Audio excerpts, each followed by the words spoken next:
You may be joining. Thanks for making us part of our your day. Welcome to Friday. We're gonna cover a bunch of the Arizona indictment today. So hope you're ready. First, well done, Von Swede. First, really well done. Felice will be here shortly. How are you guys? I saw RJ on the live this morning. I watched a little bit about that. Looks like the MAGAs have gained a little bit of a little bit more courage, and they seem to be out and about today. So we'll see how that goes. Let me pull that up.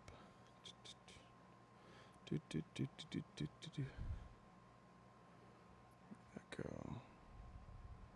Felice says she needs 3 extra minutes. Let me pull up the outline.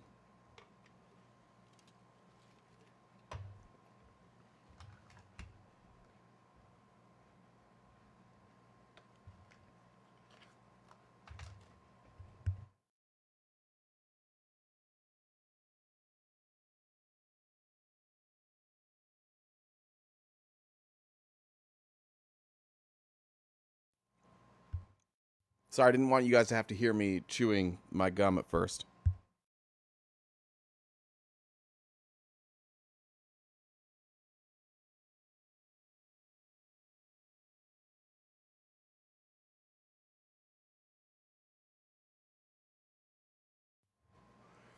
There we go. Masticate. What does that mean? Trump thinks he's winning. Yeah, I saw that. Um, One of the guys that was out there, he's another like member of the Blacks for Trump. Turns out like he's like we hate Joe Biden here. Trump's gonna win New York, and it turns out he's just like another just RNC guy. He just works for the RNC. Like the amount of times Donald Trump is gonna stage somebody out there, they're just gonna pretend like they represent who they don't represent. Is pretty fun.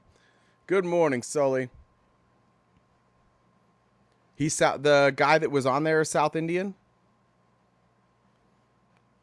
Why was he? Wasn't he Blacks for Trump? South India? I don't know. Black? I don't know. I don't know what South India. I don't know anything about South India. Do you know? What I couldn't hear. If you're What it, South Indian, are you black? I don't know. I mean, there's very dark pigmented people in South Asia. Yeah. Okay, so Like for they sure. could be in Blacks for Trump. That would work. That makes sense. I mean, if are you saying that people are claiming that I or was talking. I don't know I was what you're talking about saying, a but guy there's that was. definitely very dark pigmented people in Southeast Asia, particularly like that one tribe that's like the last tribe that's never, I mean, it's not necessarily true, but there's like an island off of India that they say is like the last tribe that's never been like reached or witnessed to. Yeah, and for all intents and purposes, they are darkly pigmented people. Well, there we go. I learned something new today. Uh, Today, just reading this Arizona indictment has it's got me in a really good mood because it's just silly. Did you feel that way when you read the indictment that it was silly? Oh, here's Donald Trump with his papers. Yeah. I'm just gonna wave these around and scream. Um, yeah, what do you mean by silly? Silly in that it's these people are idiotic. Like Yeah. to commit a bunch of crimes and then record yourself doing it, and then in case the recordings aren't enough, like post updates about the crimes you're committing on Twitter in real time seems pretty dumb. Well, just the whole thing, like the plan is silly. John Eastman's initial plan, he's like, "Hey, by the way, this is like I'm not necessarily saying you try this." Like he put that out there. He's like, "I don't know if you guys want to do this. This is pretty crazy. It's but that's how you could do it." Oh, And they're all like, Chesborough said "Perfect." that. Oh, Chesborough said Chesborough. that. What I say, Eastman? Yeah, Yeah. Chesborough. Sorry. Yeah, yeah, Chesborough. Yeah, I actually highlighted that part, which that part ended up in like all the indictments. But when I mean, he does say, which I think is his own cover, because Chesborough we know was at J6 following around Alex Jones, filming the whole thing, like having a grand old time. So when he was like, "Oh, I don't suggest we try this. This is like unusual and crazy," I feel like he's just saying that to cover himself. But yeah, like the whole thing is idiotic. Yeah, I mean that's the opening gambit. The opening plan is I don't really know if this is gonna work. But then people are just so desperate to be like that. The cool thing about being a conspiracy theorist is there's like always a chase. And that's what Yeah. MAGA is. Like MAGA is just one big conspiracy theory that everybody's out to get Donald Trump, and that you guys are just the ones that know the truth, and that like there's some endorphins that you get from that. I'm sure. Like every time a new piece of information comes out that you can spin as evidence, that's exciting. Like you watch them do it, but then to fall flat, and that's why I was laughing. Just like I was reading through all the court cases, and like not just that they fell flat, but like how they fell flat. It's like this was completely run by morons too. Like nobody knew what they were doing. Yeah. I mean, let's see. I don't want everyone to hear me flipping page. I don't because. Let's start. This is what I want to get to. Well, first, the thing is the reason that a lot of this is redacted, and I don't know if they've since served everyone, but until the defendants, not I think the fake electors were all served, but then the seven defendants, they're redacted until they were actually served. So that's why there's a bunch of redacted things in here. I want to start on, but I looked up here. I found it. Sorry, one second. Good. How's it going? You want me to go to the top? I was just gonna go on page 19, like where page 18 they list out the fake electors, but 19 where it says defendants. And then after that, I believe it's the unindicted co-conspirators. I just wanted to go over who the defendants are because I just based on the descriptions, I looked up, the names and whatnot. And so I just was going to go over, start with that, like on page, well, the at bottom of 1920. All right. Wait, bottom of 19. Yeah. Oh, and let me get the number because I put it in the outline. So if you guys want to follow around, because again, this is the indictment. So it is number 11 on the outline. Read the full text of the Arizona 2020 election interference indictment. So if you want to put that in the Discord, and then if everyone wants to follow along from the indictment where we're at, like I think that would be easiest. So I'm like at the top of page 20 again, which I think Rudy Kaludi is always obvious, and he's basically the one in this scenario that is, was traveling around from state to state with Jenna Ellis and essentially engineering all of this. And you can easily tell like what Rudy's up to because they call him the mayor. Like so many I like he instructed all these people to essentially call him Mayor Giuliani or the mayor. And like same thing with John Eastman. Like they call him the professor. It's like I feel like we're in an episode of Gilligan's Island sometimes. And the thing that's like you either have to accept that these people are entirely corrupt or they're stupid. I think I'm actually being charitable when earlier I said that everybody involved is stupid. But if you find yourself thinking that sounded smart, then that person is probably corrupt because the scheme is very stupid. So that's kind of what we're dealing with here as we go through these co-conspirators. Is just like most of them are stupid. Some of them might just be corrupt. I think that it's both. Like it's a combination of both. You have to be stupid because, like we saw, and we'll go through. Like there was a point in this scheme where some of the smarter ones, like Jason Miller, like kind of jumped off the train and is like, "I'm not putting my name on this." Like somebody else could put their name on this, like the people who are responsible for it, but I'm not going to. So there are people that were listening to the campaign lawyers and stuff and saying, no, this is far enough. Right. And then I just think that there are a couple that are too stupid to be able to be corrupt. Like they're part of something corrupt, but may not be intelligent enough to know that they are part of something corrupt. That's how it reads to me. Yeah. So, like the defendants that are unnamed, Rudy Kaludi, an attorney for unindicted co-conspirator one, was often identified as the mayor, spread false claims of election fraud. We'll get into that. Then there's John Eastman as number two. Boris Epstein, which is the best one because I thought Boris might somehow make it through this entire thing. He's dodged You a want to lot talk of about bullets. If I ever go talk to Michael Cohen, I think that's what I'll talk to him about. One of the reasons one of the funniest things I ever heard Michael Cohen say, like I think it was on MSNBC one day, was he was just describing for like 10 minutes how dumb Boris Epstein is, I and remember that it's clip. it's so funny. Like, I mean, this guy is the literal lapdog. And it's true. It's like everyone from Michael Cohen, it went downhill with intelligence. Like, if you think Michael Cohen is dumb, like the people who would engage in this scheme, after every, like, people started falling like dominoes, just get progressively more unintelligent. Poor Jenna Ellis. I mean, I almost feel bad. Like, Jenna Ellis is another one, and then Christina Bobb. Like these people, Christina Bobb, just to refresh your memory in the Mar-a-Lago docs case, they threw her under the bus. Like that was her opportunity to be like, oh, these people just set me up. Like Evan Corcoran and Trump set her up. Like someone had to sign the paper that said, oh yeah, there's no more documents here. I searched everywhere. And Evan Corcoran wouldn't sign the paper. Trump wouldn't sign the paper. Who did they get to sign it? Yeah. Christina Bobb. And then it looks like she continued on. And I mean, she now, guess where she works? The OA. RNC. Oh, I thought she was OAN. Oh, Did she leave well, OAN? no. Well, yeah, immediately after the whole thing happened with the Trump campaign, she became a reporter for what is the Right Stuff Broadcasting Network in OAN. She began traveling with the Trump circus rallies, and she was like a reporter outside of the Trump rallies. And then most recently, like when they took over the RNC, now she's actually an official for the RNC.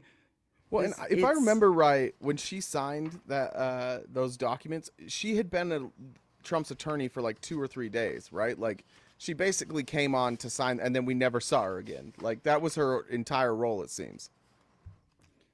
Well, no, I mean, no, she was around for a long time before. Like, all I can describe her is, I mean, as a true believer, or maybe she realized, like, No, that's not what I'm she, saying. ma- Wait, no, that's no, not what I'm yeah, saying. she was around for much longer than that. Right, but Yeah, she became Trump's lawyer just like a few days before that, right? Like, is that no, not okay? I thought that had happened like that week. No. no, she Okay. was a lawyer and spokesperson. Yeah, like I had been watching her, like, she worked for OAN and stuff and was a lawyer. Well, I don't know if, yeah, she's a lawyer for his campaign essentially, and she did what Alina Habba was doing, like doing the appearances and as a spokesperson Sawing for celery, him. eating Yeah, exactly. Well, avocado. not this. That's specific. That's Alina Habba's weird fetish, but yeah. Yeah, so she was around for a while. I was shocked when she signed that document because what I thought was she, yes, was a lawyer, but did like the legal, like the pundit stuff, like Alina Habba did. I didn't know it's almost like she might have been at Bar-a-Lago walking by and they're like, sign this. Yeah. And Did you know she's like named in the Dominion lawsuit against OAN? Like she's mhm, actually yeah, she's like this is what yeah, happens when you come into the Trump circle. Like you're all of a sudden going to be involved in so many lawsuits. It's just like they you threw her can't. under the bus over and over. Yeah, like with Christina Bobb, the only thing that makes sense is she could not back out like any longer. And so that's how she's in this situation. Then there's Mike Roman, who is the director of election day operations. That's who Mike Roman was. And that's why he's all up in the Georgia indictment as well. Yeah, and he worked specifically, thank you, with Kenny Chesborough. And then, of course, the best one of all is Mark Meadows. Like, finally, Mark Meadows is actually named in an indictment. Like, it would be a crime. He was in Georgia. Mark Meadows broke into the accounting room in Georgia and somehow avoided indictment. Yeah. Like, they Do you had to think drag him out of the count room, and Mark Meadows wasn't named in that indictment. Oh, and he bribed one of the Georgia election officials with Trump. do you That's think in it's the indictment. because do you think it's because he cooperated in Georgia? Like and he's just obviously like where is Mark Meadows first of all? Who has seen Well, Mark yeah, Meadows? Has anybody checked? Is he he's living still? doing the smart. This is what you do when you're in trouble. What Mark Meadows is doing, which is be quiet. You know what I mean? Like, But Mark Meadows is the only one doing the smart thing and just not talking. Like it's like these people get indicted and then get louder. You set yourself up like Rudy. What Rudy was doing on Newsmax is wild. They're gonna use all of this information. He's gonna have more defamation lawsuits. Like Rudy Kaluti's out of control. Oh, and then the interesting, so the unindicted co-conspirators, this is the bottom of 21. Unindicted co-conspirator 1, which is a position Trump is getting very familiar with, is Trump. He's your number one. Your number one. Yeah. Former president of the United States who spreads false or false claims of election fraud following the 2020 election. Unindicted co-conspirator number 2, a former member of the Arizona legislature who spread false claims of election fraud and helped organize and distribute a false document on December 14th, 2020. Titled Joint Resolution of the 54th Legislature. That's Arizona State Senator Kelly Townsend. Then I don't know if you guys remember Mark Bonkersville. Fincham. Yeah. Kelly Townsend is Bonkersville. Oh, she's all insane. these people. Like she is unindicted. It's crazy. QAnon insane. Yeah, she's wild. Oh yeah. I mean, she is. Yeah, she's in QAnon. I mean, that's part of it. Like yeah. she still believes it though. Like she's like one of the last 8 people still in QAnon, just going strong. Oh yeah. And unindicted co-conspirator 3, it's Mark Fincham. Do you remember Mark Fincham? He's another one that filed lawsuits, did all these. A former member of the Arizona State Legislature who spread false claims of election fraud followed the 2020 election, helped organize a hearing at a hotel in Phoenix that they both attended. Additionally, signed the false. What did he run for, though? He ran for something along when Carrie Lake was running in 2022. Senate, I thought. No. He ran for, was it Secretary of State? He opposed, was it Adrian Fontes he opposed? And he sued. Was that Fincham that ran against Fontes? Yeah, I can't look it up because I don't have an I see him device. now he's running for state Senate. He was in the state legislature before, but just look in 2022, Mark Fincham, like what he ran for. I'm just. Yeah, it was on that. It was that same election as Carrie Lake. Yeah, you're right, and he ran for Secretary of State.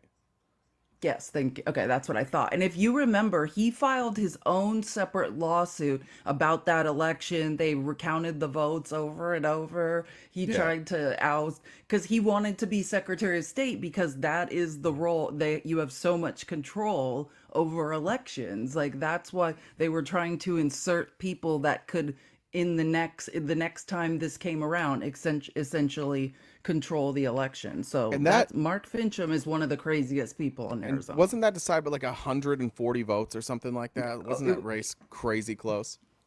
I think the closest one was that Abe Hamida. Like, remember? Oh, that's the one I'm the thinking one that of. went, Yeah, yeah. that's the He one. went after Chris Mays, who's now our Attorney General, that brought this indictment. Yeah, so Hamida was the closest. Then I think Mark Fincham's election against Fontes was next, and then Carrie Lake against Katie Hobbs. They were all close. They all filed lawsuits in concert with obviously the lawsuits that were filed related to the 2020 election, which is what you wanted to go over, right? At the bottom, starting on page, was it 22 or 23? What did I do? Yeah, 23.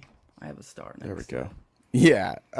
So I just want to go through the lawsuits, and I want you to hear how unconvincing this plan was and how silly it was. So in Arizona, multiple parties filed election lawsuits. Some of the ones police just mentioned, all of them were unsuccessful. Some were still pending on December 14th when the electors assembled to vote. So these are all the cases before this. So the first suit was Aguilera versus Fontes. It was filed the day before the election based on complaints about electronic ballot counting from 2 voters. It was dismissed by the court on November 29th for failure to state a claim on which relief could be granted. They couldn't make a claim that they could even rule on. So it got dismissed. They weren't even making a claim that you could provide a ruling for. An appeal was filed and was eventually denied for lack of jurisdiction. The next lawsuit was filed by the Trump campaign in Trump versus Hobbs. The claims relating, and Katie Hobbs is she was the She Secretary of was the Secretary of State. State. Yeah. Yeah. The claims relating to the presidential election were dismissed 5 days later because the lawsuit would not have changed the outcome of the election. That prompted Kelly Ward to text, I assume, Mark Meadows and say, "What the hell?" Ask someone, are our lawyers in Arizona afraid of being blackballed by the left? It sounds like that's a total cop out. Then you have the Arizona Republican Party suing Adrian Fontes. The court dismissed that claim in 6 days, finding the Arizona Republicans Party was meritless. It wasn't even appealed. They didn't even fight that one. Then Kelly Ward sued all 11 Democrat Party electors in Ward versus Jackson. Phoenix-based Trump campaign attorney, was this Epstein, number 5, co-conspirator 5? I believe so. Yeah. Let me think just so. double check, but I'm fairly, or it might not be. Let me make sure. I've got a list. Go here. ahead. I'll. Co-conspirator 5. Oh no, Jack Willenchik. Sorry. He's an Arizona lawyer. Yeah. Yeah. He wrote to all 11 Republican electors, please be aware that while I will be representing you name as presidential electors, I am also the attorney for the Arizona Republican Party and Donald J. Trump for President Incorporated, and that he was waiting on Giuliani to personally approve the lawsuit. All 11 electors agreed to join the suit, but for legal and optical reasons, Kelly Ward was the only plaintiff. The court dismissed this suit December 4th, finding that the Maricopa County election officials followed the process for signature verification faithfully in 2022 and found no misconduct, no fraud, and no effect on the outcome of the election. The court additionally found that the evidence did not prove illegal votes, much less enough to affect the outcomes of the election. They're unable to prove that there's even illegal votes at all. They added, Kelly Ward has not proven that the Biden-Harris ticket did not receive the highest number of votes. She appealed. The court denied her appeal, writing that the allegations in the suit were not sufficient to call the election results into question, and that there are no allegations of any violation of the elections procedures manual or any Arizona law, and that the challenge failed to present any evidence of misconduct, illegal votes, or that the Biden electors did not in fact receive the highest number of votes for office, let alone establish any degree of fraud or a sufficient error rate that would undermine the certainty of the election results. All 11 Republican electors then sued the governor of Arizona, Doug Ducey. See, they're just going to try and sue everybody. The court dismissed their complaint on December 9th, finding that the plaintiffs' claims fell in their particularity and plausibility. And that their expert reports reach implausible conclusions, often because they are derived from wholly unreliable sources. The plaintiffs appealed, and the following day it was dismissed, denied. 2 other election lawsuits were filed in Arizona, Stevenson v. Ducey and Burke v. Ducey. That was in Pinal County. The plaintiffs in that case voluntarily dismissed their case on December 7th.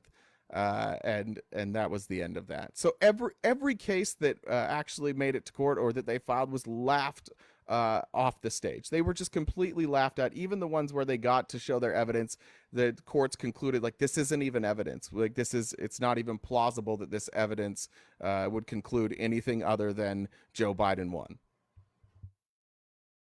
Yeah, it's absolutely ridiculous. But again, I'm so tired of people bringing up the lawsuits. Like, you can read these indictments and they will detail exactly why these lawsuits were dismissed. They had no standing. And the interesting part, though, that comes out in these indictments is text messages from people and emails saying, like, they knew the lawsuits were BS, right? The point was they had to have a lawsuit filed, or this was the theory, right?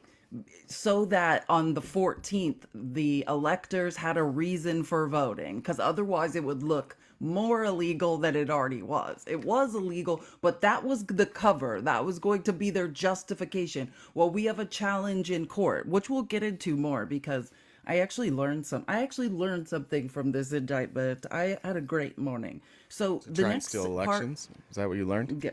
No, well, it's specifically like I never understood the wording. I know that the courts, you know how MAGA always mentions like the 1960 elector, the Hawaii electors, and how Yeah. there were two slates of electors, and I know that there was a hearing about that, and like that was thrown out of court because legal judges, judges said this one has nothing to do with the other, but I didn't understand like specifically what the difference was, and now I do. But we'll get there. I'm So the one next, one other thing so, to point out, and it was from a comment, but it's good to point out. Republicans love saying that like these cases were dismissed for lack of standing. That what if you listened to what I said, that was never an excuse for any of these cases. Not one of these was a lack of standing. It was all specifically like you don't have any proof, you don't have any evidence of your claims. None of them were for standing. and well, and one the main reason is like evidentiary hearings, right? You have to have evidence or witnesses, right? It can't just be a signed statement of someone saying, "Oh, I know there was election fraud," because people wouldn't show up to court and be under oath because they knew they had no real proof. So page 27, section F is pressure on Arizona election officials. So then they start detailing like what was going on. And first, what happened was they started pressuring the Maricopa County Board of Supervisors, then the Arizona legislature, and then third, the governor at the time, who was Doug Ducey. Yeah. The Maricopa County Board of Supervisors, like what's important to understand about Arizona is this is a Republican controlled state. Was then, still is now, like, just to be very clear. So again, this is not like they're fighting each other. The Maricopa County Board of Supervisors oversees elections in Maricopa County. In 2020, the Maricopa County Board of Supervisors had 5 members, 4 of which are Republicans. So just know that It's eighty the Board percent. of Supervisors was Republican controlled. Like it didn't matter what the Democrat thought because the vote didn't count. Almost immediately after the election, again, Kelly Ward is the person that did all of this, sent messages to each of the Republican members suggesting serious election fraud and malfeasance had occurred. She urged the supervisors to delay certifying Maricopa County's results, and she urged the Republican supervisors to contact lawyers associated with the Trump campaign about alleged election fraud. So, unindicted so whatever, a redacted name, and others tried to contact the Republican supervisors. For example, an Arizona congressional representative sent a text message to Giuliani on November 8th that said, "Place some calls to the Board of Supervisors without connecting so far." Later writing, "I can give you some idea what's going on with the county supervisors." Kelly Ward sent Giuliani a text message on November 13th, 2020. "Just talked to POTUS. He may call the chairman of the Maricopa County Board of Supervisors." Like, why is Kelly Ward talking to Trump? Yeah. Because Which that's what the he does. Like he puts people in the proximity of him, and once they're in that proximity and he demands these loyalty pledges, like people just assume he's the president. I believe him. He wouldn't lie to me because I love him so much, and then he just uses them. And now here they all go. Like Kelly Ward and her husband are both now facing charges just because they loved Donald Trump so much that they didn't decide to question the crazy shit he was asking them to do.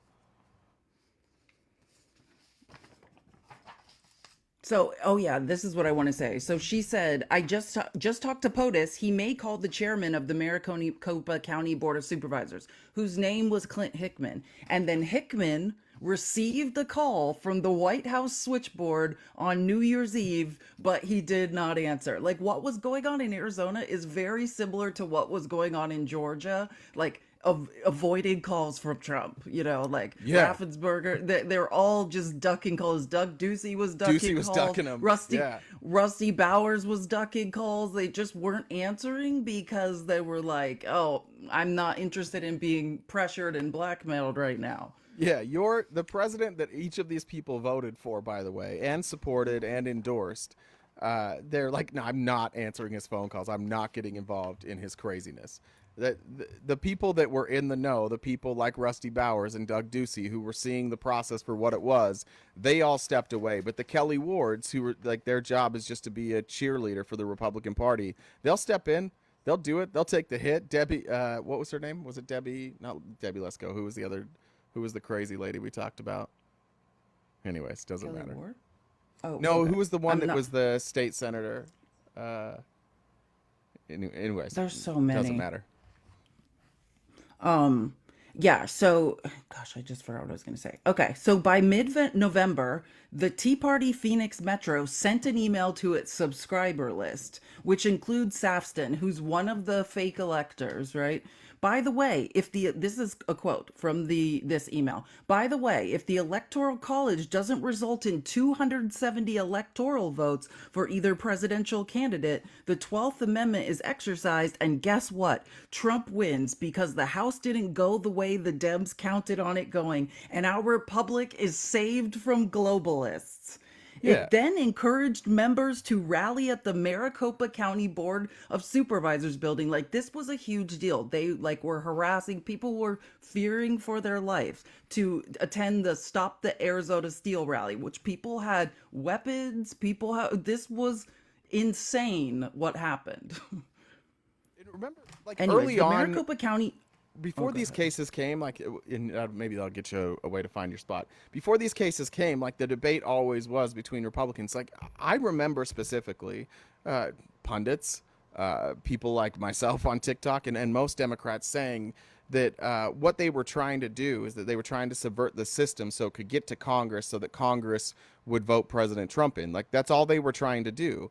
And here they are, like they're saying it. This isn't even. It's not a conspiracy theory anymore. It's a conspiracy to overturn the election. Like we now have in their own words them saying, "Hey, just so you know, if we can do anything to keep this from getting to 270, then it's going to go to the Congress, and the Congress obviously is going to pick Donald Trump as the president. That's all we have to do. So what, we just got to keep it under 270. That was this whole plan all along, which Democrats have been saying about MAGA the entire time. This was transparent to everybody from the start. And now it takes 3 years and a bunch of indictments, and still, I don't know if we can get MAGA to believe it. Like, these are their own words. What will it take for you guys to recognize that what was done to you was a massive fraud? We're reading you the fraud right now. This is them telling you the plan. Just keep listening, but Yeah, that's keep a in really good mind, point. I'm you really think all glad of you this pointed isn't that out. true.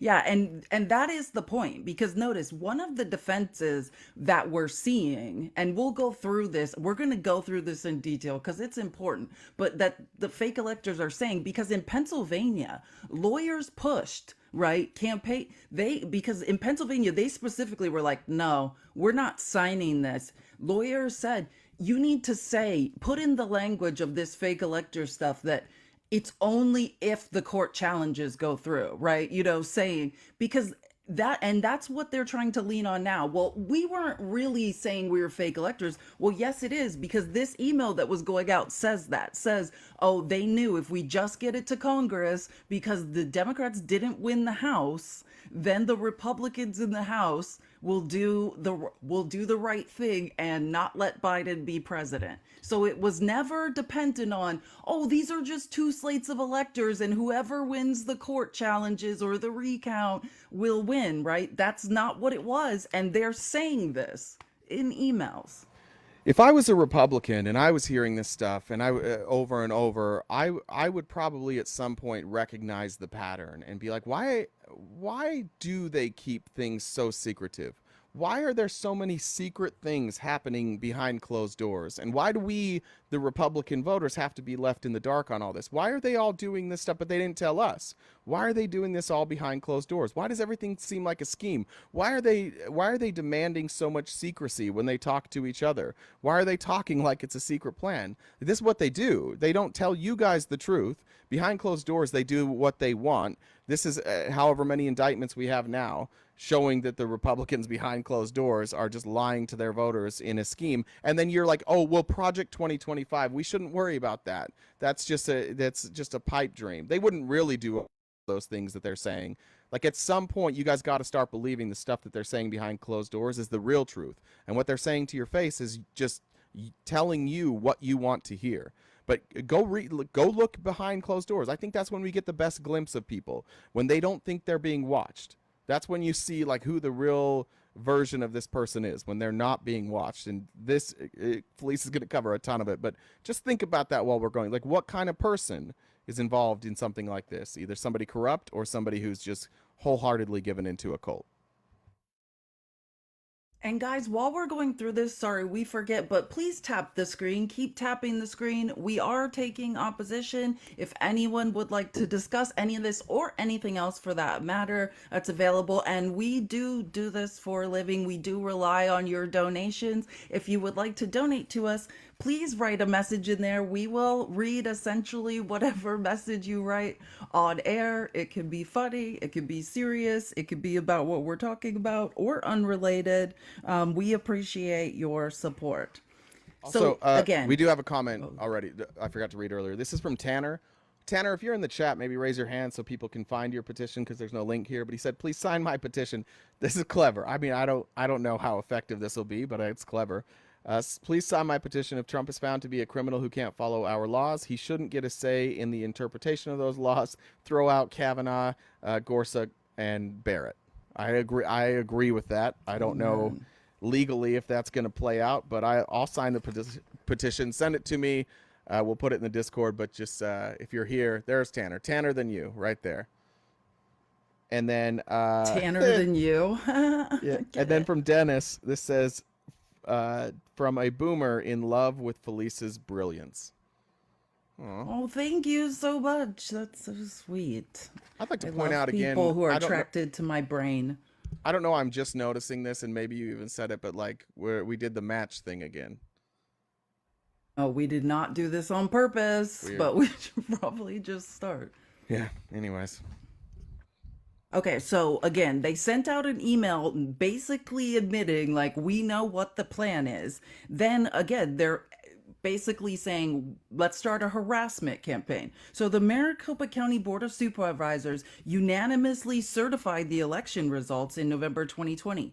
Some defendants, so these fake electors and the other defendants, posted on social media urging others to contact the Maricopa County Board of Supervisors about delaying certification of the election. Following such posts, others publicly attacked the Republican Board of Supervisors, including threatening the supervisors and their families. Like, you just can't understand what was going on in Arizona during this time. Like, we're not talking about peaceful protesting. We're talking about people with masks, like ski masks on and ARs walking around. Like, that's what was going on in Arizona.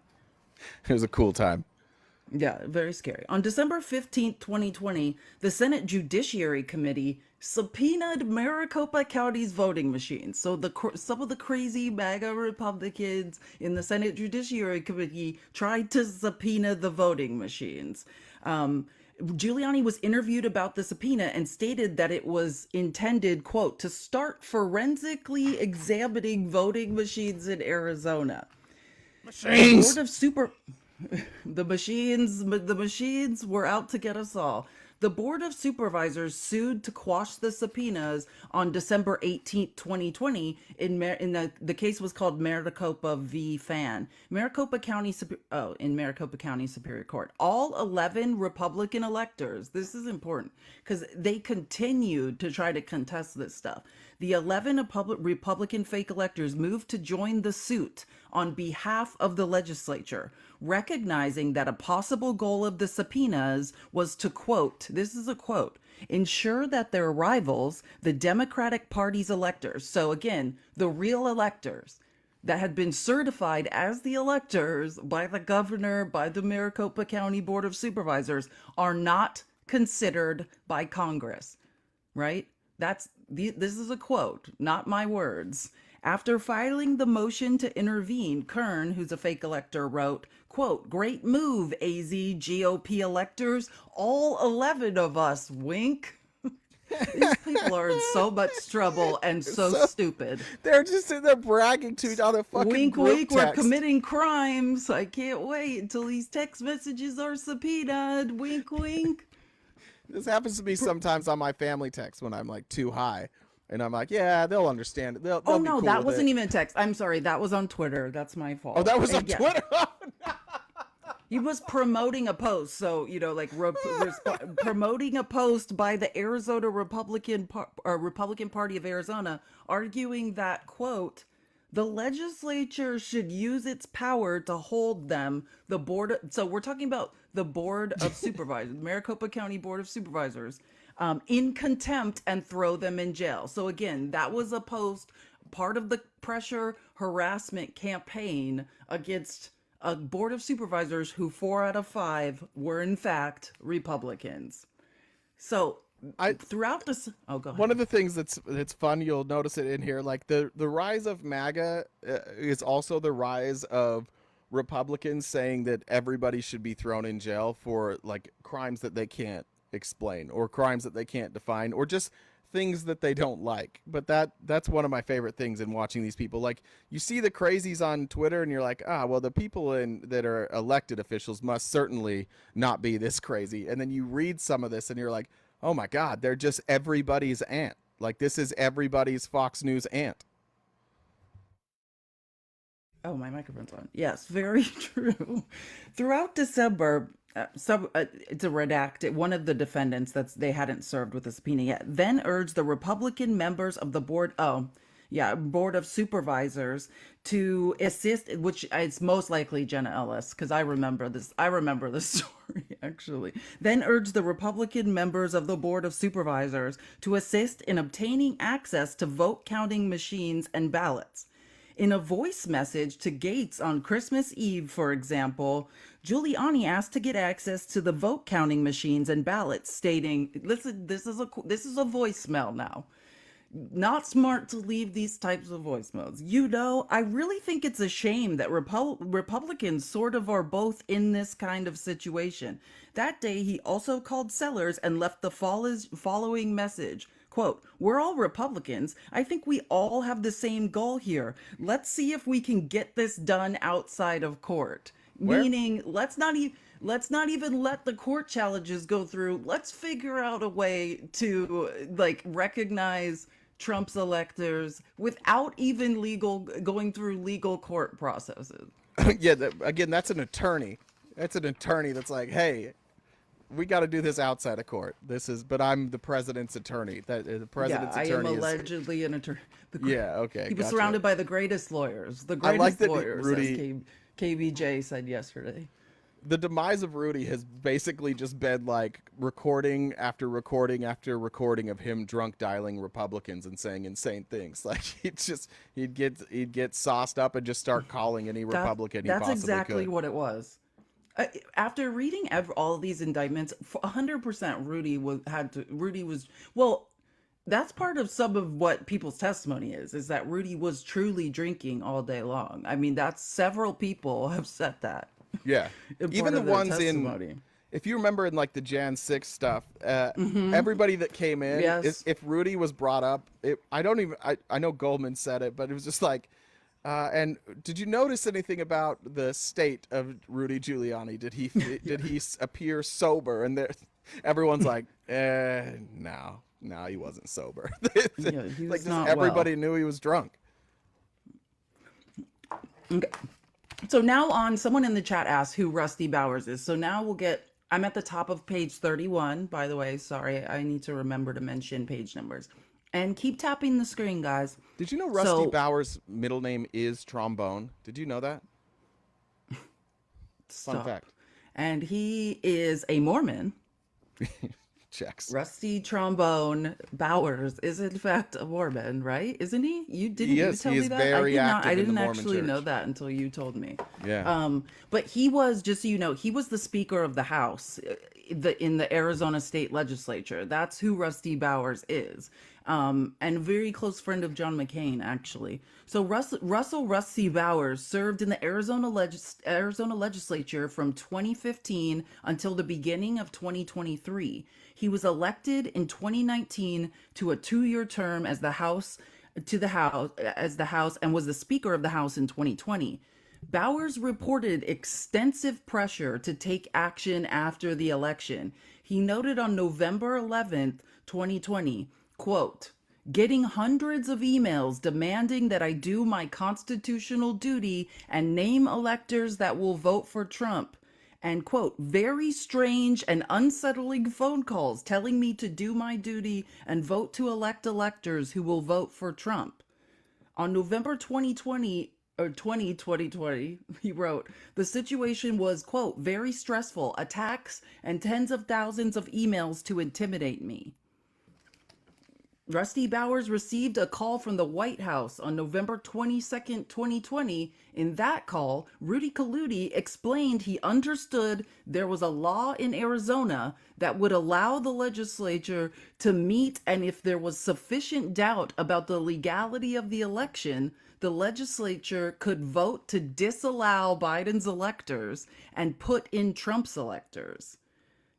Rudy alleged Arizona had 14,000 dead people. Remember this? Rudy Yeah. was making the calls about all the dead people he had found in swing states. So this is that call. Alleged Arizona had 14,000 dead people voting, 4,000 or 5,000 military ballots stolen, and 200,000 non-citizens voting. Bowers, oh, this is going to come as a shock, asked for evidence. Now, this is a quote. This So is the this best also part. becomes important because Rudy Giuliani was on Newsmax last night saying something completely different. Giuliani said, oh, Bowers asked for evidence. Giuliani said he had the names and would give the names to Bowers. Oh, this isn't the part, but we'll It's get this to next it later. part. Basically, yeah. No, it's the next On paragraph, I think. Oh, it is. Okay. Yeah. On December 1, 2020, Rudy Giuliani held a meeting at the Arizona legislature with 3 associates, including Jenna Ellis. Also present at the meeting were several Republican legislators, including Rusty Bowers.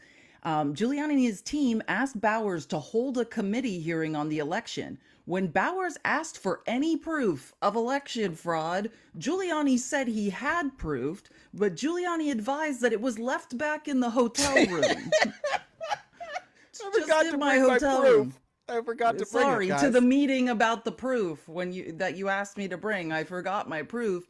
I just left it in my hotel room. Bowers left the meeting shortly thereafter. The alleged proof was never provided to Bowers. Imagine that.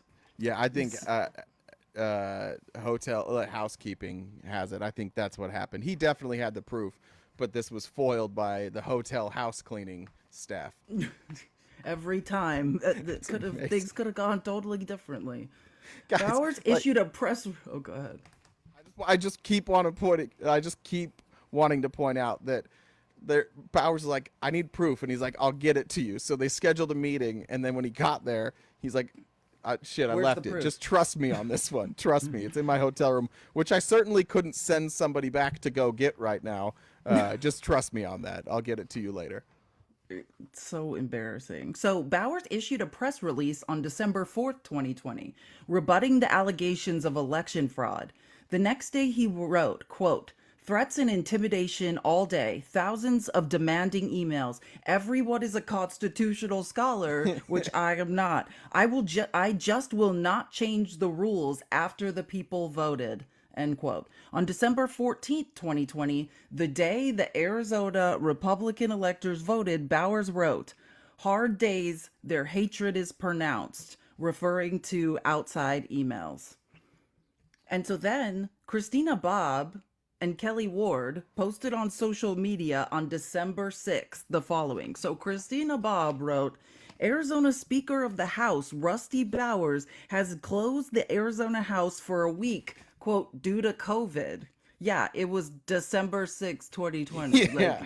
That's when COVID was a thing.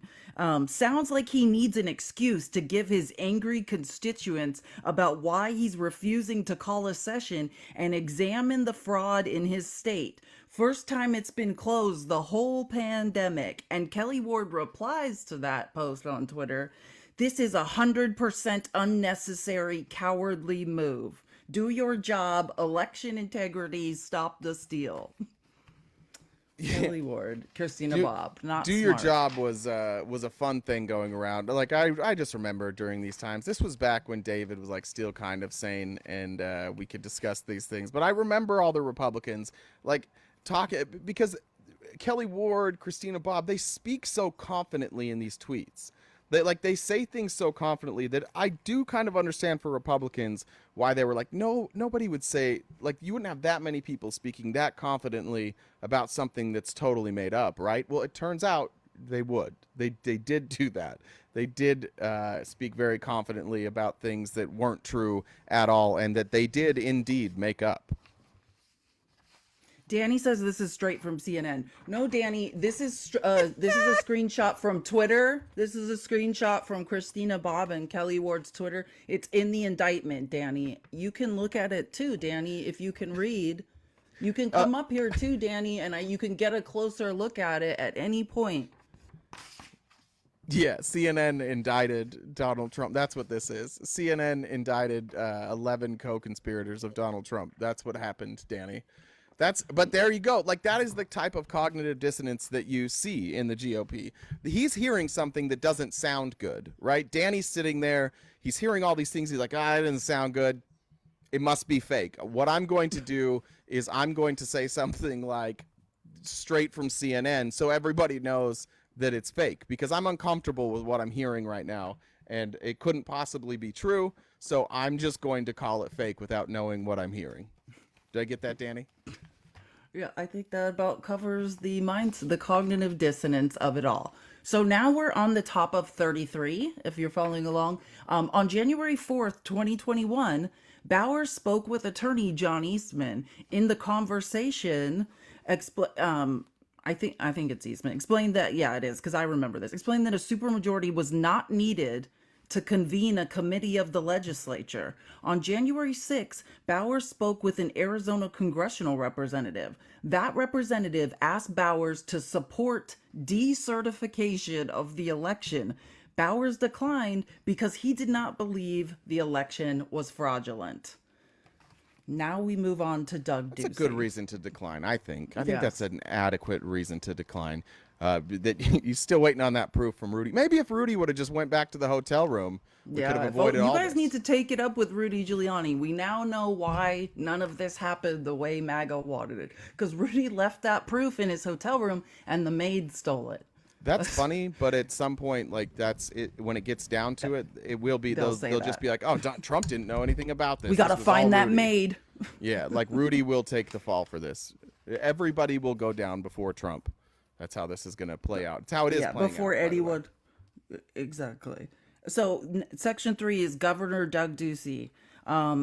At the end of 2020, Arizona's governor was Doug Ducey. On the day that then Governor Doug Ducey signed the certificate of ascertainment, that's basically what the governor of each state signs that says Biden, or for in this case, Biden, Harris had won the election, and says that those are the legitimate electors that will represent the state of Arizona. So signed the certificate of ascertainment, which certified the vote. Governor Ducey received a call from the White House. He did not answer. That day, unindicted co-conspirator 1, that's Trump, posted a series of tweets berating Governor Ducey for certifying the election. On the night of the certification, Can we just real quick, just like this is shows like the petulance of Donald Trump. Donald Trump is very mad at Doug Ducey because Answer Doug the Ducey phone, won't Doug. break the law for him. And Doug, who is an adult, is like, I'm not taking this fucking phone call.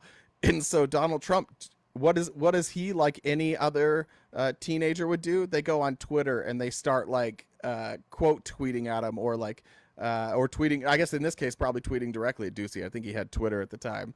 Just starts tweeting at him like anything he can do to get Doug Ducey's attention. He's so mad that Doug Ducey won't give him the attention and do what he says that he's just throwing a tantrum on Twitter. Which all of MAGA was like, "This is great. This is our president. What does he do when he doesn't get his way? He goes on Twitter and he complains about it. He's so wonderful. We love him." And just think though how idiotic it is to do that, because now this is he calls Doug Ducey, tries to get him to decertify the election results. Doug won't answer and goes on Twitter, and now it goes to state of mind, goes, it's now included in this indictment. Like, it's idiotic that Trump has he literally has no impulse control. He is a child, and it got him in more trouble. So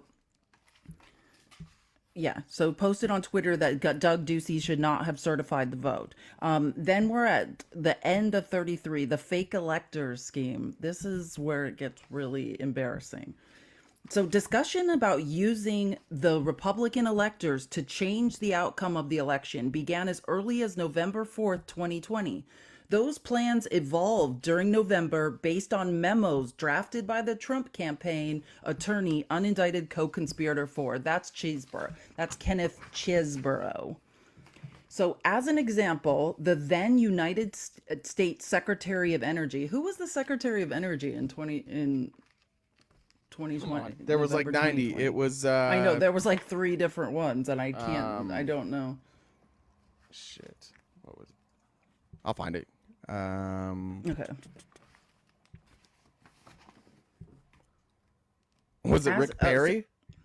Was it Rick? That Rick Perry's probably was. That sounds like it wasn't the first one, because he wouldn't. I don't. It doesn't seem. No, like it was Dan Brule. Dan Brule. Okay, so that's who it was. Dan Brule on November 4th, 2020. Here's an aggressive strategy. So this is Chesebro texting the then Energy Secretary, Dan Brule. Why can't the states of Georgia, North Carolina, Pennsylvania, and other Republican-controlled state houses declare this is BS, where conflicts and elections not called that night, and just send their own electors to vote and have it go to the Supreme Court? So the first shot at this is literally just saying, hey, Republican controlled legislatures with supermajority, let's just have them send different electors. I love that. Regardless of who won the election. Guys, why do we have to follow the rules? Why can't we just say we don't like it and send different electors? These are people who are I guess appointed officials in the Trump administration. They're just saying this, like, Team Law and Order. Team that, again, let's not be afraid of Project 2025 when he surrounds himself with people who are like, what if we just didn't do government? What if we just did our own thing? Like, what if that Constitution didn't exist? Can we just do our thing? Guys, keep tapping the screen. Let's get to 100K. Amber sent a donation, said, for Pecker and Bob, is this real or junior high? It's unfortunately very real, Amber. It's very, very real. And keep tapping the screen. You guys Let's would get like it up. to donate. This is Cash App and Venmo. Yeah, and keep tapping the screen. We do rely on your donations and do appreciate it. And again, we are accepting opposition. Okay, so similarly, I think let's see, I can't remember. Let me read what this is. So one of the unnamed defendants received a text on November 5th, 2020 that Trump should, quote, urge GOP officials in close states to expose shenanigans and, if necessary, to refuse to seat Biden electors in the event of a fake count.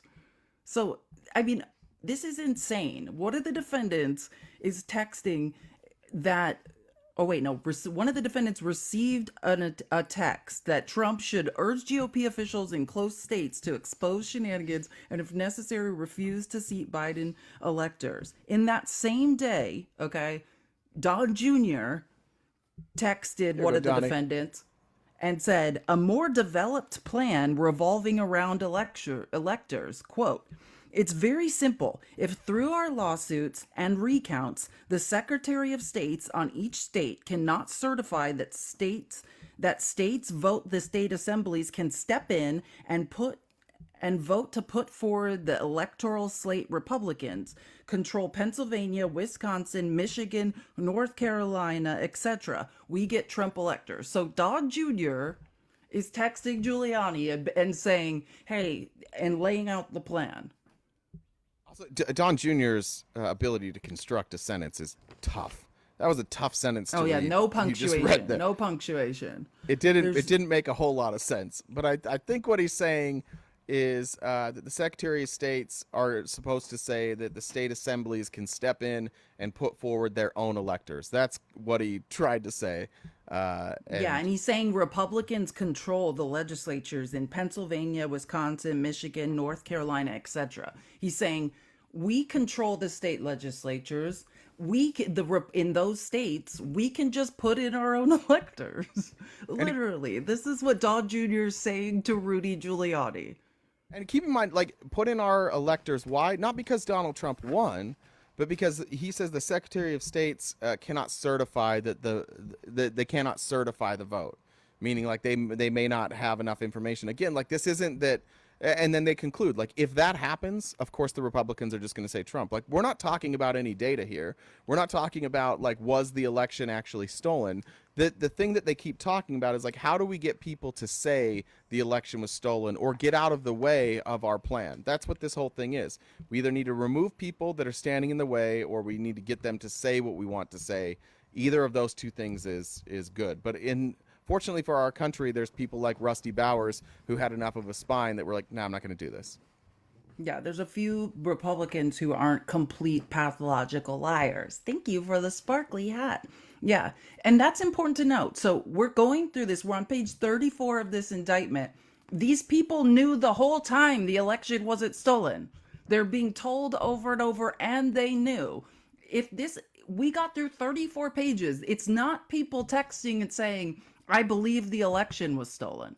Do you guys understand the difference? They're planning how to make it seem like the election was stolen so Pence will send the votes back to the states. They're not saying we genuinely believe this election is stolen and we've got to make people see the truth. That's not what they're saying. So, Yeah, let's and keep in mind that when Rudy showed up to talk to in Arizona to talk to these individuals that make these decisions, when they asked him for any evidence, he couldn't provide any. So now this is post I can't provide evidence. This is post we can't provide evidence. This is post all of the court cases that couldn't provide evidence, and now they're saying, well, like, yeah, we get it. We don't have the evidence, but let's figure out a different way. yeah, now that's why the fake elector plan came up. It's Yeah, and we'll get to that in a second. So, an Arizona congressional representative similarly texted Giuliani on November 6, 2020. I'm sure you have heard of this proposal. It is to encourage the state's legislatures to appoint a look door. Oh, so that's Yeah. it's auto correcting. It's electors. So to appoint electors in the various states where there's been shenanigans. If I understand right, most of the states have Republican legislatures, meaning they're saying we control these state legislatures. We can send whatever electors we want. That's what they're saying. It seems to be comport with glorify. Oh, sorry, these are autocorrect as Bush as well as the Constitution. So he's saying he's referencing, I assume, Bush v. Gore, as well as the Constitution, and while highly controversial, it can't be much more controversial than the lunacy that we're setting out there now. And it would be pretty difficult because he would take governors and legislatures with collective will and backbone to do that. Is anybody on the team researching and considering lobbying for that? Saying, like, is anyone considering that we control these state legislatures and we don't have to send the Biden-Harris electors? We could just choose our own. I like that whoever do we know who this congressional representative is? By chance? No, I couldn't figure that out. Just as an Arizona congressional representative. Um, they just voice text this. And that's why Felice was having a hard time, because it's hard to read, but they just didn't correct it. They just sent that on. This is the type of people that we're dealing with. That didn't make a great deal of sense, but when you read it, every time there's like a text message from a Trump person, you have to read it 5 times, because it seems that none of them know how to like put together sentences and paragraphs. They don't know what punctuation is. They don't know how to use words correctly. Like, these truly are very dumb people, like very, very dumb. Let's call it uneducated. They do seem dumb too, though. Yeah, and so after saying that, saying, "Hey, we control the state legislatures, let's just not send the Biden Harris electors to Washington," where Giuliani responded, quote, "I love it." Giuliani's in trouble. By the way, they're basically like figuring out a way for Donald Trump to be a squatter. Like, that's what it looks like here. They're like, what, we just want to ignore, or we're going to ignore all the laws, and we're going to try and find a loophole so he can just stay in the White House. Yeah. So then we're on unindicted co-conspirators four's memos of the Trump campaign response. So now they're all saying, okay, we control these state legislatures. Let's just not send the Biden Harris electors, right? And now comes Kenneth Cheeseborough, who's the architect of the fake elector scheme, and he was the lawyer. They said, okay, we know we can control these state legislatures. We can probably send our own electors somehow. Let's get a lawyer to figure out what that would look like. And that's Kenneth Chesebro. So Chesebro began working as an attorney for the Trump campaign on a pro bono basis. So this guy's a sycophant. He's working for free, just to be clear. Chesebro was not being paid. In mid-November 2020, he prepared 3 memos outlining how to use fake electors. And just to give you an idea, he is a state's witness. He's a state's witness in 7 cases. Okay? This Chesebro is the architect of all of this and is now a witness against all of these people. So began working as a Trump attorney for free in mid-November 2020. He prepared 3 memos outlining how to use fake electors to overturn the election. There's the one on November 18th, and we'll go through these. There's one on November 6th, and there's one on November 9th. So Chesebro claimed that under the Electoral Count Act, the electors needed to vote on December 14th, 2020 to be counted. Meaning there's very specific rules under the Electoral Count Act how to make the right slate of electors legitimately. And Chesebro was basically saying, we got to do the exact same thing the legitimate electors are doing. We have to mirror that process so that it's legitimate if Pence sends them back to the states. Okay, so unindicted Like, co-conspirator. give Chesebro credit. His ideas are crazy, but unlike everybody else, he at least like thought ahead. He was at least a couple steps ahead. He's like, all right, how do we do this? Okay, it has to mirror exactly if we want to make this look real. That's why they wound up sneaking into the courthouses and things. Like, Chesebro's actually the smartest person involved here. He's the only person that makes any fucking sense at all. Oh, for sure. And even he says, like, I don't know about this plan. And now he's like, yeah, I'm a witness for the state. And he's out there saying, like, I never told anybody to do this. I told them how you could do it, but I said, like, I don't know about this. I never told anybody to do it. And I will say, like, the only evidence that that's true, or that he kind of was making suggestions like, oh, this is maybe we shouldn't do this, or change the language so that it's less illegal, like, is in this indictment. And we'll go through it. Because in the other indictments, it does sort of paint Chesebro as like him never saying, like, this is a crazy plan. And remember, So, like, Chesebro's job here was like the way that he was analyzing what had happened is he went about this as if he was a defense attorney, right? Like, he basically started from like, if we were gonna get this election overturned, how would we do it? And so then he goes through. That's why we wind up at the case in Hawaii, which we'll cover in a minute. But like, he's essentially acting as a defense attorney through this whole thing, and they're trying to create plausible deniability in every one of these outcomes, so that they can then take those to the state elections, and then they send their set of electors. Like, this would have been a mess. Had they been successful, this would have been an absolute nightmare, because we would have had an actual battle, like within the states, at the Supreme Court. This would have been unprecedented. It would have probably led to more violence. Can you imagine Trump now, like, not leaving the White House? Imagine Trump, like, having enough of this land where he's like, I'm not leaving the White House. And Biden's like, what am I gonna do? Like, it would have been crazy. Okay.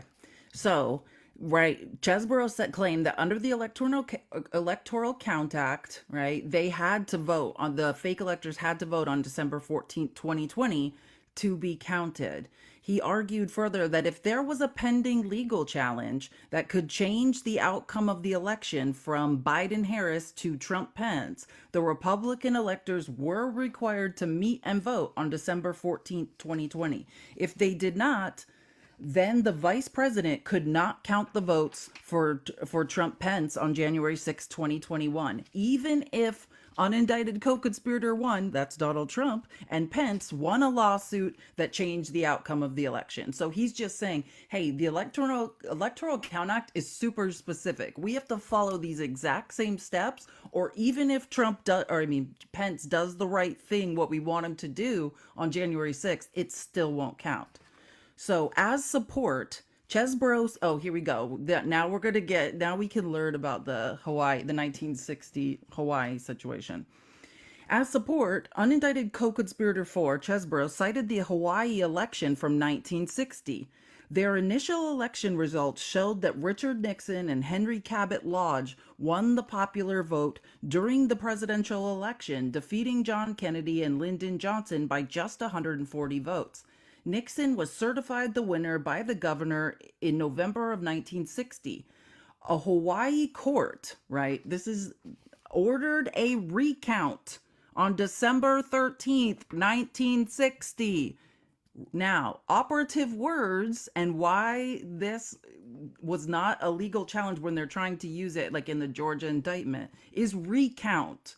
A court had ordered a recount on December 13th, 1960, which was pending on December 19th, 1960, when the electors were required to meet and vote. So the precedent, right? But what you will hear Trump say all the time, or other people who don't understand, is that, oh, yeah, this already happened. No, it didn't. There were no pending recounts in any of the swing states, Right. period. So yeah, But in this since they case, didn't have a recount, Chesborough was like, well, I guess a lawsuit is the next best thing we could have. yeah, like the state was forced to have two sets of electors just because it was in question. So, like Chesborough correctly pointed out, it's very specific. Like you have to have both sets of electors. They both have to meet. They both have to follow this process. So, if there's already a function that's in place for these states, if at this point the election is still in doubt and you have a recount coming, then you just have both slates of electors, and then once the recount's done, you award it to them. But that didn't happen anywhere here. That didn't happen in Pennsylvania, in Georgia, in Arizona. Didn't they do this in New Mexico too, or they tried to do it in New Mexico? I can't remember. But Yeah, yeah, we'll get to that. but that never happened. So that's why this is different. Like, and Kenneth Chesborough's probably going to use this as an out, saying like, "Yeah, I told them exactly what would happen here. They had to have this. Like, this had to happen." Had the states had recounts pending, they could have done this. They could have all got these. Then they would have been alternate slate of electors, not fake set of electors or like fraudulent electors. So no, why the court said, "Oh, nice try." The 1960 Hawaii situation has nothing to do with the illegal you guys did here, is because a court of law had demanded a recount, right? Okay, so moving along, the Nixon Lodge electors met and voted on December 19th, 1960. On that day, the Kennedy Johnson electors also met and voted. On December 30th, 1960, Hawaii's courts determined that Kennedy Johnson actually won the popular vote. So they did the recount. The courts determined Kennedy Johnson won the popular vote. The governor then certified the Kennedy Johnson electoral votes on January 4th, 1961, and Congress received them on January 6th, 1961. Nixon, who was the vice president and therefore Senate president, accepted the Kennedy Johnson elector votes, which I don't know if Chris Mays did this on purpose, but since this is one of the biggest misunderstood conspiracy theories of MAGA, I think it's really funny that she literally explains. She's just like, for the idiots out there, like, Yeah. here's the difference. It's pretty smart. None of Chesborough's memos suggested that Republican electors follow what occurred in the 1960 election. So she's saying Trump Pence had lost in Arizona, Georgia, Michigan, Nevada, New Mexico, Pennsylvania, and Wisconsin, right? So she's saying there were no pending recounts. If this was supposed to be Hawaii 1960, there would have to be a pending recount ordered by the court. But he had just been declared, Trump had been declared the loser in every single one of these states, right? Yeah. And that's the difference. And by the way, if you're So thinking Chesborough. Oh, sorry. if you're thinking like, oh, these recounts have to happen, that's too short of a timeline. There were other recounts. Like there were still other recounts that happened. There was, I think, Arizona audited the election 4 different times, and even through those audits that came after this, they still found no fraud. There no outcome determinative factors whatsoever. Facts. Okay, so Chesborough suggested that in each of these 7 states, the Trump campaign should have the Republican electors vote on December 14th, 2020, although none had a pending recount, as it became apparent that no election challenge would succeed by January 6, 2021. Chesborough departed from the Hawaii example. Each memo is summarized below. So what she's saying is that because originally his idea was like, we need to do this, we got to get a recount declared, but became obvious that by January 6th that wasn't going to be the case. They weren't going to have a recount ordered. So then he started writing then he wrote 3 subsequent memos where he changed his story and said, okay, well, we're not going to get a recount, what should we do now? So on November 18th, this 7-page Felice, memo. I accidentally scrolled. And what page are we on? We're on 37. Thank you.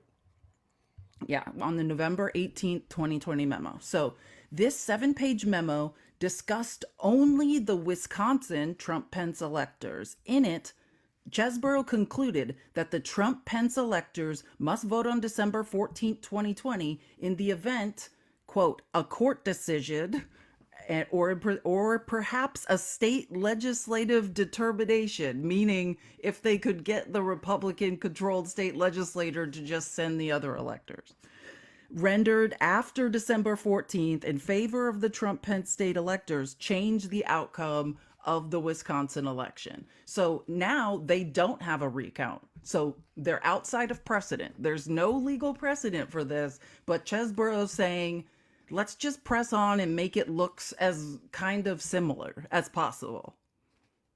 So yeah, which is such a like at this point it feels like Chesborough knew, but he's like, all right, well, they're still asking, so I guess I can just like keep giving them hope. That's what this feels like at this point. Chesborough seems to realize that it's over, but doesn't want to leave the circle. Well, and no one, Giuliani does not, they all just want to, Trump won't let him stop. I mean, he's just like, so December 6, 2020, this 6-page memo argued that the Trump-Pence electors in Arizona, Georgia, Michigan, Nevada, Pennsylvania, and Wisconsin should meet and vote on December 14th, 2020. It appeared, this is important, it appeared to depart from the November 18th, 2020 memo in parts by suggesting that only a pending lawsuit, rather than a decision in favor of Trump-Pence, was necessary for the vice president to reject the Biden-Harris electors on January 6, 2021. So see, he goes further into illegal territory. There's no precedent for this. And he's starting to realize we're not even going to get a legislative decision. Like these legislatures, these Republican controlled legislatures aren't going to do what we want them to do. So where does he go to now? Let's just have a pending lawsuit in court. And that was the point of all these frivolous pointless lawsuits that were being thrown out of court left and right because they were BS. They wanted a pending lawsuit filed in court on December 14th to use as this completely illegal, but it would be their reason of why these fake electors had voted. Yeah, and I think that was, I'm trying to remember, in New Mexico, they had like, I don't remember the details, but it was like the most frivolous possible case. In fact, I don't think it ever went to court. I think it was just like on the docket and they kept moving it back. No, it didn't. Yeah, Yeah. it was no, and it was filed after. That's the difference in New Mexico was when they technically signed, they didn't have the lawsuit in time, and that is stated in the Georgia indictment. It was such a they just threw together some absolute BS lawsuit and filed it the day after. Yeah. Real quick, just a couple comments from Candy. It's loading. Sent a donation, said weed money. That's because we need to weed our garden this weekend. Thank you, Candy. You're the best. Big bummer that I got to work every day during the Felice show. That is tough. That's tough, Candy. I'm sorry. And then from Jackie, happy best, Friday Candy. to two of my favorite people. I appreciate you guys. We also appreciate you, Jackie. Thank you. And one more. This is from Tony Danza. Why is user DB1593 such a pussy? Now, again, those are his words, not mine. DB. I'm sure. I you're saw lovely. some of DB's comments. Yeah, they were uninspired. I do know he got at invited best. up, and then he went quiet after Jen sent him an invitation. I do know that. DB, are you still here stewing in the comments? Okay, so Chesborough outlined the general procedure the Republican electors needed to follow when voting in the December 6th memo. Chesborough claimed he was, quote, this is what we're talking about, not necessarily advising this course of action, and that it was, quote, a bold and controversial strategy. So that's where Chesborough's like, okay, this is getting crazy now. Like by December 6th, he's like, uh-oh. I need to correct something. Jen did not send an invitation to DB. She sent 5. So I just wanted to correct that. So DB has had 5 invitations. I think bold and controversial is underselling it a little bit. I think somebody with a thesaurus should have helped him. Bold, controversial, I don't know that. Wildly insane and illegal might have been better. It's hilarious. Yeah. This is also the guy who was Alex Jones' personal cameraman on January 6th. So we don't even know what his idea of bold and controversial is. I mean, he was going to try to overthrow the American government. Yeah, bold and controversial is Just one think way about- of stating that. Think about when they make this movie, right? And they eventually somebody's going to do a movie about this, and you'll have like nobody will believe. Do you remember that it's a movie called Pain and Gain? It's The Rock, and yeah. And I remember I didn't know that was like based on a true story, and it's so crazy, but a lot of the stuff actually happened. I remember watching that and then finding out later that it was based on a true story and being like, I can't believe any of that stuff is real. Like that's what this will be like. You have Rudy he's like, we're going to go to the Four Seasons, and then they get there and it's a landscaping company, and he's like, fuck it, let's do it anyways. And they just put up a tarp behind him, and then his hair dye starts running down his face while the Kraken and Jenna Ellis are sitting behind him. And then, like, this movie will be unbelievable. People will be like, I can't believe these characters were real. The weirdest cast movie. Like, I can't even imagine. Okay, so now we're on to the December 9th. So I'm about to be at the top of page 38. This is the third it appears memo. You have a friend. Your friend Dale is here. Dale, you're here. I've never actually talked to you in person. Just you've been trolling me for a long time. How are you, Dale? I'm good. I just thought, it's not, I mean, all your stuff is fine, but I don't think Thank that's you. why the election is being questioned by a lot of people. 2 things. They were changing the laws on the fly, right? And they weren't going through the legislators to do it. What law are you talking about? He's talking about Pennsylvania. He's talking about the COVID rules on where Yeah, people they can were vote. changing a lot of those. And there's also, But don't not you so ever, much. do you ever ask, like, I agree with you. Like, that part was, Like that part, I think it was ruled unconstitutional that they did it. But do you ever go, Dale, like one step further and say, okay, when they made that rule, did anybody who wasn't allowed to vote in Pennsylvania vote because of that rule? No. You don't know. No, we There's do no way know. you can find that they've done out. for They yes, did an investigation. they So, verify everybody's votes. What do you mean? okay, so you think that there was real good chain of custody on ballots? Again, the problem is you guys keep talking about little small things that don't prove anything. Well, Like okay, so I know there's chain of custody issues, and there's, by the way, I've worked on elections. There's always chain of custody issues. Nobody ever talks about them. Chain of custody issues are like, these are mostly volunteers, and people screw up all the time, or people have done it a certain way forever, and they change a rule, and they're like, I'm not doing it that way. I've done it this way forever. I've been working elections for 20 years. What you then have to show is if there was a chain of custody issue, then like where are these votes that were fraudulent? Intent. Like how did it lead to fraudulent votes? But you guys can't show any fraudulent votes. well, the problem is that there's a lot of smoke, right? And that puts a lot of doubt into people's minds whether or not that their vote actually, uh, was counted, or if their vote wasn't annulled by a fake person putting in a Every ballot.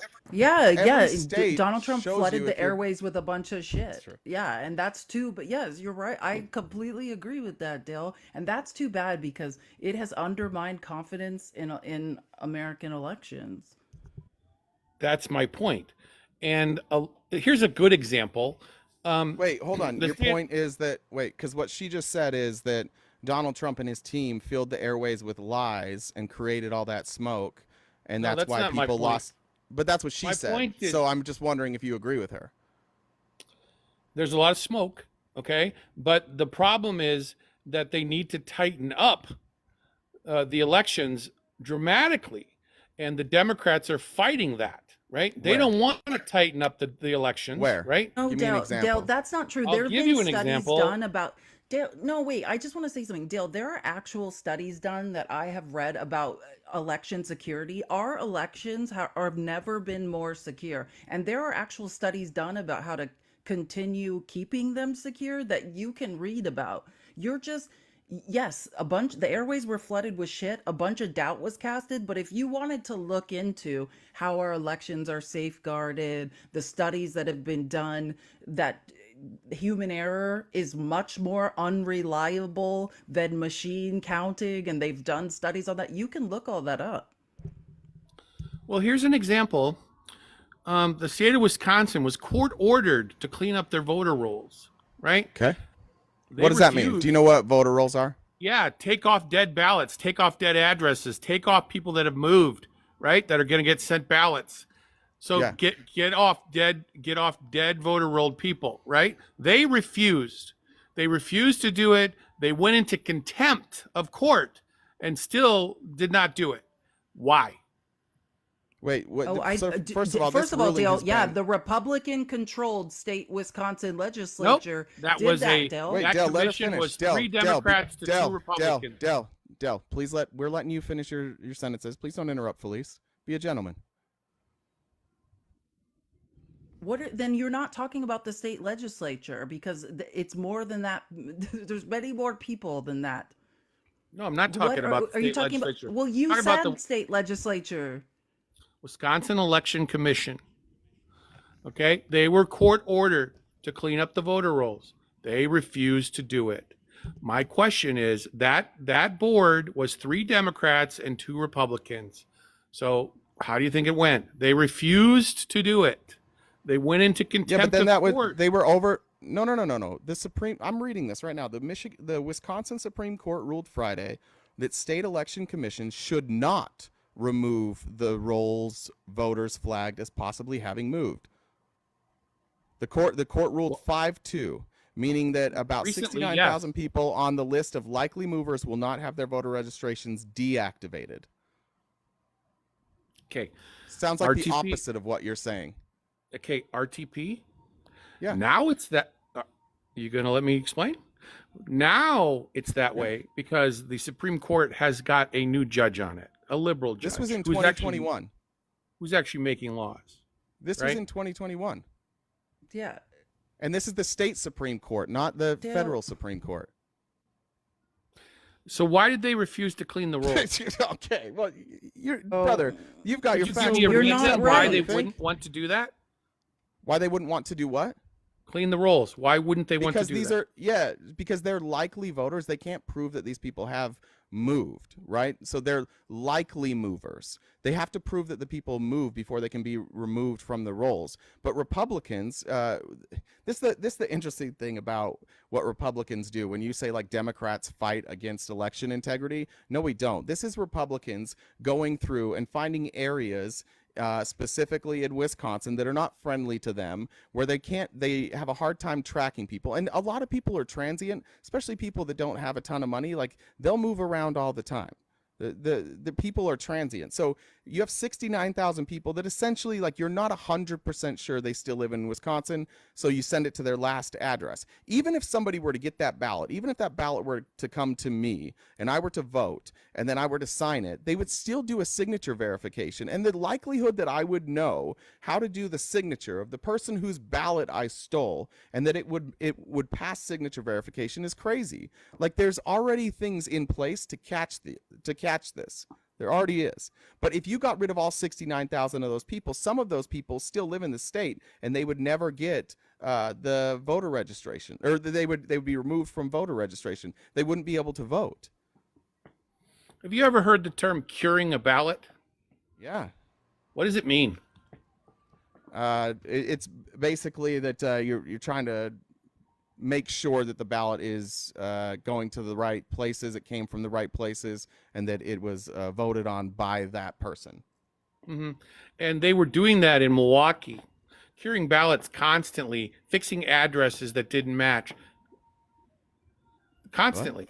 No, Those ballots you should have don't been thrown fix out. addresses. That's not true. Those ballots should have been thrown right out. Dale, you're just saying They are. saying things now. A You lot have of times to they have are an thrown address out. that matches. a lot what of you're times voting they Dale, are with. prove to thrown me out. that someone changed someone's they're not. They're address on a curing it. ballot. Dale, prove to me that someone that someone changed someone's address Wait. on a ballot. What are you talking about? Dale, curing it is the process to determine whether or not it Yeah, should you be don't know thrown what out. you're saying. Explain this to me too.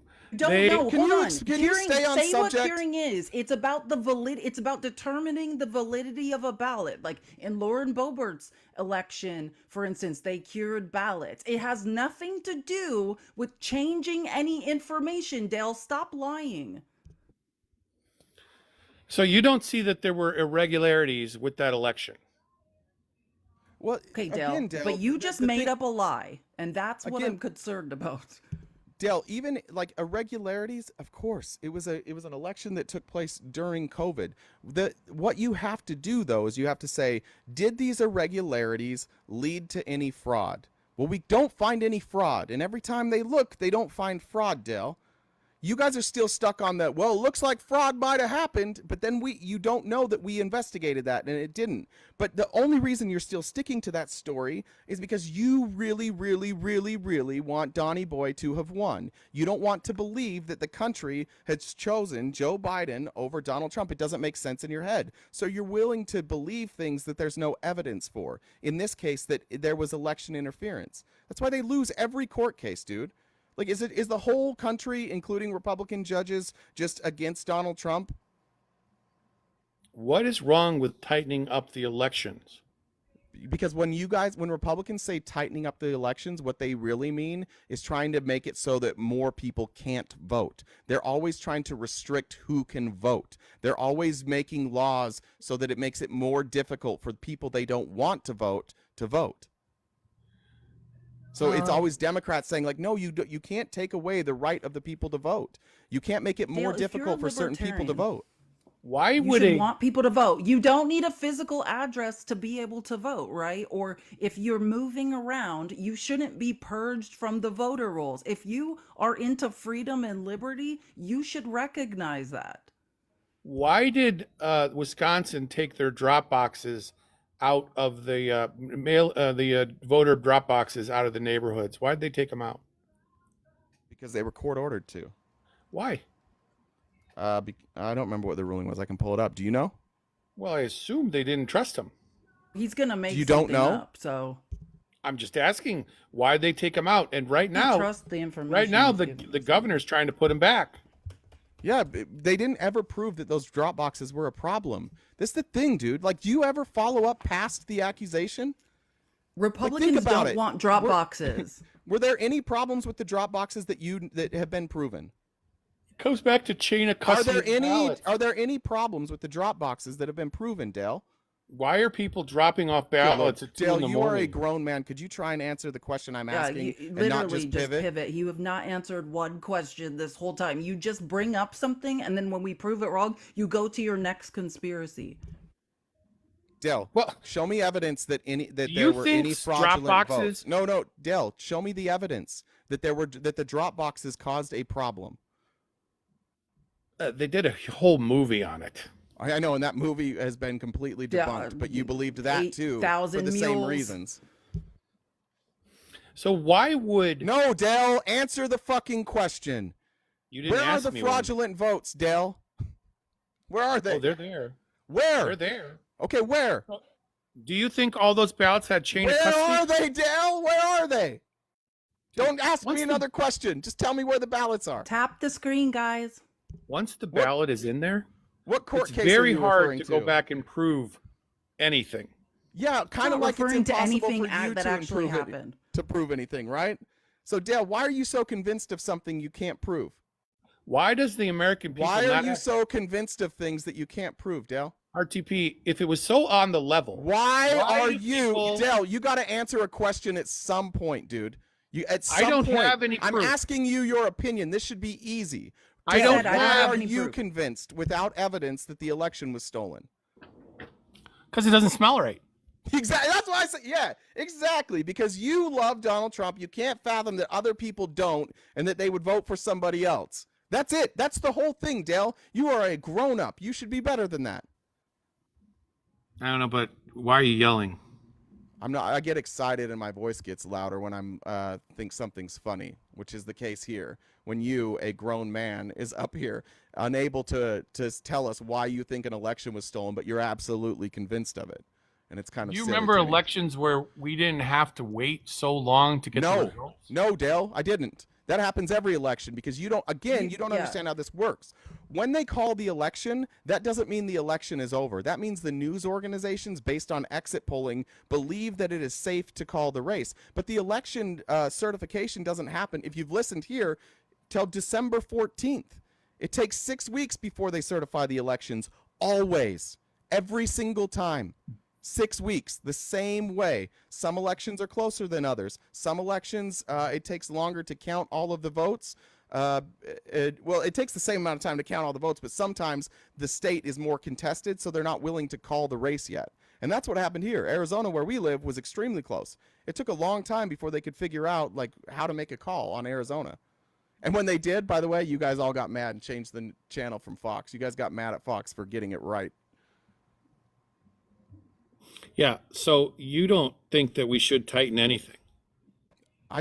We tighten things every election, but what I do think you should be able to do is, if you're saying we should tighten something up, you should be able to tell me what problem we're fixing. And you have been unable to point to a problem that needs to be fixed. You just keep talking about things that look fishy to you, but you can't tell me, tell me a problem we need to fix, and I'm on board with you.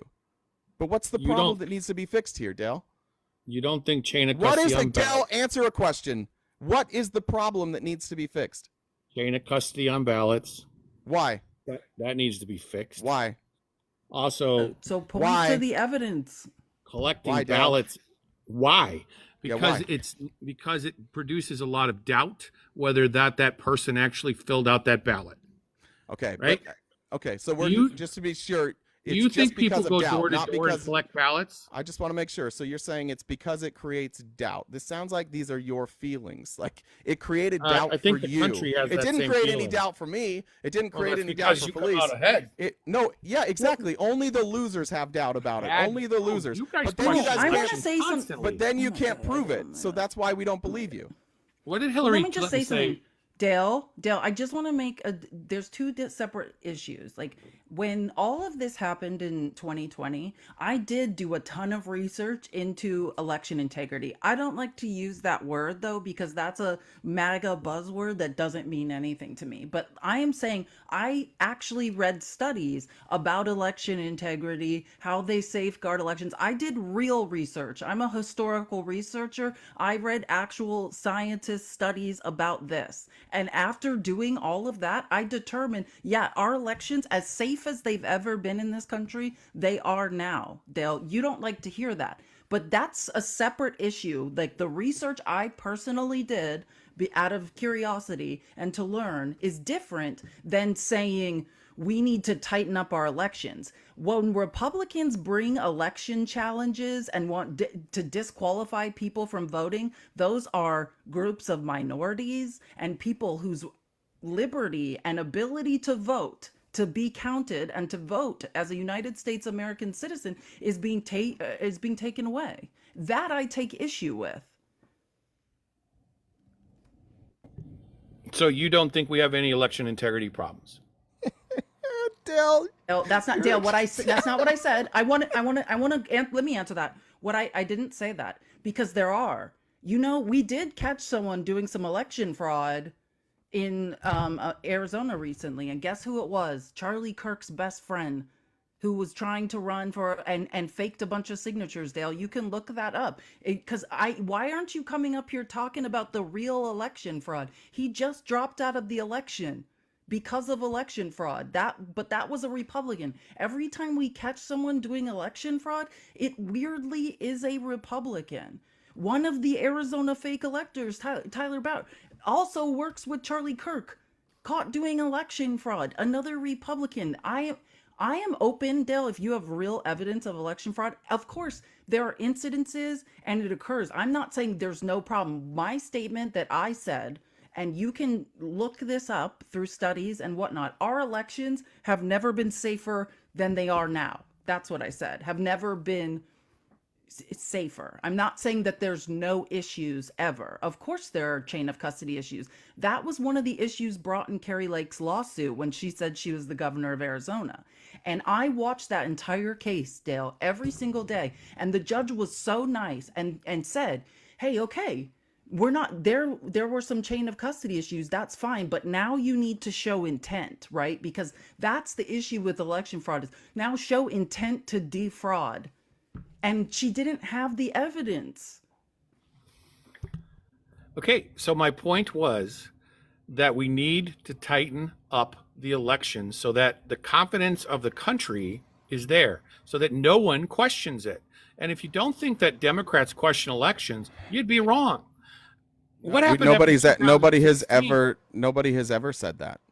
Okay, Nobody's ever so said it that happens on Democrats both don't. sides. But Hillary Clinton conceded in 6 days. It's been three Sure. and a half And then years. what did she do? What did she go on to say? It's been 3.5 years, and you guys are still saying the same dumb shit. And we've gone to court a million times still over this, calls and he Donald Trump. loses every time in court. He hasn't won a single court case, not one. He loses every time, including in front of Republican judges.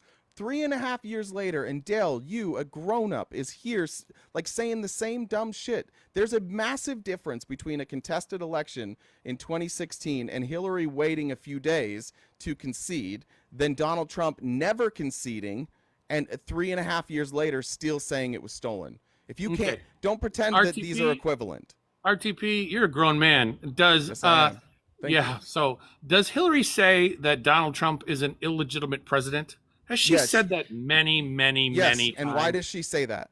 You tell me, because he was voted and elected in, she and believes. she's Well, questioning it. you said you tell me, so now I'm going to tell you, because she believes that Russia interfered in our election, and the use of Russian disinformation that was promulgated by Cambridge Analytica, and then a investigation announced into her a week before Election Day. She feels like there was massive interference, and had that interference not happened, she would have won. But what she isn't claiming is that Donald Trump stole the election, that the votes weren't real. She's not accusing you, Dell, of fraudulent votes. She's not accusing anybody of fraudulent votes. She's saying that the people interfered in the election. You guys are the ones that are making the claims that the election was actually stolen.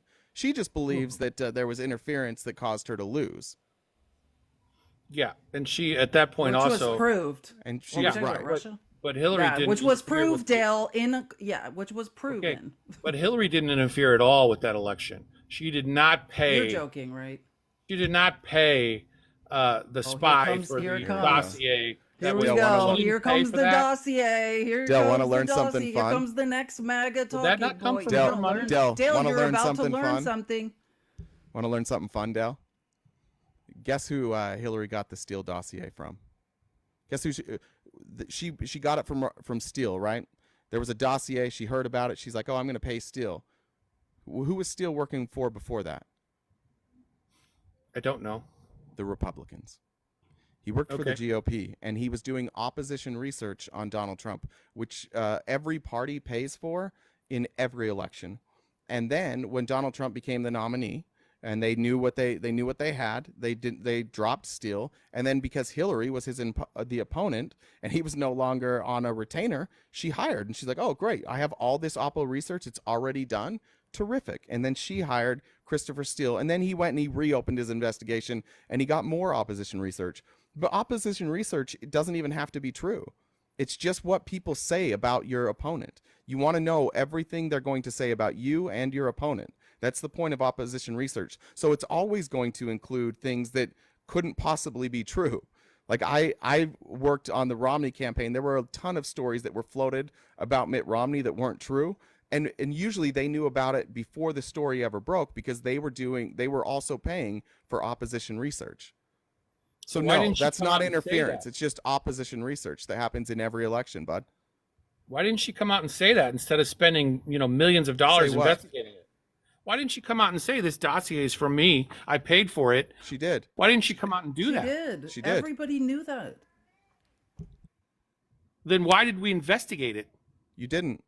Didn't investigate spent the dossier. $44 You don't know million what went on on, that. Dale. You don't even have any idea what you're. That's not what happened. help. We didn't even need it for the FISA warrants. You just have bad information. You just have some conspiracy information. Yeah, Dale, let me help you out, and I'll explain what happened here. So, there were a bunch of people that worked with Russia, including Paul Manafort. Now, Paul Manafort actually had worked for Hillary Clinton previously, and because of his actions, both the Clinton campaign and the Obama campaign were like, he has too many connections to the Kremlin. Like, we're not going to work with Paul Manafort. And there was a memo that was put out across all the agencies like, hey, watch out for Manafort. Like, he appears to maybe be doing the bidding of the Kremlin. So naturally, Donald Trump hired him. Donald Trump also was working with Michael Flynn and George Papadopoulos. There were rumors about that he was working with foreign governments. So they opened an investigation. They're like, all right, here's all the rumors. Let's figure out if these rumors are true.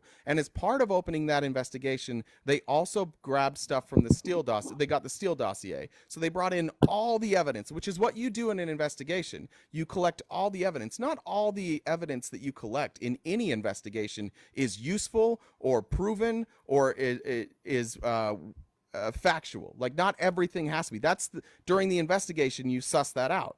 Now, the Steele dossier wasn't used by Mueller. Go read the Mueller report. He's not referencing the Steele dossier. He's referencing an investigation. But you guys have been told over and over and over again that the Steele dossier was terrible. Why? Because that's what Donald Trump does. He focuses on one little thing and pretends it's the whole story. When they testified in front of Congress, so with the FISA courts, not the FISA courts, the FBI testified in front of Congress, they said that the Steele dossier was not necessary to get any of those warrants, any of those FISA warrants. It was unnecessary. It was included, but they would have got the warrants without the Steele dossier, which makes sense when you consider who they investigated. They didn't investigate Donald Trump. They investigated Paul Manafort. They investigated Roger Stone. They investigated Michael Flynn. And those names would not have been included in the Steele dossier. So it doesn't make any sense. Okay, well, we went Danny, on you for can come up here. You're the one scared to come up here. Don't say We people went on are for stuttering. 3 years. You're not. You're scared to come up here and speak out loud. And and people went to jail. There were crimes committed. well, You don't Donald want Trump wasn't proven to be colluding with the Russians. He wasn't ever accused of being colluding with the Russians. If you know, Don't even know what remember, the like, investigation they- was about. Adam Schiff had all the evidence. they were investigating Oh, any, that's another. Oh my any God. and all connections between the Trump campaign and Russia, and they found lots of connections, and some people went to jail. Oh, well, You not I don't know that, why- Dale? That I don't know many- why so many Adam people Schiff just- pleaded- pled Why do you guilty? think, Dale? Yeah, Dale. Why do you think so many people that worked for the Trump campaign wound up pleading guilty? well, the The basic. Trump campaign had connections to Russia. So they spent 3 years doing it and came up with nothing. Yeah, because Oh, the Trump was trying to stop that investigation everywhere they could. They weren't cooperating. It took a long time. They had to slowly pick it apart and get people caught dead to rights before those people would flip. Yeah, investigations, especially ones like that are foreign investigations, those take a lot of time. But again, you're upset that the investigation took a long time. The outcome was that Donald Trump's campaign did work with Russia. That was the outcome. So I don't know why you're upset that it took so long. Then wouldn't they impeached him for that? No, because again, it was his campaign and not him. They didn't directly link it back to him. Thought that was Dale, the. you I could've thought just that read was this the- stuff. Dale, you could look this up. You can read I the thought Mueller that's report. why we had the investigation was to get Donald Trump. Well, that's Oh, it 'cause was you to listen- that's- investigate any and all connections between the Trump campaign and Russia. So the And goalpost they is found moved. many, There's and nothing. people pled guilty, Dale. Guilty. Dale, the goalpost never moved. You didn't know where they were. That's what happened. You're thinking Oh. that they moved because Oh. you thought this was an investigation into Donald Trump, which it never was, because you don't appear to read things. But the goalpost didn't move. You just weren't aware of where they were, my friend. Okay, so it was well worth the money. Sure, Well worth it. sure. Okay. What do you think that people running elections should work with foreign governments during the election? I don't know either way. You don't know. I Dale's think that fine was. with it. I think that was I a don't know. lot. Yeah, maybe we should let him I interfere think that for was a a while. lot I bet of- if Obama was working for Russia, Dale would be singing a different tale. No, I voted for Obama twice. Yeah, sure you did. Yeah, then when you saw No, Trump they come all down did. the golden They all escalator, did, Jay. They all did. And then he and saw then Trump, you saw Trump they were coming down picking the on him. golden escalator, Yeah. and everything changed. is that right, Dale? Did we get that right? No, I voted for in my life. I don't know how far you go back, but I voted for more No, we're Democrat talking- candidates. Yeah, but what about Trump? When did you decide to vote for Trump? The first time. No, when? When You did saw you him come decide down like the this is the guy I'm going escalator, to right? vote for? No, I thought that I didn't want Hillary. I didn't think she was trustworthy. Oh, good. Well, good thing you got Trump. That worked out. He's pretty transparent. Dale, I That's could why give he's you had so many examples of court cases. thousands of lies he told this week. Does it matter? You just need to admit that you don't care. No, he doesn't. I don't think it's that, actually. I think, Dale, that you have no idea what's true and what isn't. And so you just choose to believe Trump. You don't seem to do any research past just like what you see and hear on Facebook. That's why everything you've come up with, like we've heard a million times. We've all heard this a million times, and none of you guys seem to ever research it. You just want to believe that. You have a lot of confidence in your ability to determine what's real and what's not, but you don't do any research. Do you think Trump is less transparent than Biden? I think yes. Which one of them God. has shown? Which one of them promised to show their taxes and showed their taxes? Trump didn't pay taxes. Why should he show them? You have tax That's returns. wrong. That's not correct. What, He definitely maybe has you paid don't know how taxes taxes. work either. Maybe. No, for a lot of years he probably didn't pay any because Hey, he posted. you he still didn't file show his tax tax returns. returns. Whether you get money back or you pay money, you still have tax returns, Dale.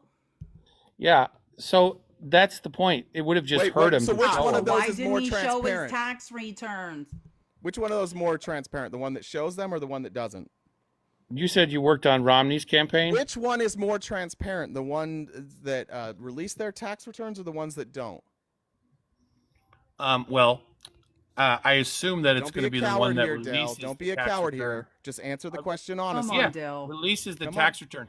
So you worked on Romney's campaign? Dale, I need you to answer the question first, and then you can ask I your just question. did.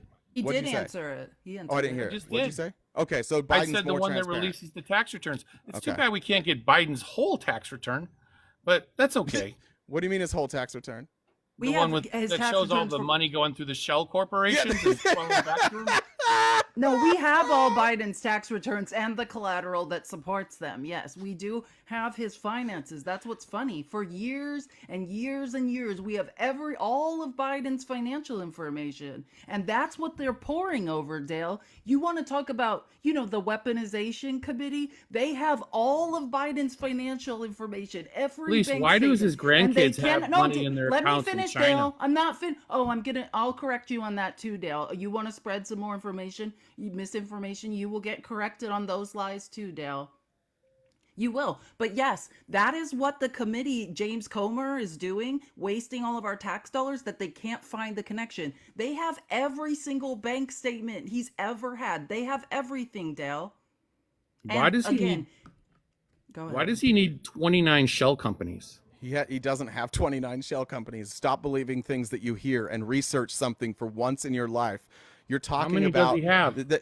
He doesn't have 27? shell companies. There are members of his family who own LLCs, and you have been told that those are shell companies. You have no idea what you're talking about. And if you've What do ever they owned a produce? business, or if you've ever received money from another they business, make? you They're would know that the consulting best way, firms, Dale. the best way to Oh, receive that money would be through an LLC, You think because Trump then you would pay. get away with do you know Dale, that hold on, Trump hold on, has Dale. consulting Hold on. firms?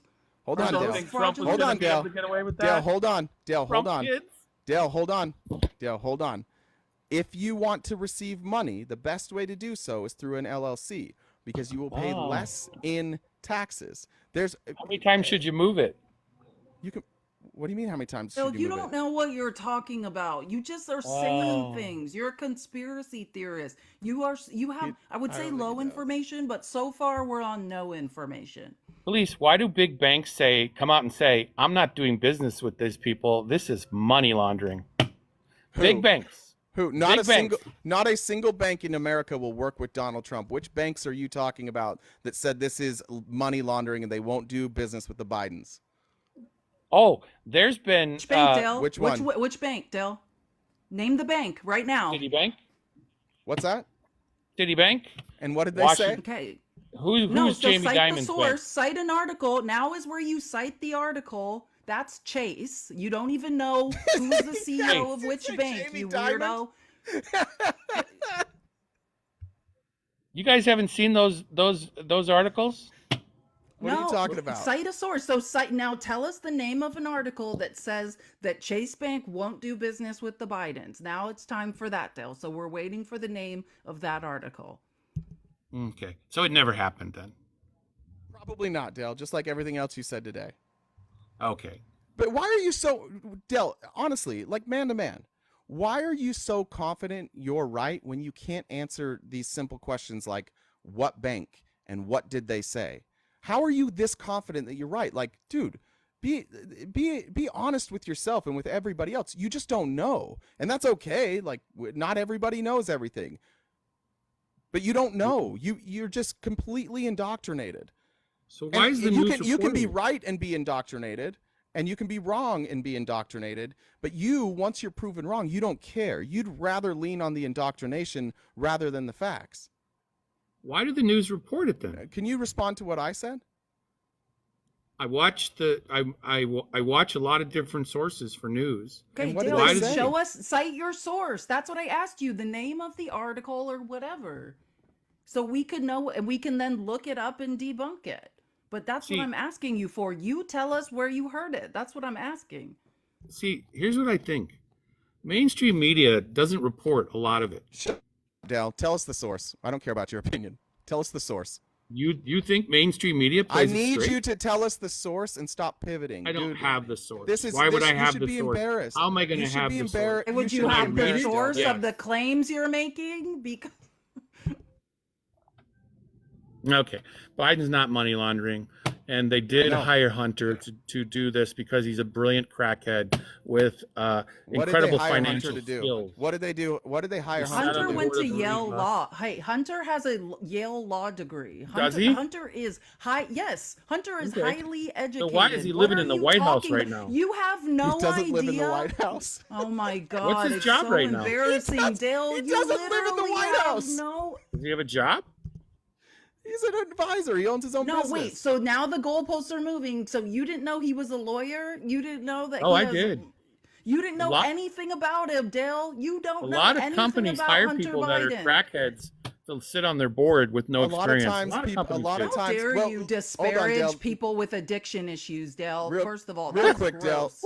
Let me That's tell not you an another. excuse. Dale, let You're me tell you gross. another thing you Addiction didn't issue know. is not an Dale, excuse. be quiet. Dale, be quiet. Let me tell you something else you RTP, didn't shut your Dale- trap. Oh, You're a grown ass man. You're a grown ass man. You sit up here and babble all day long.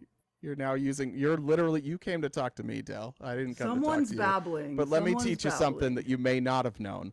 Burisma had an issue. Burisma needed to transport oil, and they needed to do so using trains. That was the way that they needed to transport oil. So on their board, they needed somebody who was really familiar with complicated logistics involving trains. And so they looked over at the United States and they saw somebody who, was the son of a former vice president, but he also currently sat on the board at Amtrak.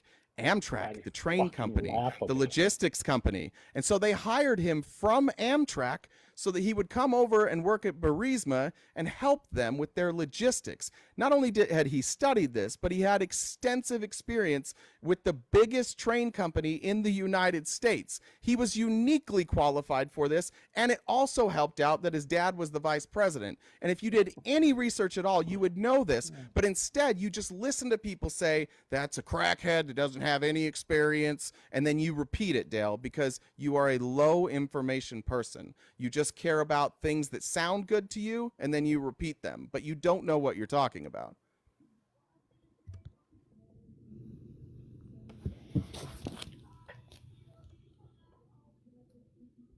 So then why didn't Hunter say that in his own words? He When he did. was You interviewed. didn't. He did. You did. You He- didn't he was read sat Hunter down Biden. for an Let me interview and he guess, was asked, Dale. why did Let they me guess, Dale. hire you? Let me guess, Dale. When Hunter Biden went in front of Congress under oath and testified, because you didn't read the transcript, but I did read the transcript, and he does describe all of this. You Yeah, can but look up before the he- Hunter Biden transcript of his testimony before Congress, and you can learn all, and you can debunk all of your Okay. conspiracy Police, theories. that's But a you theory don't he want to, can't- Dale. You don't want to, Dale. All right, keep yelling. Felice, he sat down for an interview. I don't remember who it was with, ABC, CBS. Oh, and they- okay. Cite your source, Dale. Here Oh we my are God, again. it's- Dale's don't look- talking it's- about an interview cite that it. never happened. It was Jesus. the BBC, and I'll just No, tell you it what wasn't he the said. BBC. Yes, It was. wasn't the BBC. No, Brother, it's a yes, US. it was. Let me it was a read. US Let me read thing. the quote for you. Let me read One the quote person for you. is citing a fake source. The BBC operates in the United States. They have American journalists as well. Wasn't the BBC? Just so you know. So they asked him, and he said for the first time his recruitment to the board of the huge Ukrainian energy firm in 2014, when his father was vice president, likely related in large part to his name. So he got the job over other qualified people, not to say he wasn't qualified, but his name likely played a large role. And I agreed with that. I already said that earlier. But that doesn't mean that he didn't have experience. So he why- got that job because his name was Biden, but he also had the prerequisite experience needed to be considered for that job. Why didn't he throw all that And he train said crap that out there? also in front He of did. Congress. No, he that didn't. he knows that he had a lot of opportunities specifically because of his name. But Yeah, also, which he is is why a he said- qualified So why- lawyer with a Jesus. work history that supports that he could have been hired by Burisma. All right. And also, well, is when it they illegal asked for- him, is it look, illegal guys, for your him train to theory work- I already heard. When they asked is him, it illegal? Is any of this illegal? No, it's a fact that he was on the Smells board like- of Amtrak. It's not a smells like theory, rotten Dale. fish. But that they could asked be, that him. could that could be your upper lip. Yeah, okay. Cover when they that asked and then him, see. yeah, okay, Hat Boy. When they asked him, That boy nailed it. You got me on that one. You when got they me there. asked Okay, him, okay. why did you get hired? He said, All I right, don't Hat know. Boy. I don't No, know. he did. I just read you directly what Could he be said. that He your didn't name say, is I don't Biden. know. Could be. No, I just Could be. gave you the exact That's the quote, and now you're CBS changing interview it that to he I did. don't know. No, He it said, wasn't "I don't know." BBC, CBS. And then a year or two later, he comes I up don't with know. the train story. The Comes trains, up with no, his train story. Does anyone have any messages for Dale? If you would like to donate and send us a message for Dale, Why do Republicans vote for Trump? Because they believe in carrying a baby to full term. I didn't get that like the first 5 times I read it, actually. That's hilarious. Sorry, Dale, you gotta wait for a second. People sent some messages. Ramsey's a poem. The Kraken and the Drunk.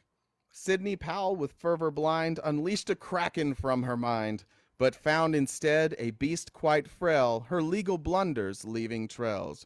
Rudy Colludi, his hair askew, with dye that trickled, staining through. I mean, he sent another one. This might be continued. Let's see. He stood at 4 seasons, humble lot, with while landscapers heard his plot. Together they wove tales so vast, in courts where judges merely gasped. Their claims like castles made of sand, washed away by truth's firm hand. That is beautiful, Ramses. Well done. Justin says, I love listening to you guys. Longtime follower. Thanks, Justin. Tracy says, you tell him, baby boy. All right. All right, Dale. You can go now. Well, it's unfortunate that all that stuff that you're citing about the election and all this stuff, yeah, that's not going to convince anybody to vote for Biden. I know, because you're in a cult. No. It actually did. But the thing is it did convince people to vote for Biden. It did. It's convinced people all over this country to leave the Republican Party. It's caused you to lose every election since then. Okay. This stolen election shit only works if you're a dyed in the wool Trump supporter. In every one of these indictments, who are the people standing up against the Trump team? Other Republicans. These aren't stories of Democrats standing in the way. These are other Republicans saying, please give me evidence. I desperately want this to be true. And they say, sorry, we don't have the evidence. And they say, well, sorry, then left it we in can't my hotel overturn room. the election. All this evidence comes from Republicans, my friend. You just have the wool pulled over your eyes. You still think Trump's the good guy. History will not remember this well. You will not brag about being a Trump supporter 20 years from now. You'll likely lie about it. Okay, so there's 10 million more people that voted for Trump the second time around. Yeah, and he lost by 7 million. Yeah, put that in air quotes. Well, let me tell you something about Trump that you should understand. Trump is hated. He's always been hated. And a lot of people hate watched Trump. When his TV show was, the You're Fired show, Apprentice was on, Trump was seen as a villain. People tuned in to hate Trump. People show up in elections for one of two reasons. One, they love the candidate, or two, they hate one of the candidates. And they hate Donald Trump. Hate him. And that's why people showed up. They didn't show up because we love Joe Biden. They didn't show up because they think Joe Biden's amazing. They showed up because they hate Donald Trump. And he got blown the fuck out. He lost badly. He did worse, obviously, than he did in 2016. Bigly. But in both cases, he got a minority of the vote. Yeah. He's the second biggest vote getter in the history of our country. Behind who?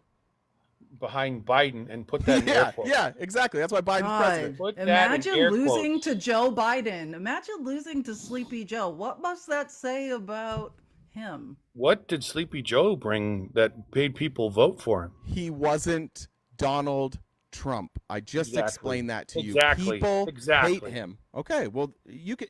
I know you don't like that, but that's what happened. That's why everybody showed up. I understand it.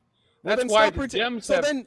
So then be a man and just realize that your opinion and the things that you like aren't that popular. Donald Trump wasn't popular enough to win. He lost. And instead of being a child and being like, they stole it from us, just recognize that you're the minority. Your view is the minority. There was nothing questionable about the election. Nothing. You haven't brought up anything yet that's questionable. It was all perfect. So there's my next question. You haven't brought anything up.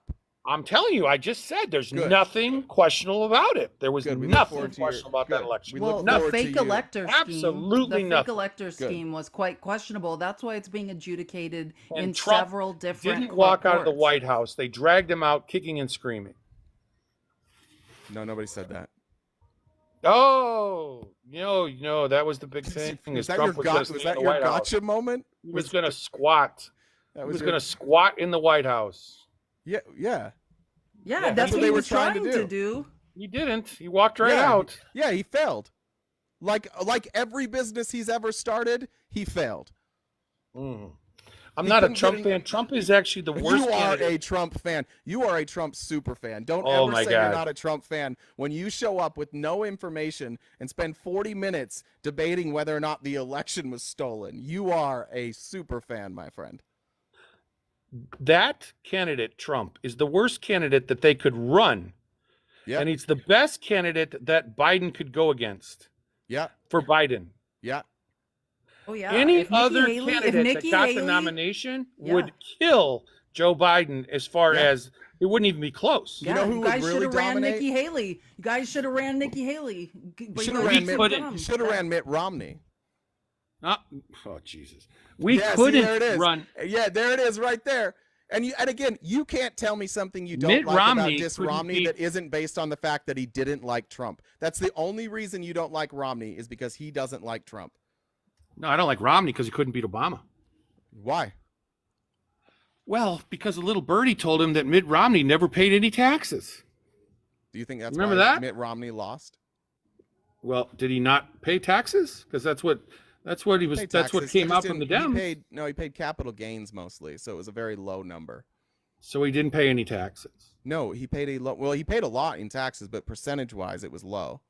According to Harry Reid, a little birdie told him that he didn't I pay. don't like Mitt Romney Harry didn't Reid. pay any taxes. Well, I know that hold Harry on. Reid You're said fine that. with Trump not paying taxes. You're up here simping for Trump because you say he's smart enough to not pay taxes. But now you're making the opposite argument, Dale. This is why we can't respect you, because the line of Please. logic always collapses in on itself. Please. If you love that Donald Trump doesn't pay taxes, then love Mitt Romney for not paying taxes either. Police. Mitt Romney paid Dale, a ton of taxes. Make it make sense. Okay. So that make it make sense, Dale, because you're Would the trying to Dems say lie? he didn't pay taxes Yeah, but they- as if it's a negative thing. Dems Well, lie. I think what he's saying is that he thinks that Romney lost because the Democrats convinced people that he didn't pay taxes. Well, maybe, but the Democrats also said that about Trump, and Trump won. So I don't know if that's the reason. But as somebody who worked on the campaign, you do you want to blame know a dirty little secret about that campaign? There's two things. One, nobody was beating Obama. Obama had something that I've only ever seen with Trump, in that there were a lot of people who were likely going to vote for him no matter what. He was beloved. He was a star. He like Trump was a star. Mitt Romney wasn't. Mitt Romney Dale was voted just like for Obama. Dale knows. yeah, that's why. But I worked in those swing states. He wasn't going to win those swing states. But the other thing that happened is on election night, the election day, the apparatus they used, their get out the vote apparatus that was run by Karl Rove, it failed. It didn't work. So all the work we had done, we went door to door and we were passing out, or we had Scantrons, and we would ask Republican voters, when are you voting? And they morning, afternoon, or evening, they'd tell us, we'd write it down. And after the time came, they would get a phone call reminder. And then there were people staged all around, bigger cities if people needed rides to polling places. But the machine, they never beta tested it. So the machine failed on election day. So the entire get out the vote apparatus, which is the most crucial part of any election, failed on election day. I still think Romney would have lost and it would have been closer, but that's actually what happened. Yeah. So we should have run Romney. If you ran Romney right now, think about it. Mitt Romney, Romney is probably would more win. well liked by moderate Democrats than Biden, because he stood against Donald Trump. He seems to have at least a pretty moderate view when it comes to healthcare. He's a guy that is perceived will listen to both sides. He was the governor of a blue state, and they liked him there. He did a good job. He passed historic legislation there in Massachusetts. Yeah, Mitt Romney would dominate. The reason that you guys can't run Mitt Romney is there's 40 to 50% of your party who is so far upside Trump's ass that he will always win no matter what. And his people will continue to win until you remove MAGA from your group. And you guys all collectively look dumber because of Donald Trump. You can't. It's really hard to respect this Republican Party because the guy you're putting up stands up and lies every single day about everything. He's still lying about the election being stolen. He's lost all 3 of his civil cases. He's a career criminal, and you guys you're still just standing behind him. So you don't think that the Democrats have had a hand in them getting Trump to get nominated? Of course they did. Yeah, they want Trump We were nominated. talking about this yesterday, Dale. It's a group effort.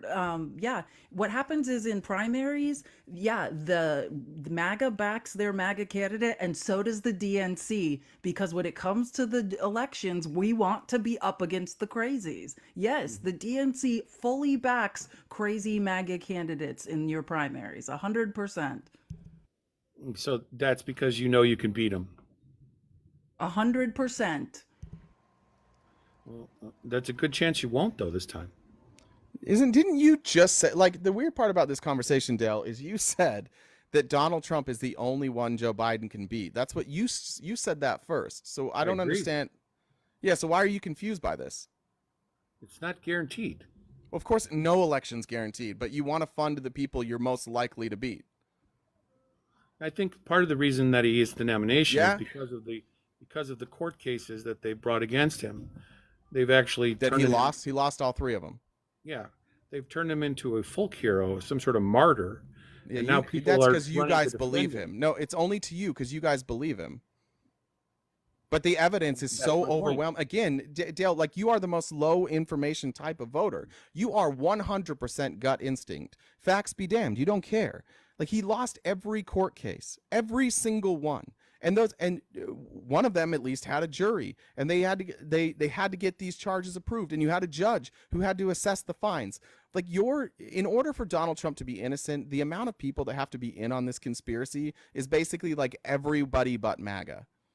But everybody on the outside recognizes this for what it is. Donald Trump is a criminal, and it's pretty easy to prove. He's not even really fighting the fact that he's a criminal. In fact, most of his defense is, I'm allowed to be a criminal, or other people are criminals too. I think most of the people that are out there, and a lot of people that are out there, see those court cases as political, and they wouldn't. I think it's just you guys. I don't think that then. exists Okay, outside of MAGA. Course. Okay, but they wouldn't have existed, those court cases, had he not be running for president. Had he not announced that he was running for president so early, they wouldn't have bothered Which court putting any cases? court cases. Which court Any cases? of them. Which Any ones? of them. Any of them. They Any wouldn't of have them? brought any of All them right. on him. Well, so let's point that out. One of the case that he's currently in now, they would have never brought these charges to him if he didn't run for president. Why? Okay. Because this is a crime he committed while trying to hide evidence from you and the voters while he was running for president. Yeah, like, he wouldn't have had to hide that if he wasn't running for president, but he did. And then he could have just been honest and given cash and told you guys, but instead he hid it in his business because he's also remarkably cheap, and he hid them as business expenses. Mm-hmm. Yeah, So- that's what happened. Do you know that that's what So- happened, Dale? So Alvin Do you know that Bragg that's what this refused case? to bring Wait, it. Dale, explain to me why that's okay. Like, why should I think that this case is fraudulent when screen, those are the guys. facts? And the other guy that he did the crime with already went to jail. Why should I think that this is just political? Because Alvin Bragg refused to bring the case. He passed on it until Trump said he's running for president. That's not true.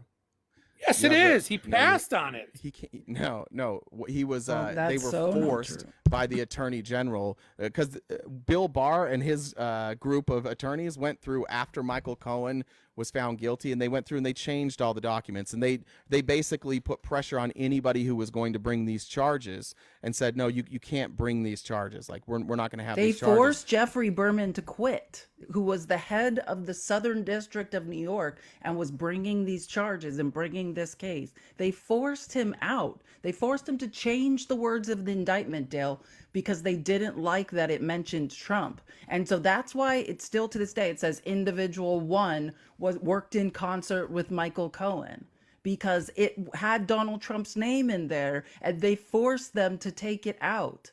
But you don't know any of that stuff either. So I'll give you this. And when the people in New York saw that, and they saw the corrupt Justice Department from the Trump administration forcing people to basically leave their job if they were going to bring charges against him, the people of New York saw that, and they said, fuck that, you can't do that. And so they hired Alvin Bragg, who said, yeah, I'll bring these charges, which is what they wanted. That's what they wanted in the first place. And He was Alvin Bragg elected to doesn't bring the case. Yeah, so he brought the case at the will of the people. Okay, I'll give you this, that he'll be found guilty in that. He'll be found guilty in every single one of these cases, but the only one that's going to come before the election is the one we're watching right now. The other ones won't make it before the election, so they won't matter. Because if he gets elected, right, they're all going to go away. Do you 'Cause they're all you think that's a politically- good thing, Dale? Yes, because they're all political motivated cases. They're bringing them Dale- before the election. Dale, let's just pretend No, for a he second that they're committed the not. crimes. Dale, let's pretend that they're not politically motivated. Do you think Is it's that good? a serious crime? Dale, stay with me. Let's pretend they're not politically motivated just for a second. But just historically speaking, do you think that if we said if we just let these investigations, these court cases go away, don't you think that sends a message that the next time somebody gets in a lot of trouble, they should just run for president? And since they're running for president, we can't bring prosecution against them because it'll just be political. So wouldn't they just run for president? Well, no, because the cases No. were brought because Donald Trump is running for president. It's not true. This case was happening while Donald Trump was president because he and his attorney committed a crime together and his attorney went to jail, and Trump's Justice Department put his former attorney in jail for these crimes. Okay. Well, like I said, he'll be convicted. Yeah, don't with you the think New York that's a jury. little silly that the guy He'll did the be crime with convicted already a went to New York jail? Jury. He'll Don't be you think it's convicted silly? with a New York jury. Don't you think it's It'll silly be that overturned on appeal. Don't you think it's silly, Dale, that the guy that he did the crime with already went to jail, and yet here you are saying that it's corrupt? Don't you think it's silly? Do you think that Michael they've got Cohen's? Do you think Michael Cohen was innocent? I have no opinion on it. I didn't follow it. That's not surprising at all. But that's who did the crime here with Donald Trump. And Michael Cohen, who pled guilty, is testifying against Donald Trump. What actually is the crime? That he didn't put it down as campaign contribution? Dale, Is that why the don't crime? you know- Dale, why don't you know anything? Well, from what I What, understand, he used it you as a don't know the business details of the expense. case, and you're convinced it's political, dude. You be better. Be better than that. Why do you even have an opinion? You don't know what the case is about, and you have an opinion. You think everybody Somewhere along the follows that line, case? somebody told you you're really smart and that you have good thoughts, and you shouldn't have listened to them. You should not have done that. You are You're so very low smart. information, and you are so confident in your low information. You don't know You're very anything about smart, this aren't case, you? but it didn't stop you from saying like, "Oh, I know it's bullshit." Yeah, dude, you're just in a cult. That's all there is to it. You're just in a cult. You don't want to think for yourself. You want to be told what to think. And you showed up here, and you're like, "This will go well." You have got zero facts right in the 40 minutes you've been up here. Not one single fact can you repeat. Nothing. And yet you are entirely convinced that the whole system is rigged. You couldn't possibly know. You don't have enough information to even start to make a judgment, and yet you are wholeheartedly convinced. Okay, so do most voters have as much information as you? No. No. But they usually should have they more than vote? you. But Should they you're vote? honestly one of the most low information people I've ever talked to. Honestly. Most people when they show up, they at least know like some facts. But you knew zero. No. Like Do you you're have any probably the idea- lowest No, information every person I've American talked to. should vote. Every American has Okay. the right to vote. Do you have any Dale. idea We're how not many people in suggesting this you country should not can't vote, name the vice Dale. president? No, yeah, I we're said, not yeah, but those suggesting you should not vote. But those No one's people don't suggesting come that. up and pretend they know things, Dale. I'm talking about the Oh. people I speak to. I don't think you're the most underinformed person on earth. I think you're the most underinformed person that I've talked to on this Okay. program. You've literally got every fact wrong. That's crazy. You're Can you it's tell me the train 0%. story again? Can you tell me the train story, the Hunter Biden train story again? Did you forget it? No, I just found it entertaining. Oh, you thought that was going to be a good joke you were going to land right there? I thought that was brilliant. That twist of tail that you got up. How he's an Oh, expert you're on train. saying that you're trying to claim that Hunter Biden wasn't on the board of Amtrak? No. Is that what I- you're I'm saying? Because loving the you fact should that look it that's up, why he was Dale. hired Look it up, by a Dale. Look it up, Ukrainian Dale. It's energy public. company. Public What? information. What you is should a be asking, thing. what you should be asking yourself, Dale, is 'Cause they had a why problem with is it trains. why is it that I didn't know that? I wonder what could have Because caused that's me to some not know bullshit that. thing. And the He answer, pulled Dale, out. Dale, before I know, Dale, listen. The answer is you consume nothing but cult material, and they tell you what they want to tell you, and you believe it. You're a mark. You're easy. You're exactly who they want. Somebody who is wildly confident but doesn't do any of their own research. You are the ideal cult member for them. And they like you even more because when you are proven wrong, you refuse to admit it. You stay just as confident when you are dead wrong about everything. You are what every cult is looking for. Like, you're a unicorn, man. Are you done? Yeah. Oh, good. Thank God. So the people that don't have all your information, they should probably not vote, or they should vote for Biden. Nope. They should vote for Literally whoever they just want. said, no one, Dale, you're an American citizen. You can and should vote. Oh, well, thank God. And in America, we have free speech, which allows me to tell you that I think you're remarkably dumb when it comes to politics. One of the dumbest that I've dealt with. Okay, that's good. I don't think you're incredibly intelligent either. I don't think you could be, I don't think you would be a good judge of who is intelligent. I really don't. Like, I think that there are intelligent people that might think I'm dumb, but your opinion on who else is intelligent, I don't think anybody should take that seriously. Because you've bought every line that he's thrown at you. Now you're just using what I said, but like, this is I'm rubber, you're glue. What are you doing right now? First, you stole a Chael Sonnen line and pretended it was yours, which I appreciate. And now you're just taking my lines and using them back on me. You haven't questioned anything that the Biden administration. You know I was right about that Chael Sonnen thing, huh? Dale, you didn't even push listen to back our on that. show. We You stole the question Chael Biden Sonnen all joke the and pretended time. it was yours? What You Chael Sonnen coward. joke? How I about don't know who that? that is. Like, I don't know who what is you're that? talking about. I don't. Sure. You're gonna have to explain it to me. No, I don't want, like, I've tried explaining to you things for like the last 40 minutes and you can't follow any of it. Why would I spend more I time followed explaining it. things to you? I followed it. I thought it was crap, but I followed it. Well, that's because, yeah, but you can't even explain to yourself why it was crap. You just know that I voted for Joe Biden, so you assume everything I say is wrong, because then you don't have to do any of your own research. You just get to live in your happy, dumb life. I don't know. Like, I'm sure it's great. I'm sure it's nice being that oblivious to what the facts are. You just wake up every day and you're like, this is easy. You just believe what you want to believe and you're right. Okay. Here's a big fact. The American people Please right be a now fact. are not feeling. They're not feeling great about the economy. That's They're true. not feeling great at where they are financially. That's true. That is why You your didn't come up here and Biden say buddy that, Dale. will That would have been a lose. much more intelligent position Hey, everybody, than what happened the last hour. W. Dale in the chat for after 45 minutes getting his first fact right. Let's give it up for Dale. 45 minutes in, he finally got a fact right. American people are not thrilled with the state of the economy. Well done, Dale. You did Tap great. the screen, W. Dale. Yeah, and it's the economy that's going to decide the election. Cool. So at that point, what's your response to? Are they just stupid that they don't feel good about the economy? That they don't feel good about where they No. are financially? No. No, capitalism. Oh, capitalism. Yeah, Okay. Dale, we would explain this to you, but like, tell me why It's the economy is. capitalism. Don't have another hour or using, 5. Without using the words Democrat, Joe Biden, or any Democrat's name, tell me why the economy is struggling. Why does inflation happen? Well, it can happen for a lot of reasons. Why did this inflation happen? Oh, it's real simple. No. Why did this inflation happen? Too much Is that what money. you're asking me? chasing All right, too Dale. few Dale, Americans. no, Dale. That was a question you asked me, and I'll answer it for Oh, you. why did this If you inflation talk happen? to, if Yeah, I you can look tell you that at, too. yeah, I have to take a bathroom break. corporate profits. Yes, yeah. Okay, Corporate profits greed, are the sure. number one driver of inflation. Okay.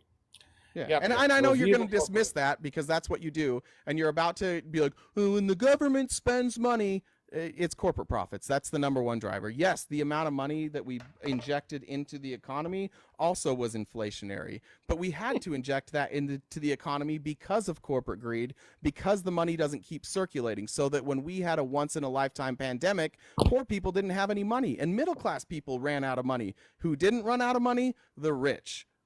In fact, they mostly made money. Like, the 1% was killing it during COVID. They did great.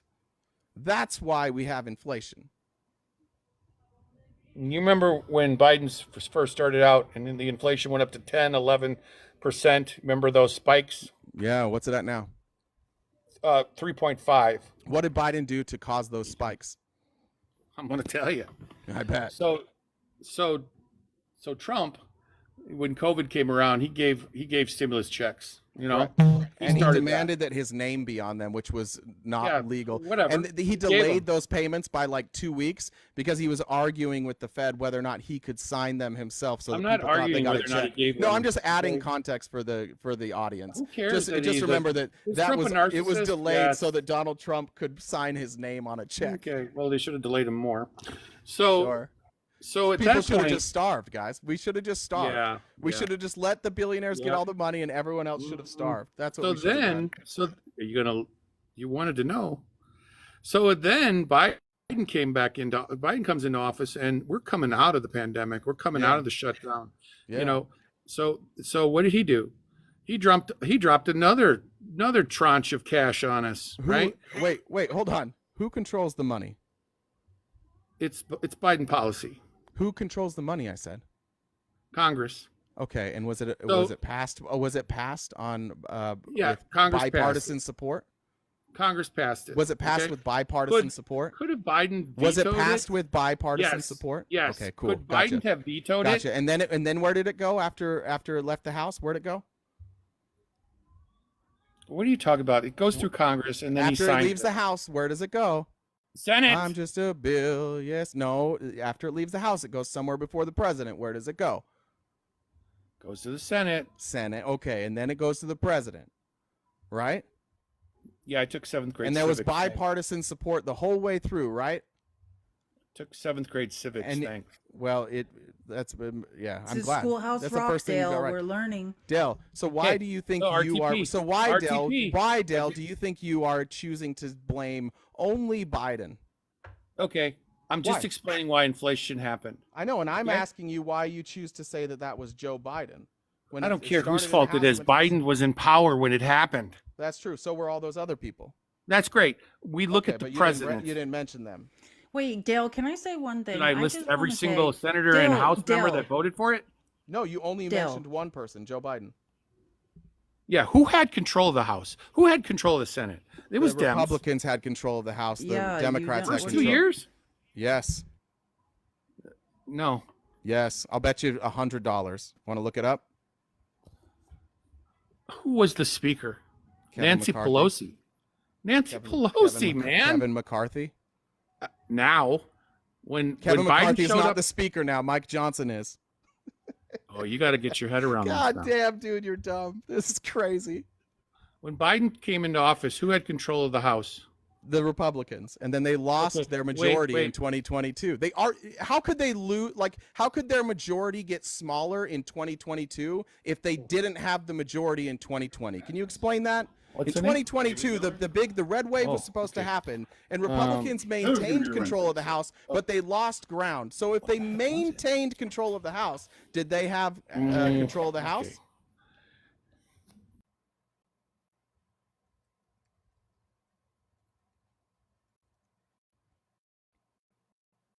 What just happened?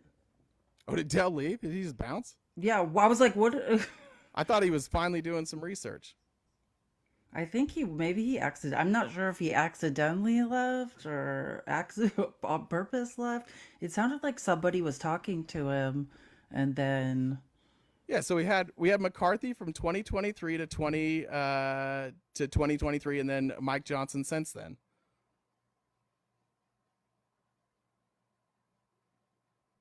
And then it was 50-50 Senate, right? So yeah, didn't have total control. Drew says his phone died. Maybe that's right, Drew. Oh. I'm sure you know. Are you talking to Dale in the background, Drew? You over at Dale's house? Yeah, Dems had control of the House when he started, but not when everything was passed. That's what we're trying to point out, is that Republicans got control of the House. That's the whole point. Like, he wants to blame everything simply on Democrats, and we're saying like Republicans had control of the House. We're right. I don't know. Maybe I misunderstood what he was saying. In 2020, I Democrats was in the had control bathroom. of the I'm not House. exactly sure what the argument was about. I was in the bathroom. Yeah, Democrats had control of the House up until 2023. Anyways, yeah. I see Yeah. Jewish Princess. I don't know if you're opposition there. What time is it? It's 12. Oh, we said we'd do the whole last hour with open box. Oh yeah, it's Friday. It's Friday. That's good. Let's I'll go take my pee break now. And if you guys want to, we'll start up again. box is open for everybody. We will take subscribers first, just as a thank you, but we'll be back, or I'll be back. Yeah, go pee. Good times, guys. Tap the screen. Let's tap the screen while Jay's gone. And I guess we'll take up, we only made it through 37 pages of this indictment, and a fun 37 pages it was. So we'll pick this up then and finish, because it just gets better and better. Kelly Ward, by now, if she hasn't fled to Mexico, she's in a lot of trouble. And we can't miss reading, like, when you have an indictment, when someone's basic like whole Twitter page is just screenshotted and put into an indictment, it's a good read. Like I'll tell you this. The last page of this, or second to last page, excuse me, of this indictment is literally Kelly Ward, because she's so not smart. This is a picture they screenshotted and put in this indictment of Kelly Ward on the phone with Trump colluding. She took a photo of herself while she was on the phone colluding with President Trump and posted it to her Twitter and said, on the phone, she didn't say colluding, but on the phone with President Trump. Just in case we weren't sure the time and date of when she was colluding with President Trump, she did take a picture of herself so that it could later be used in the criminal indictment against her. I'm just showing them the picture of Kelly Ward on the phone with Trump, and then she labeled it on her Twitter, on the phone with Donald Trump. Have you seen the clip of her where she says she's a part of the MAGA mafia? Have you seen that? Oh, yeah, I've seen. God, you guys do some research on Monday or before Monday about Kelly Ward. We could all have a great laugh. I mean, she is the extremist of all extremists. Who is this? It doesn't show me the name for some reason. Rox Fox, what's up? Rox Fox. Hey guys. Hey. Hey girl. Happy Friday. What's up? Happy Friday. Yes. Thank God. Yes. So the question is, I'm not sure if you were asked this, RTP, since you have a daughter, if she was, like, I guess, stranded in the forest, would you rather her be stuck with a bear or a man? I love these debates. Have you heard about these debates that are going on, man or bear? It's definitely safer for a bear.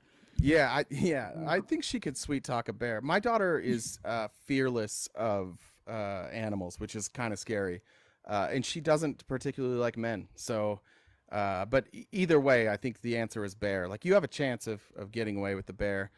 She's starting karate though, and we're gonna put her in jujitsu. So hopefully she can just like fuck somebody up if they try and get after her. Damn. How about you, Felice? I mean, yeah.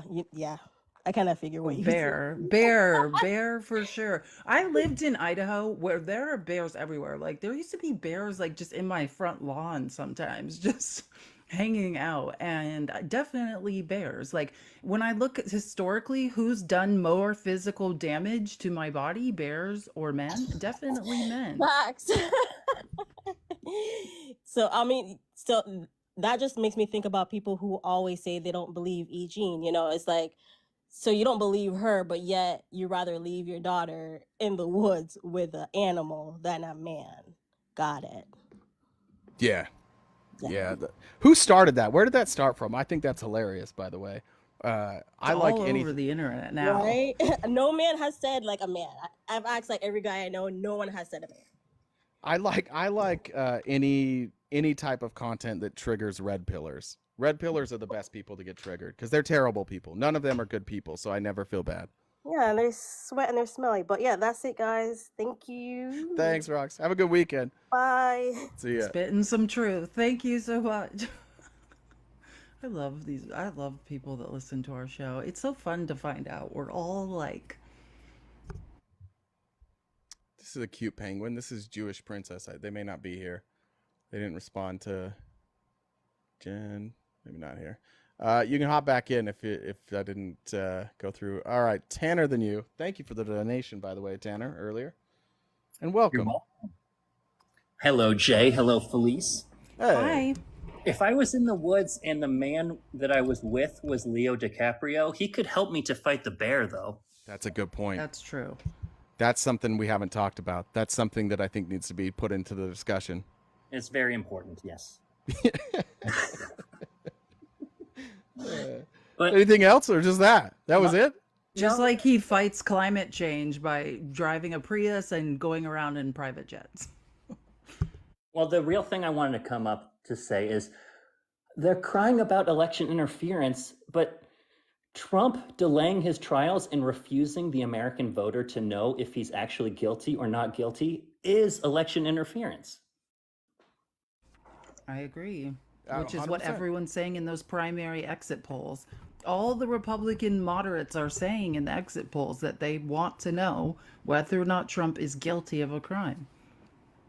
Yeah, this is textbook like propaganda. This is propaganda Goebbels 101, right? Whatever you're doing, accuse the other people of doing it.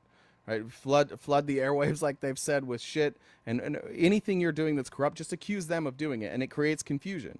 And then at the very worst your followers will be like, "Well, they're doing it and we're doing it, so I guess it's a wash." It's a brilliant strategy for especially if you have an electorate as dumb as the GOP. It's a great strategy. They've been working on this plan for decades. Yeah, they definitely have, which is sad. There are some remarkably dumb people involved in politics with a lot of power. Yes. Well, I appreciate you having me up. Last thing I'll say is I have done some campaign work in the past. So to Jay and Felice, if you ever do choose to run, I am willing to be your campaign manager. I will even give you a 3% discount on my salary. Damn. Wow. Thank you for the off. Jen, make sure you write that down just in case. Have a good Friday, guys. Thanks, Tanner. You too. Nice to meet you, Tanner. You too, Felice. Lauren sent a message saying this was for Dale. Sorry, Lauren, I was late. Shut up and learn, no hat boy. Remember when he called me hat boy? Hat boy. And this you is do from, wear a lot of hats. That's actually a fair criticism. It's true. This is for wasn't me. For Dunning and Kruger said they don't claim Dale. Illusion of choice. Hey, what's up? Hey guys, I changed my picture because Felice said I looked like a gigolo last time.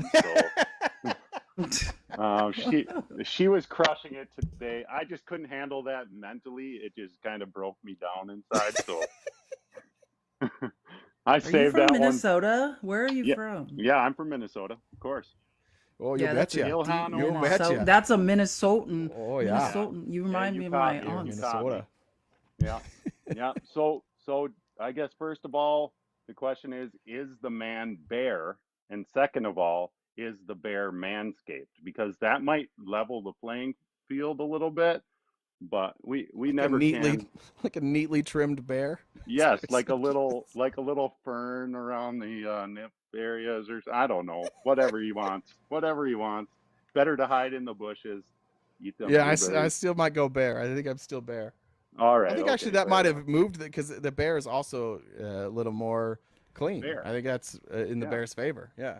Yeah, right on. Oh, fair enough. When I was camping in Idaho one time, I saw, this is a true story. Like we came back to our campsite and there was a bear, a black bear, and I kid you not, I watched that black bear open a can of tomato sauce with his one finger with a nail, just Oh my I God. mean, just like slice it slowly. Like it looked like he was a chef, and I still choose to be in the woods with that bear.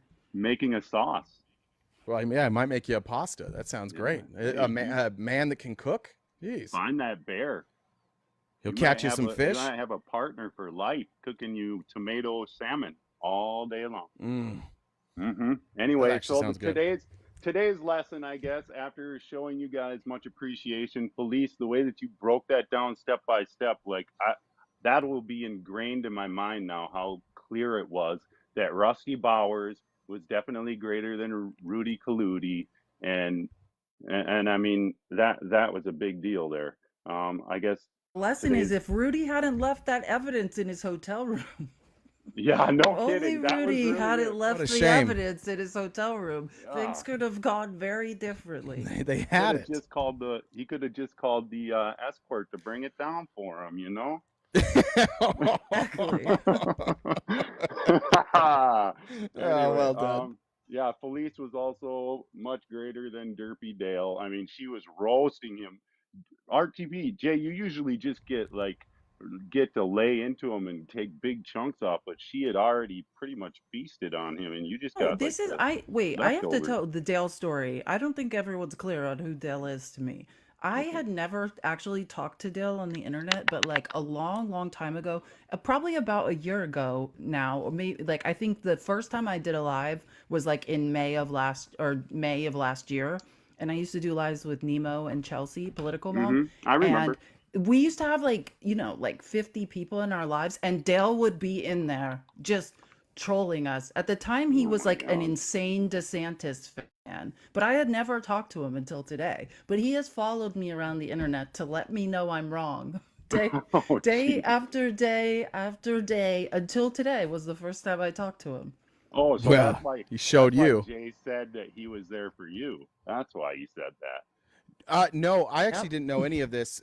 Jen said that I said I didn't know if Dale was op, and Jen was like, "Yeah, I think Dale has talked to Felice before." I forget everything, so that was Jen's Oh, doing. That's why I knew that. okay.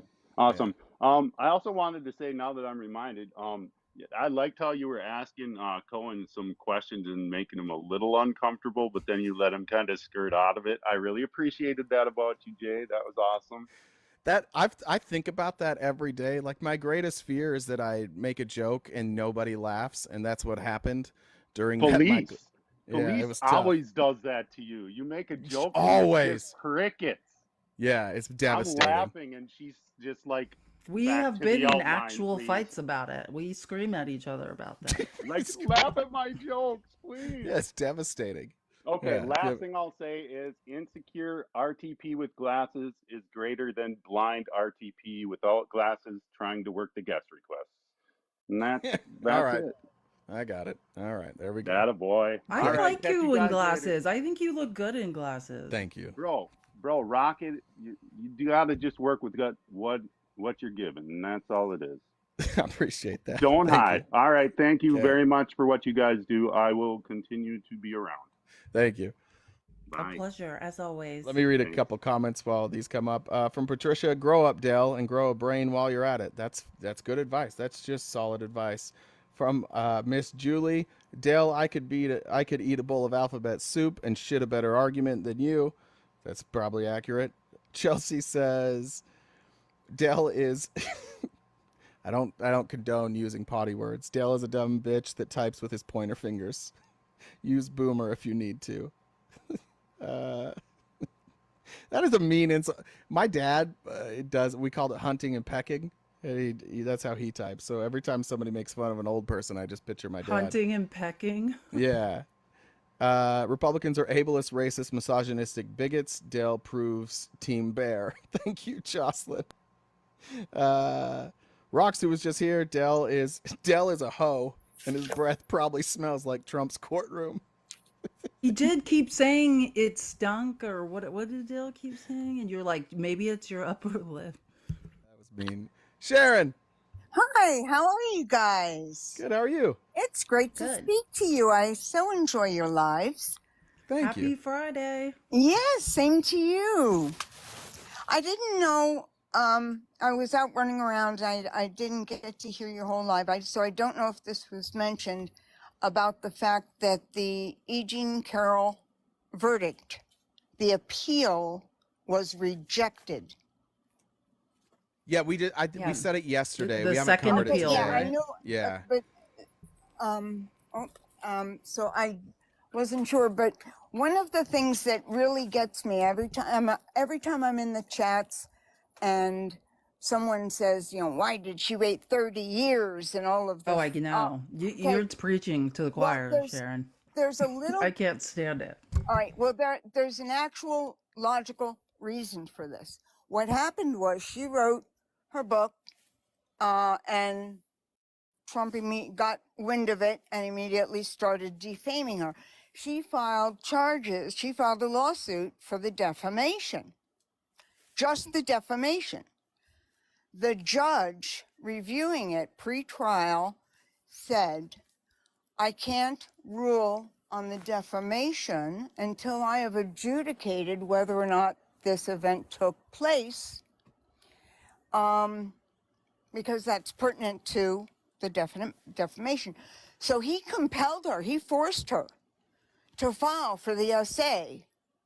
And the law wasn't changed for her. It just so happened that it had changed in response to the Oh, of Boy course it Scouts, wasn't. the Boy Scouts Yeah, and religious leaders.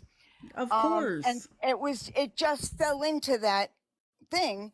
And so she was compelled, forced to sue for that. She did not want to. She almost dropped the whole thing because she didn't want to. Her niece is on the platform, Amber Librarian. Yeah. Yeah, we've She's, spoken to her. yes. Yeah, she's great. So the point is, when people say, why'd they wait 30 years? The reason is she wasn't suing for that. The judge made her do that in order to hear her defamation case. And the poor woman is so destroyed right now. I'm heartbroken. She has alopecia and she doesn't go out with it. She has to pay for security because MAGAs are, out there to get her. And this poor woman he's still defaming her. And her attorneys are willing Yep. to file another defamation suit.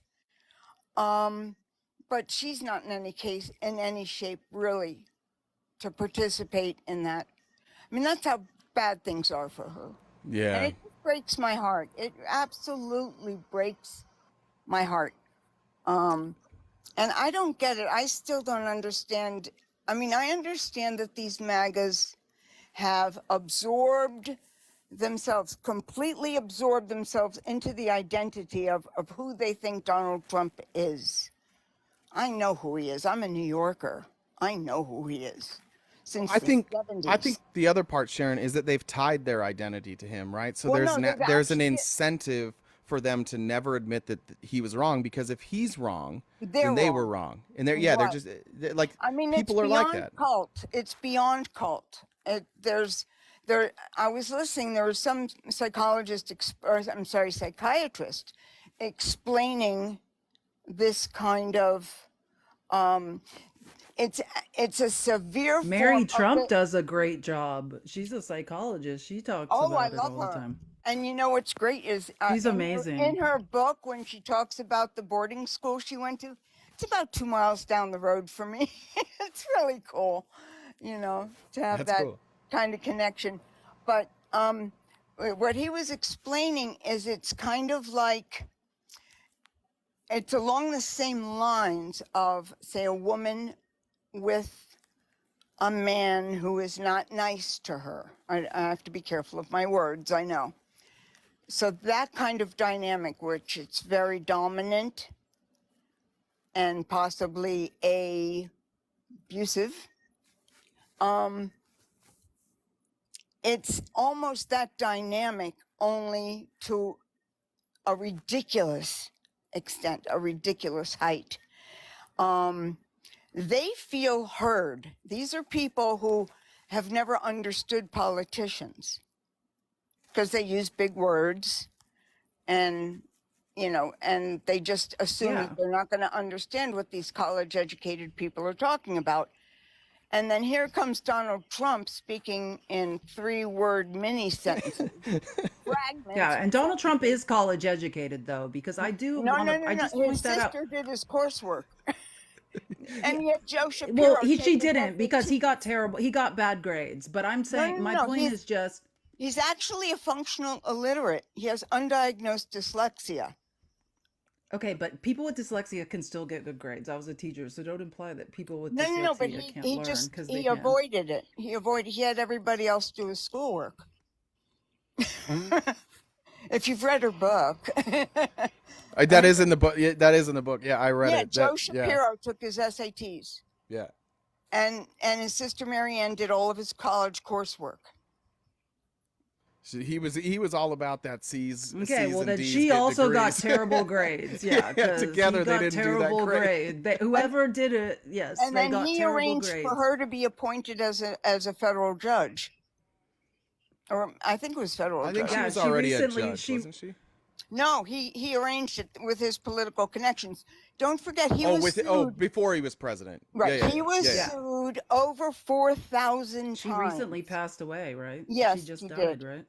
right? But he was sued over 4,000 times. I mean, I think he made the Guinness Book of World Records as the most sued individual. And I worked in a law firm where our biggest client was involved in 137 lawsuits.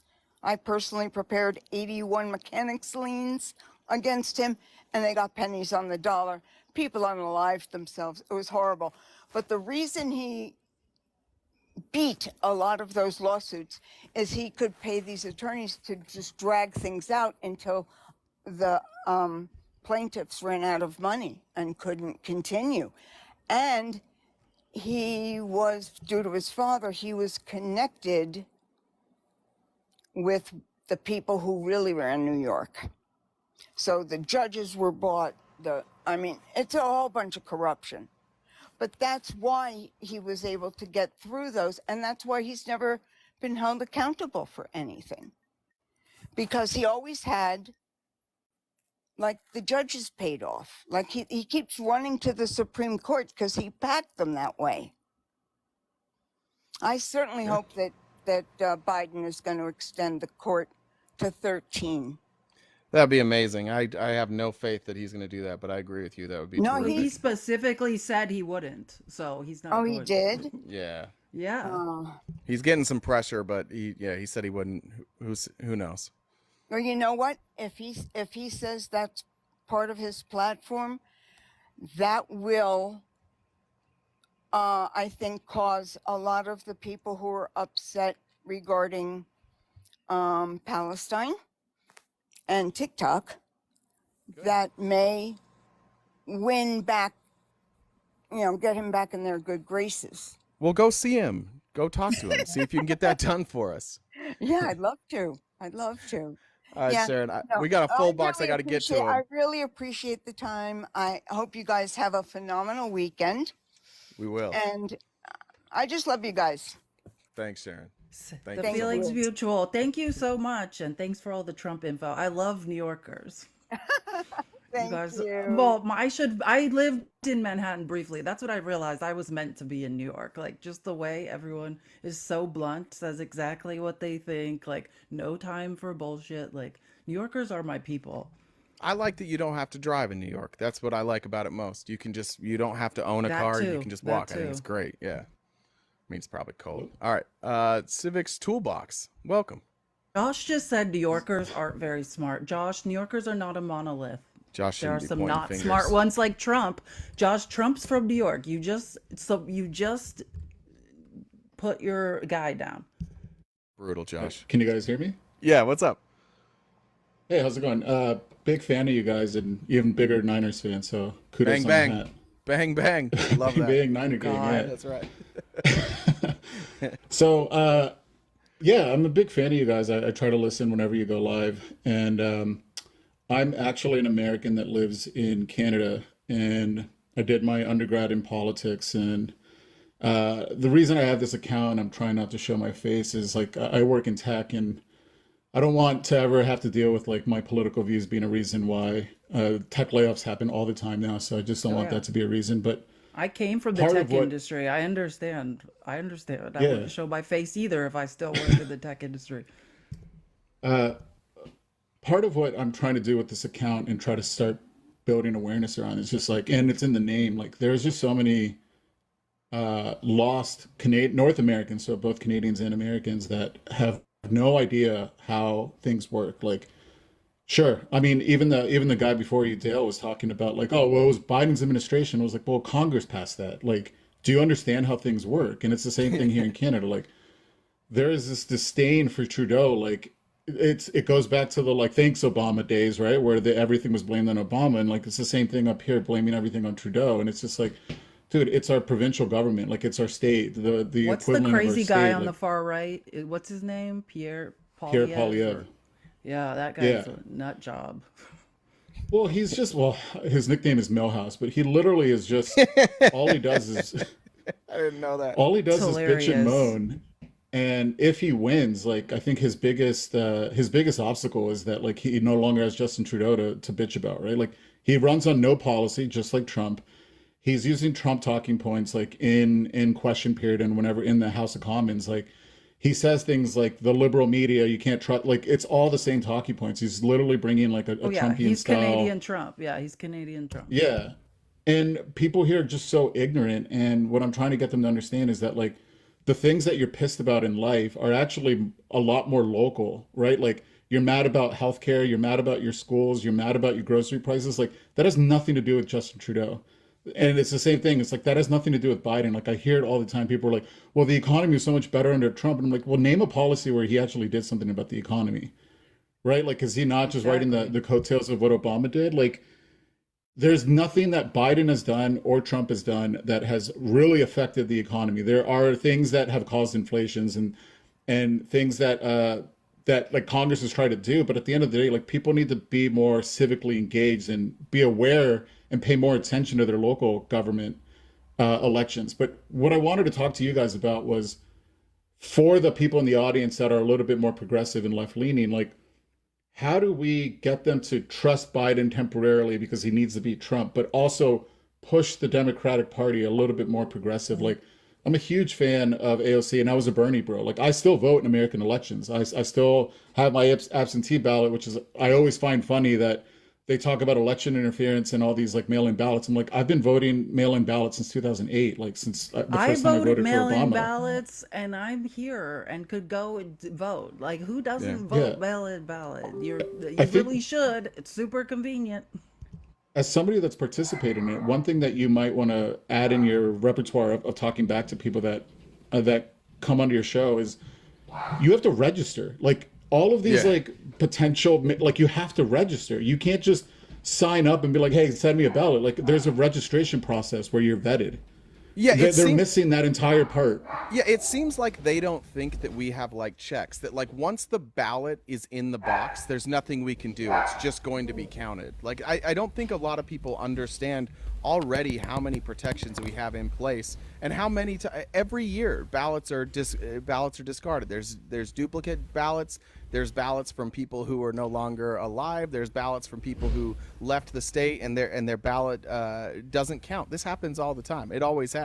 It's just that nobody was ever brazen enough to talk about it like it was a stolen election. So for a lot of people, they're just hearing this for the first time that these types of things happen. But they actually happen every election, every single time. And this one was more secure because of the amount of mail-in ballots we had, because of the amount of checks that mail-in ballots actually produce. It was a safer election for all of us. It was more secure. Yeah, another talking point that you can shoot back at them, because most of them are going to be blindly supporting the military. You're going to be like, so you don't trust our mail-in ballot system, but every single service member overseas, that's how they vote. So you're saying that you want to discredit their vote now? Are you saying that that's not secure and that they don't have a good understanding of our own political system? Like every single military official overseas, that's how they vote. Well, So you want to discredit them now? yeah, well, and it was interesting because during those times too, like there was, depending on the state, like in some states they were chanting "Stop the Steal," and in other states they were chanting "Count the votes," right? Like it was obvious that what they were trying to do is just only count the votes that they wanted. They would literally take the opposite position in different states. Yeah, and another thing that you can push back on them is just going to be like, all right, if you think that the election was stolen, what about all of the Republican members of the House that won in their state, where Biden won that state, but they were elected? So are we going to discredit those votes too? Because it's Yeah, one ballot. exactly. Down ballot. It's one Exactly. It's ballot. down ballot, but no one questioned the down ballot races. Like if wouldn't every single, including the ones Republicans won, Republicans control the state of Arizona. They won the majority of the seats, but we don't question any down ballot elections. But the ballots were messed up. Yeah. Yeah, it's So, crazy. so yeah, I mean, to tie it all together, and I'll let the box come in here. It's just like I'm finding it hard to obviously like the Israel-Palestine thing is a big deterrent for Biden, but it's almost like, dude, it is the lesser of two evils. But you have to understand that like it's fascism and then the survival of our democracy. Let Grandpa Joe just run it 4 more years, but then we don't stop there. elect and primary some of these older people, right? Like get the Democratic Party a little bit more youthful and a little bit more progressive, but like work within the system. Don't throw it up in flames. Like that's what I don't get. Like people are like, oh, Congress and the government's so corrupt, and it's like, yeah, but even if they were to crash and burn tomorrow, we would build something similar in place. So it's not the actual systems. It's just there are individuals there that are corrupt and they take advantage of it. Yeah, I agree with you wholeheartedly. I do think that that's important. And to answer your question, like how do you get liberals on board? I think you just have to keep having that conversation. I think that one thing that we can't do is pretend that Joe Biden is a perfect candidate, or that like that he's untouchable, or that there's. I hear from third party voters a lot. Like you want to validate that. You want to validate why they're looking at a third party. But realistically speaking, if you want the country to move left, your best option is to vote down ballot progressives and vote for Joe Biden, and then get those progressives to move him left, because we know he'll go left. He'll shift. Joe Biden is a politician, and I think the interesting thing to me is like that's what I want out of a politician. I want a politician who evolves, who feels the pressure from their party and will move in the direction of their party, because that's who elected them, right? So like it's weird when we call that, when we criticize that, because that's exactly what they should be doing. They're supposed to listen to us and then govern that way. Yeah. And ironically, he's actually one of the more progressive, based off his policies, one of the more progressive presidents we've had. And I loved Obama, and and the yes we can aspect of it, but like he was so steamrolled by the Republicans in Congress that like he didn't get a lot of his agenda done. But like what Biden's been able to do is like, this is actually extremely progressive considering. Yeah. No, you're right about And he's that. been able to do that. Like you can say, like whatever you can say whatever you want about Joe Biden, but the reason Joe Biden has got this stuff done, the reason the infrastructure bill happened, is because of Joe Biden's time in the Senate with guess who? Mitch McConnell, who is one of the only Democrats you've ever seen Mitch McConnell bend over backwards and work for. Mitch does not do anything for anyone. I've never seen that until Joe Biden, because they're friends. And you can say anything you want about Joe Biden, but the reason Joe Biden has gotten this stuff done, the Infrastructure Act, all of that, is because he built a relationship with Mitch McConnell. Yeah, it's almost like he's a statesman. Almost. All right, brother, we got to get to the rest of the box. Thank you so much. Yeah, I gave yeah. you a follow, though. Let's Hey, talk wait, again let soon. me follow you. Let me follow you real quick. For sure, as yeah, well. it'd be Yeah, great. it was a pleasure meeting you. Pleasure meeting you. Please kick me out because I don't know how to get out. Gotcha. There we go. Let me read some comments while the next person's coming up. From librarian Amber, that's Eugene's niece. She said, "Hey Dale, please come to the library for the media literacy classes I teach. You're in desperate need." Literacy. Jennifer says, "Chipping in for Dale's education." Amy says, "How do you get Trump to change a light bulb?" Oh God, I don't even know how. Tell him Obama put it in. Two more. That's a good one. From Lindsay but is it man, bear, pig? Because yikes. I don't know what that means. Man, bear, pig? I don't know. Man Bear Pig is something from South Park. I don't watch South Park. Isn't I'm it? sorry. Oh, okay, that's what it is. You should watch that episode because everyone knows what Man Bear Pig is. Okay. Askew Dragonfly says, "My girlfriend wants to know how tall you are." I don't know if that's for me or Felice, but we're roughly the same size. I think I got a half inch or Yeah, so. I'm 5'9" and 3/4. I'm 5'10" and something, like just barely over. Just barely. That's the one thing he beats me at. You heard it here first. What's up, Stephanie? Hey, hi guys. Love your Hey. show. Thank you. I have a question about Bill Barr because he's made a switch again. Shocker. Yeah. Many I questions. know. Oh, It what was do you mean? Him endorsing Trump like a like a pathetic little bit. weirdo? Yeah. Did you see what Trump wrote about him That after was he endorsed him? hilarious. The meanest. Actually, let me see if I can. I'll go look for it right now so I can read it to everyone. Bill Barr endorsed Trump, and Trump said one of the meanest things I've ever heard Trump I've got say it. on Truth Social. Wow. Oh, you Former okay, read AG it. Barr, who let a lot of great people down by not investigating voter fraud in our country, has just endorsed me for president, despite the fact that I called him weak, slow moving, lethargic, gutless, and lazy.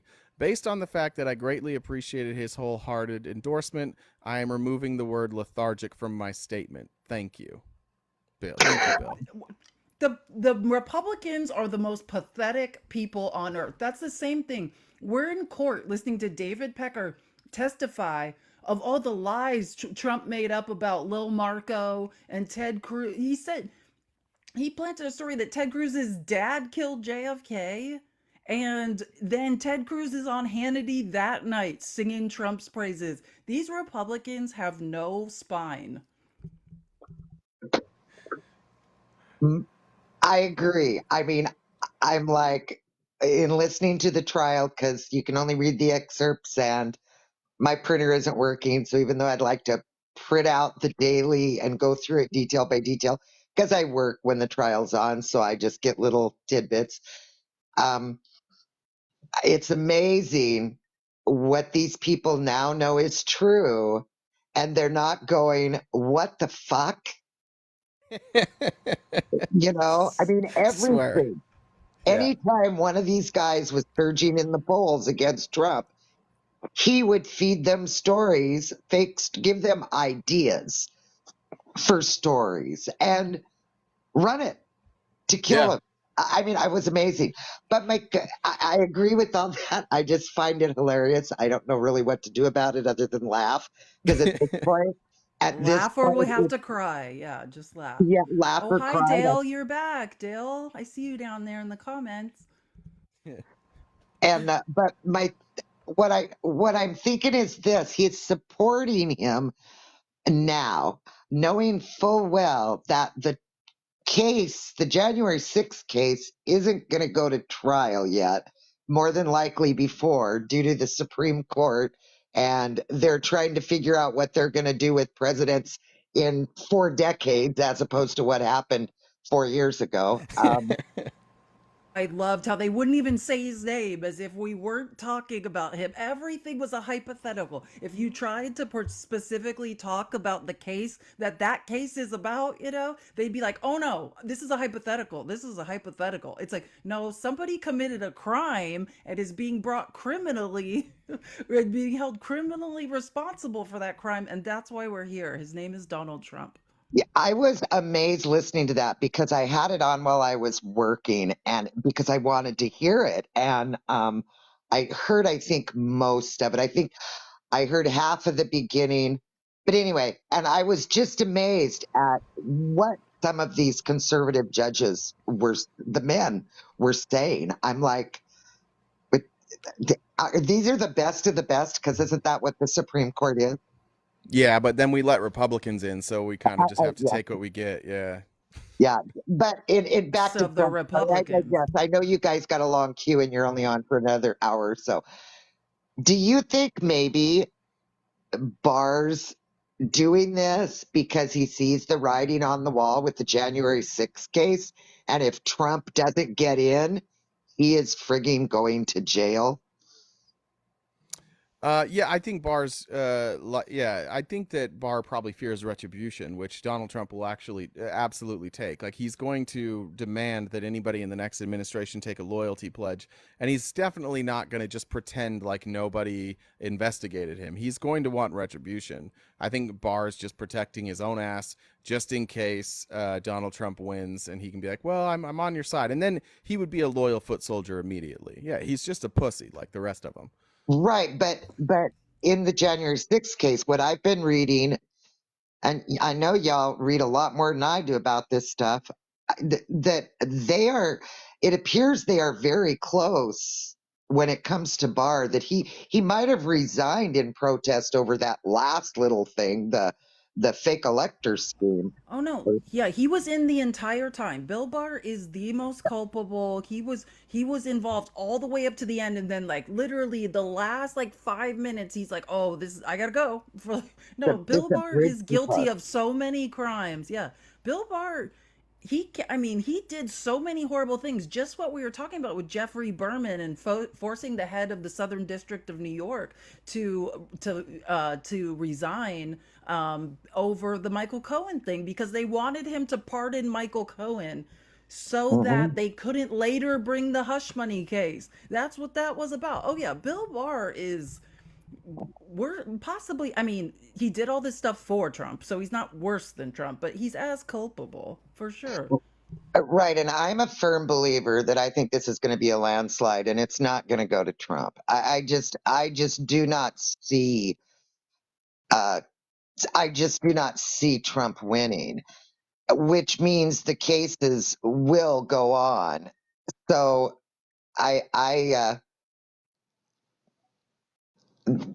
that's kind of what I'm getting at. It's that I think he's literally scared to death for his own culpability, I guess, since that's the word you used.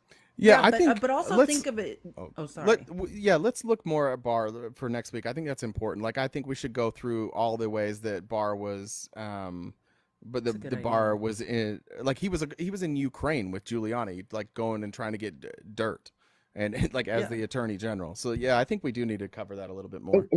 Can I ask a favor? I'm going to drop down now because you answered my question, and I appreciate you going over that. And I Yeah. don't normally tell people what to do when it comes to their lives, but I have Tuesday and Wednesday off, and Monday, Thursday, and Friday I work 4 in the morning till 2 or till noon, and I can't always listen to the whole show. Uh-huh. Would you mind doing that bar thing on Tuesday or Wednesday so I Yeah, can well, listen to it? yeah, we'll write that down. Yeah. Thanks, I would, Stephanie. I would greatly appreciate it. Thanks, you guys. Drop me down because my little button isn't Gotcha. working right. I Thanks. gotcha. Thanks, Stephanie. Have a good weekend. Paul I sent a just I message. want to say what oh, go ahead. Only excuse for Delesh's frontal lobe.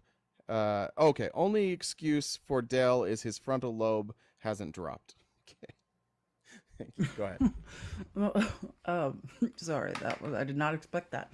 Um, so with the Bill Barr thing, you have to remember Republicans endorse Republicans. Like, why is Bill? Yeah, I'm sure he's getting a lot of hate, and maybe that will ease like the harassment he's getting.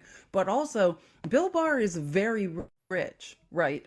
And Bill Barr, like that's what it comes down to. They're all gonna vote Republican because at the end of the day, Trump gave them tax cuts in perpetuity. Like that's what that's about. Bill Barr is generationally wealthy. He comes from a very, very wealthy, powerful American institutionalized family. Yeah. Like so he's voting for Trump. Like he's not just saying that. He's voting for Donald Trump because he doesn't want to pay taxes.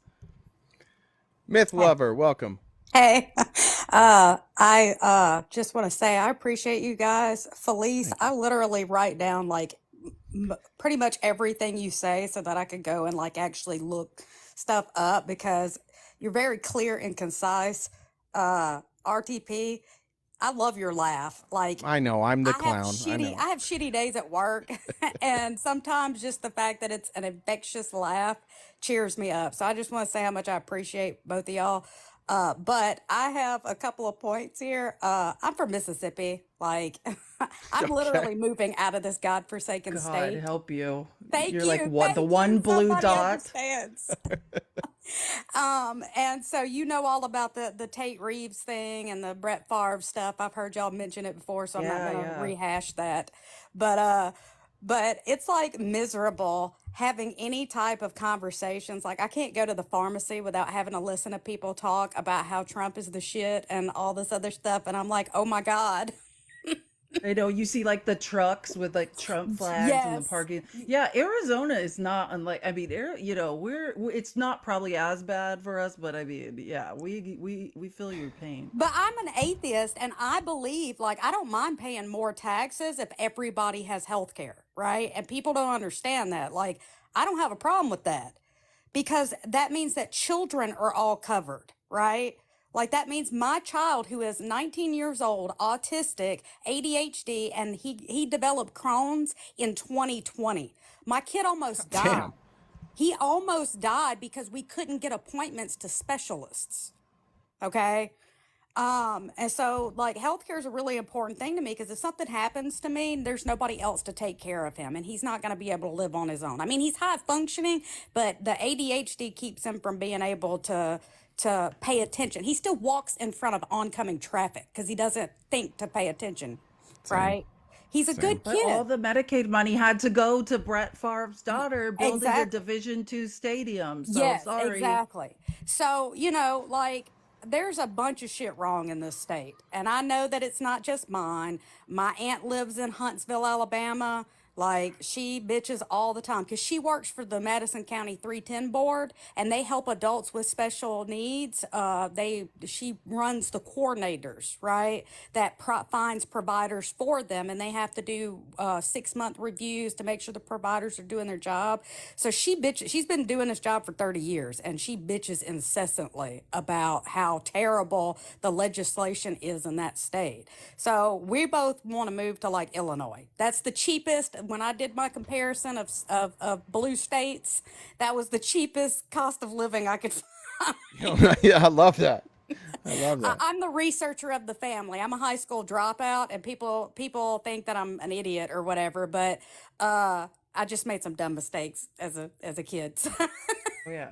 Been there. Many smart people don't have diplomas, and many people with diplomas, namely Donald Trump, are abject Yeah, fools. I, So, I agree yeah, with it's not indicative of, I agree. Like research, the most I've ever learned has been outside of schooling environments, you. 100%. Like if you Yeah. have a passion for like the pursuit of knowledge, it's a Yes. passion. Yes, I have hundreds of dollars worth of history books. My favorite area is from the Sumerians to the fall of I love Rome. that. Oh my Uh, God, I love that. and my dad was a Civil War reenactor, so yes, I did wear the 900-pound hoop skirt. Of course he was. Of course he But was. my dad said that he always taught us that the war was about racism, even though he loved playing the Confederate soldier.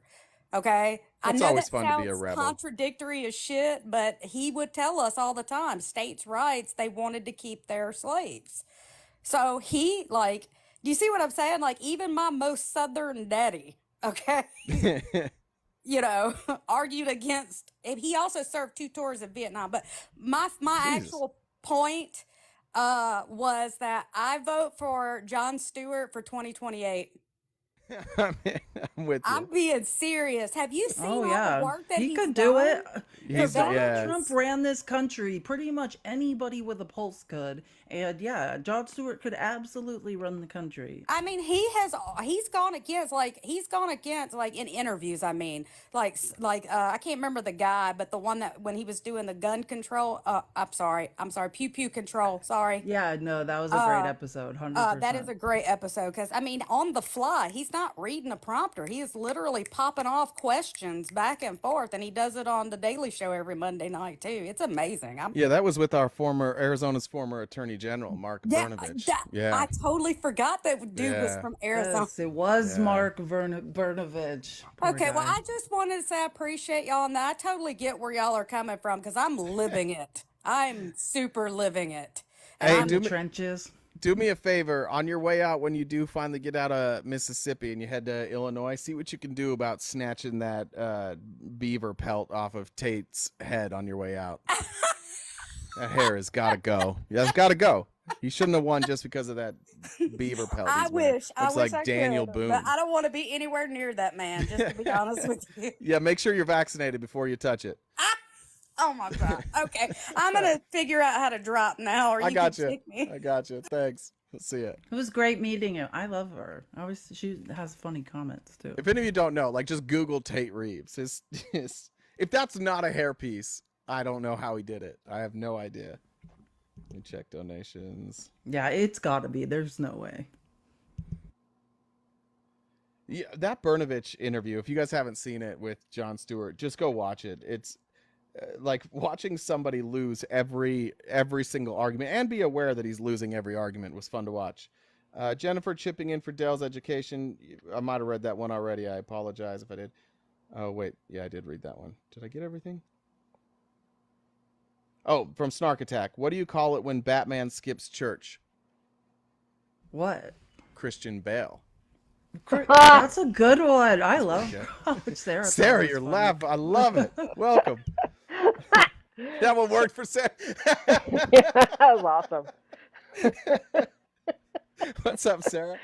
I just wanted to tell you guys, I love you both of you. You're awesome. I like to watch you every day when I can. Thanks. But while listening to Dale, I was reminded of a Charles Bukowski quote. And I had to actually look it up because I didn't want to Love get it wrong. Bukowski. The problem with the world is that the intelligent people are full of doubts, while the stupid ones are full of confidence. Yeah. Every single thing Bukowski ever said is genius. I love him. Well, Such because a it's just dry sense of humor.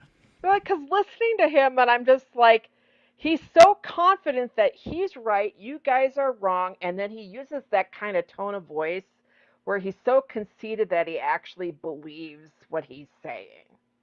Yeah.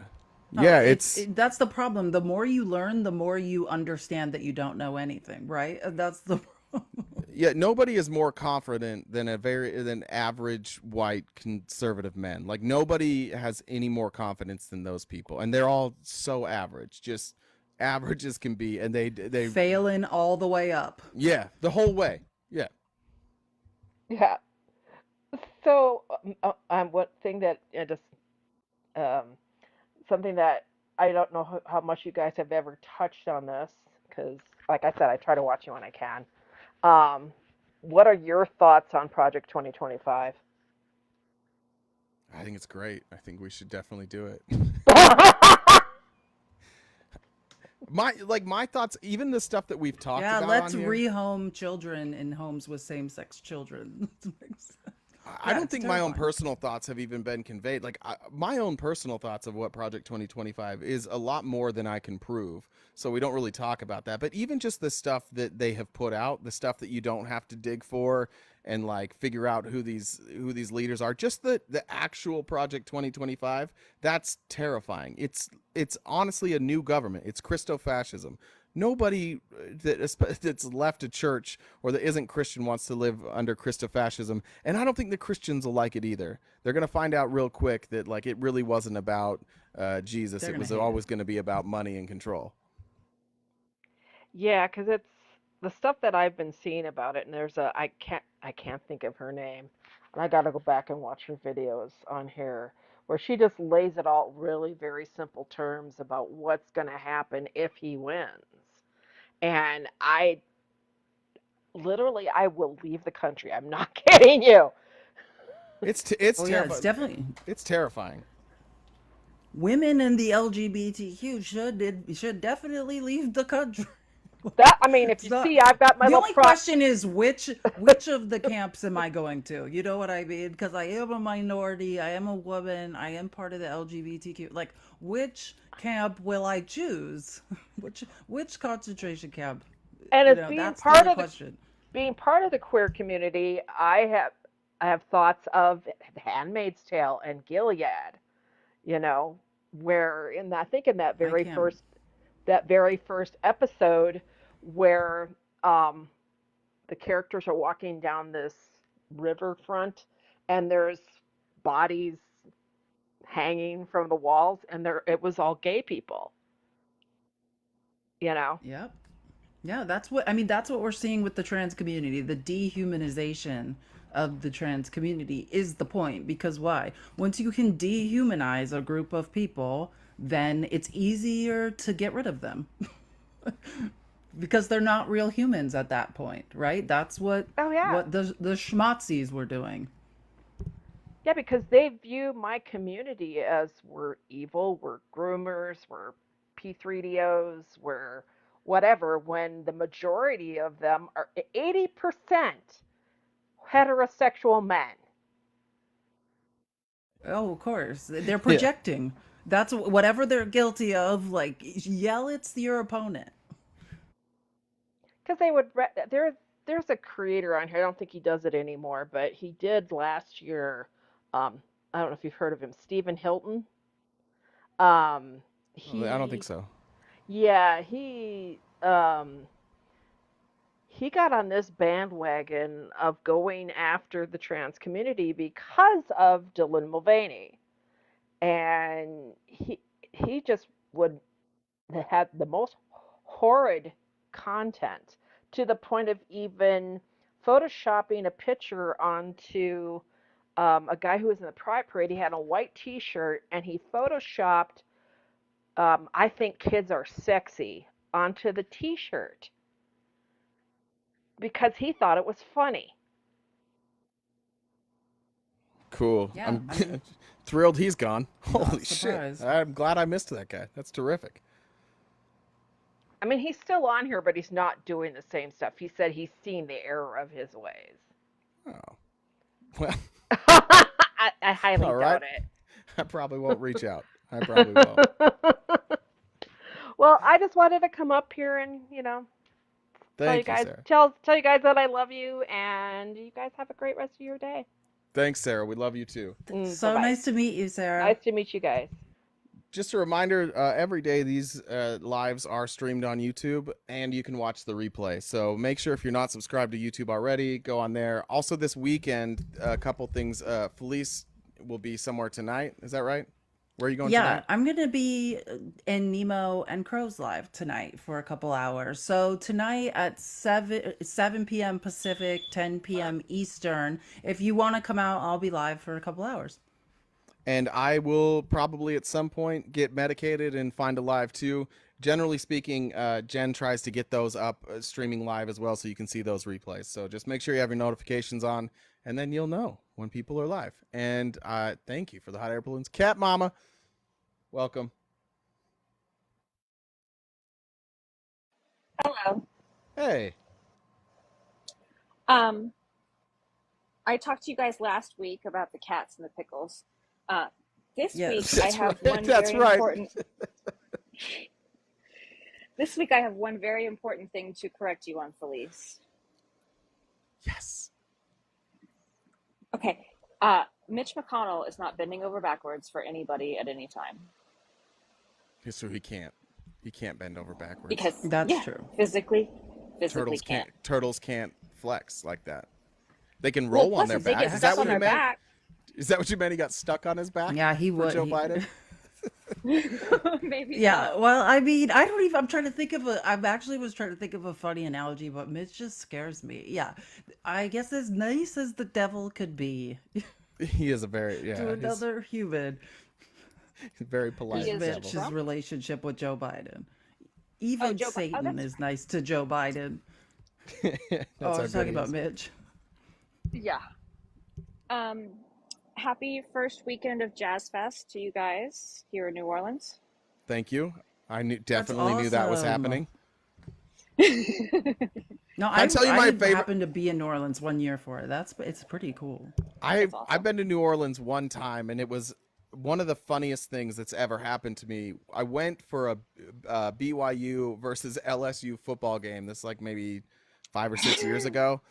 And so we went down, and we were like, we're gonna go to Bourbon Street, but for whatever reason, the date we were there, it was like, jeez. it was a gay event, right? And so we were just walking through there, and this guy came up to me and total stranger, grabbed me by the shoulders and said, "I need to see titties." And then he just left, and that was it. We didn't have a conversation. Just a complete stranger grabbed me, shook me, yelled that, and then he just walked away.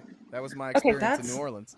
I thought it was gonna end with you being mugged, but I guess No, that's I was just like, something. how did that happen? I said, In I New think I said, Orleans, I can't help usually you. then you're stabbed, but Well, I had so not much all the fun there. time. First of all, are you sure it was a gay event? Because there's gay people in the city on Bourbon Street. Let me just say this: we were there for maybe 2 hours. I saw a lot of penises. I did not see any other naked people. It was just all penises. So for whatever was going on, it was a lot of penis. So your assumption then is that the guy Peni? that Is it grabbed peni? you, it could be. Okay. It could be. It depends on. Yeah. Well, we're not talking about that at this point. Okay. It also. So your assumption is that the guy who grabbed you was probably straight, and he was like tired of the peni and wanted Yeah. some sitai. My thought was he came to Bourbon Street thinking free boobs and got very upset when free boobs that he had dreamed of were not on Bourbon Street. It was not what he was looking for. I think that, and it was just frustration, and I happened to make eye contact with him. I do that. When I'm in public, I love talking to strangers and I'm a weird guy. Like on the way out of like a grocery store, like a bagger, I'll just you are on the internet. I'll too. say love you like as I'm leaving, but not looking at them. So I know they're just like, did he say love you? But I'm not looking, so they can't, yeah. So Okay. That sounds normal. Yeah. So I made eye Did contact he with think him, that and he you had the had that titties? experience. I don't know. I thought maybe he just looked at me as like, this guy knows, or maybe he just wanted somebody to share his frustrations with. I don't know, and I didn't know. I didn't know where he could find that, and I have always appreciated him sharing that moment with me. I hope I meet him Yeah. again someday. Um, as a side note, and then I'll let you guys go. Although I want to say, love your show and thank you for being on here and everything. Thank you. The side note is that I did once flash my titties on Bourbon Street during Mardi Gras. I support So it does that. happen. That's happened. Free It the happens. nipple, as long as we're talking about it. If men don't have to have shirts on, why do we? Yeah, amen. Okay. Amen. I'd rather keep my shirt on most of the time, but I did get some Well, really I mean, nice it's beads. optional. I'm not saying I'm not going to forcibly make people not have their shirts on. I'm Yeah. just pointing out a thing. Free the nipple is a real movement. I'll go with actually. optional shirtless women if they want. Yeah, so will I. I'm with you. I'm with you. I'm all in on this. We've got agreement. Okay, thanks you guys. Start a petition. Thank you. See ya. Thank you so much. A pleasure as always. She's really funny. I really enjoy that. She's really funny. We have cool followers. I think about that trip to New Orleans all the time. It was bizarre. Oh, Like bizarre. Mormons and New Orleans don't mix. So there were so many Mormons there, just like couldn't figure out to where, like, because they can't even look at nudity. So they're just like, No, I can walking imagine. around You must have looking been up. so awkward. Like I wasn't why Mormon were at the you- time, but Oh, all my okay. friends were. All the friends that I went with were my old business partners. They were all actively Mormon. So I was trying to push them into places that would make them uncomfortable. Honestly, I loved it. It was one of my favorite trips ever. Pizza for breakfast, I agree. How are you guys? Good. How are you? Good. I'm good. I'm good. Well, first off, yeah, I'm from Canada. And then I just want to say that if things go south and Trump wins, I'm opening my home to everybody. Well, How many rooms? Specifically for me, most likely. So It will be a convent. It'll be great. Everyone can come. How many rooms does your igloo have? Uh, you'd be surprised. They look you small made on me the laugh outside, but on the twice inside. today, Jay. 2 times I genuinely laughed. There's no houses in Canada. I had a question about, and like I know you're not lawyers, but about the hush money case, which shouldn't really be called the hush money case. Good point. So Trump is charged, has 34 charges of falsifying business records. Is that correct? Yeah. So I'm confused about the unanimous nature of the jury. Like, can they agree that like 20 of the charges are good, but like the others aren't? Do they have to agree on all 34 charges? Am I missing something? It depends No. on jury instructions, right? I mean, but no. I read a breakdown before. Again, I'm not an attorney either, but I read a breakdown before the case started that they were like, here's the charges that we think will stick. Here's the ones that we think will be hard to prove. And I didn't read anywhere there that it had to be in totality. So I don't think so, but I don't actually know the answer to that question. Okay. Secondly, do you think like Biden will find a way to push or get to border reform at all before November? Do you think it's feasible? The House is standing in the way. I mean, they control that funding. He could make some executive orders, but executively, I don't know what you can really do there. So, no, I don't. I really think that Trump is going to force them to not do anything on the border until November. That's a bummer. Well, they voted on it. Just to be clear, there Yeah. was a border thing voted on. Yeah, when they voted on foreign aid, but it needed a 2/3 vote to pass, versus all the other bills just needed a majority. So yeah, they're not getting 2/3. Yeah, and it was a clean bill too. That's my understanding. What do you? One other thing is Jack Smith. I'd be really upset if I did not get to see that guy in action. He would really like that. This is the guy, right? So Yeah. He's like Batman. You know Yeah. what I mean? Like, who Yeah. does not want to see Jack Smith work? Like, we all do. I might follow him around. Like, even after this, at some point, if I don't get to see him do his job, I might have to go sit in a courtroom somewhere and Absolutely. watch. I don't know if you follow his Twitter, which I believe is legit and verified. That's but not it's- him. No, that's not it's him. not? That is no, it's a parody account. Jack Smith Oh. is not on Twitter. That's a parody, and it's hilarious. Everyone should great. follow it. Yeah, I it's just found it. hilarious. You thought that was Jack Smith Well, harassing in people on the defense, internet? well, in defense, I did think so. Elon lets everybody be verified now if you pay him. So it used to be like if you had the blue check next to it, it would be, oh, this is the real person. But this Jack Smith has the blue check mark.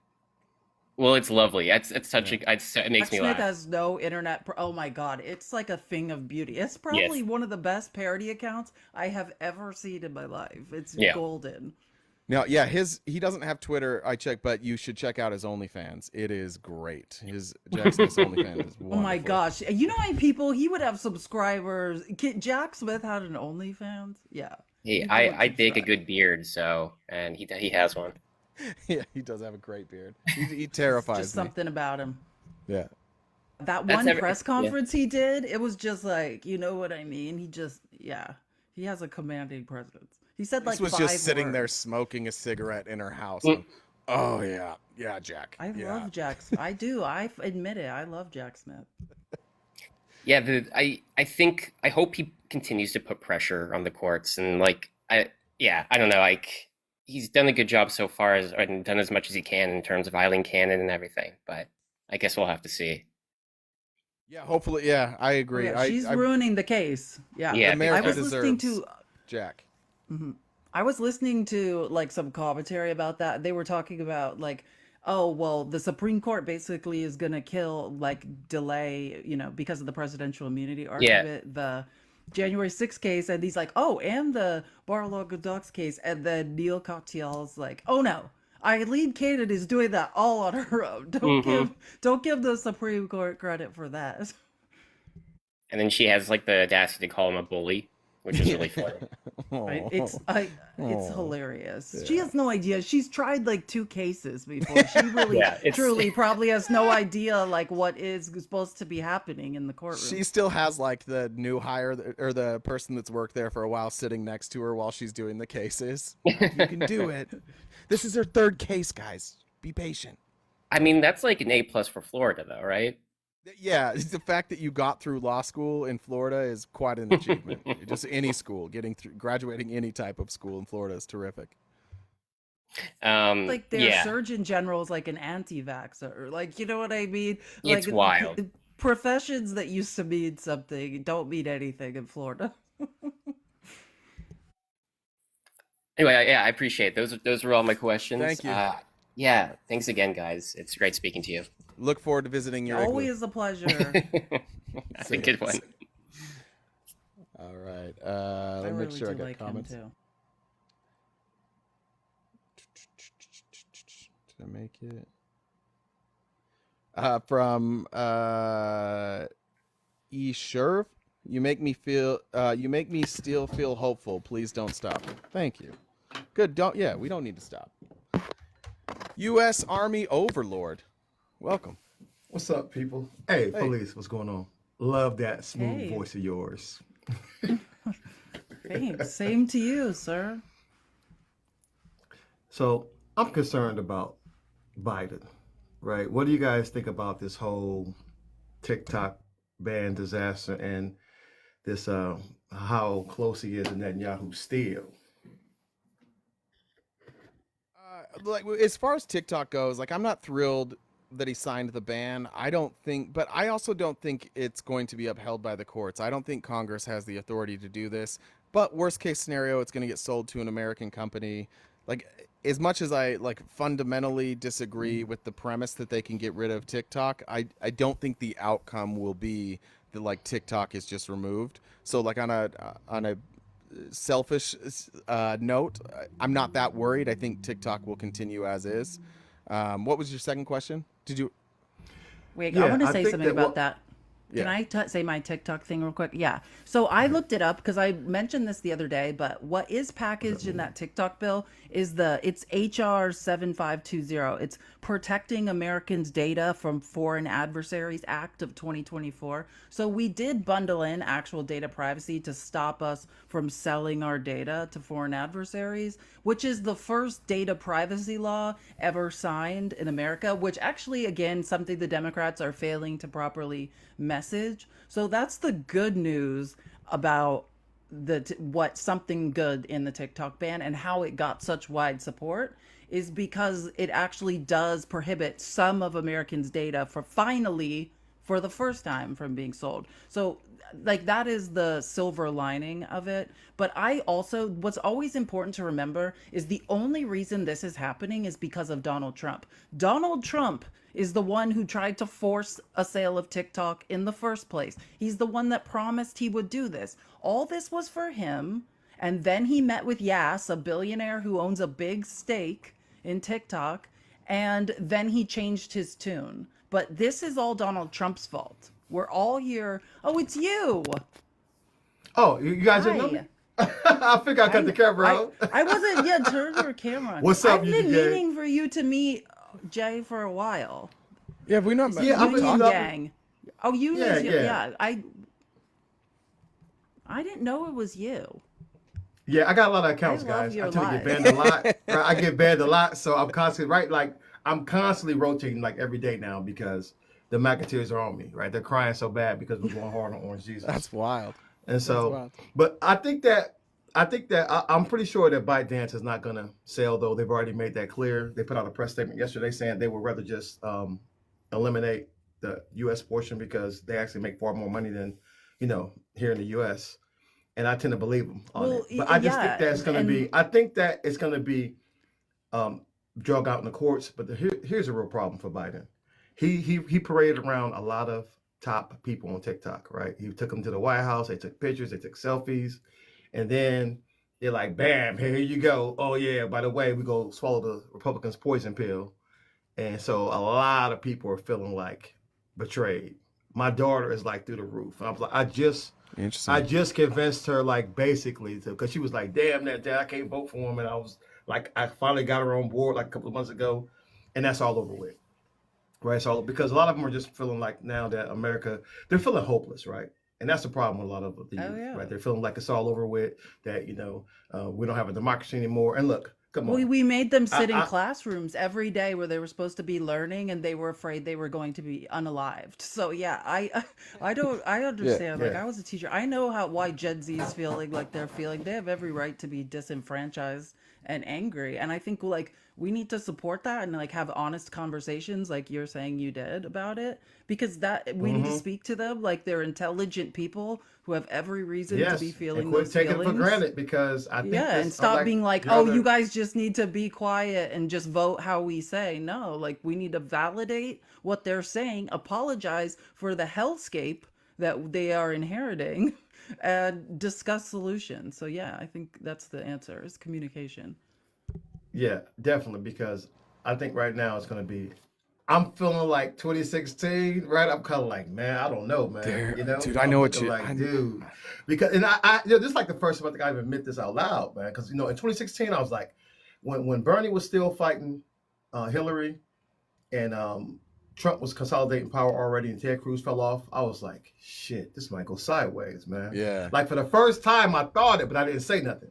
I just soldiered on. I was like, ain't nobody. That's just gonna an fuck with Trump, intrusive man. thought. He's terrible, Yeah. right? No, I Exactly. knew the whole I was time. like, and so now I'm like, I ain't no way it should be a blowout, right? Because Trump is like, he got all these crimes, but the Supreme Court's protecting them, and it's just like, but now I'm just like, man, it's gonna come down to the wire. And so now I'm just like, nah, I gotta raise the alarm. We gotta come out swinging. I gotta, put heat on the Democrats. They upset Wear a right now Trump too. I'm like, damn mask right, and I'm putting play heat on them. music. And Oh dance yeah, around. that's what I do. That's what I do. But I'm getting them. I love yeah. it. That's why he's got It's so 80 easy, counts. Yeah, that's why he has to have Yeah, 80 well, counts. He's a target. Yeah. But They you know, ain't- well, be a moving target. That's why you got to keep them guessing. mask. You got to, Don't be right. stationary. Look at his. Yeah. It's so scary. Oh man, That's but the mask is better than disgusting. him though. Have you seen him lately? He looks horrible. Yeah, that does right. look The mask is much way better better. than he looks. He should wear He a looked mask. so scary yesterday. We didn't get to play the clips today. Outside With the hair courthouse up? yesterday. Oh yes. Oh my god. The he ball looks spot. His he hair looks is so just- thin. He's not wasting gonna make away. it. He might not make it. for the Yeah. next 10 And months. listen, He's not guys, I'm doing like well. this. I'm like this. Please get him. Please, like COVID, baby. I was praying when COVID got him. Like, come on, baby. Come on. Get him out of here.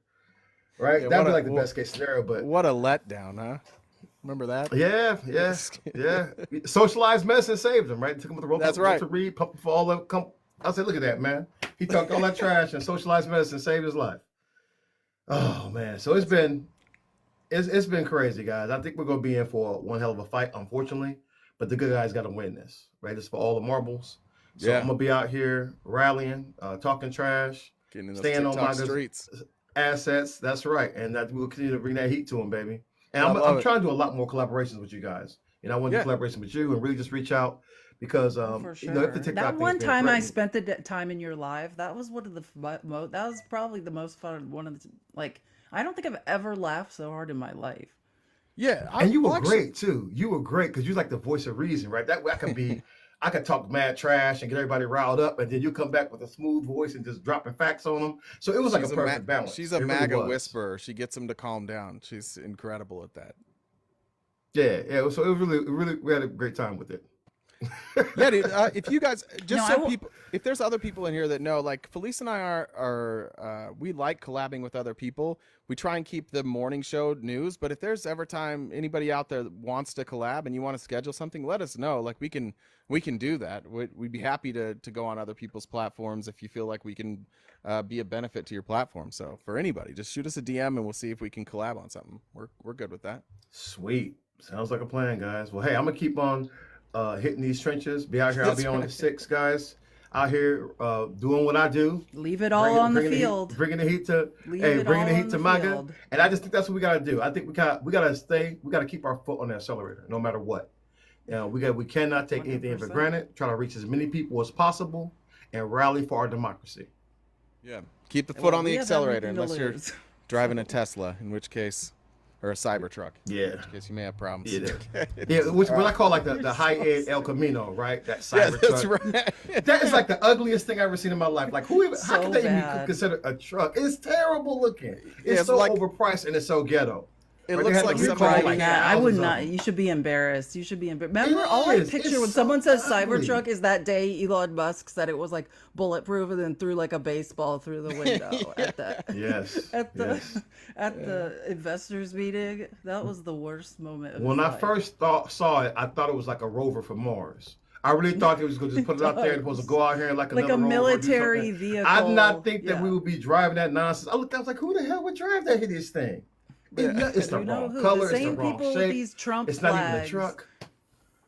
Those people. are And driving oh, those I'm glad trucks. you said something. Don't forget the upper tattoo on their thigh now. That's like the thing the guys are doing for some reason. They got the upper Trump tattoo of Trump. Yeah. Yeah, Trump tie. I mean, a guy had a guy on his live stream, on my live stream, actually show us his tattoo on his I upper, support men upper showing thigh. their thighs. I don't know actually. why. I do don't want to know say why that. the men. I support men's thighs. No, I Men actually should know show why. thigh, but not if you have a Trump tattoo. No, I Then asked. cover I it up. asked him. He has the Trump tattoo on his thigh. They put it on their thigh, so that they can maintain erections. They're looking in the same place. Like that's they have to look at.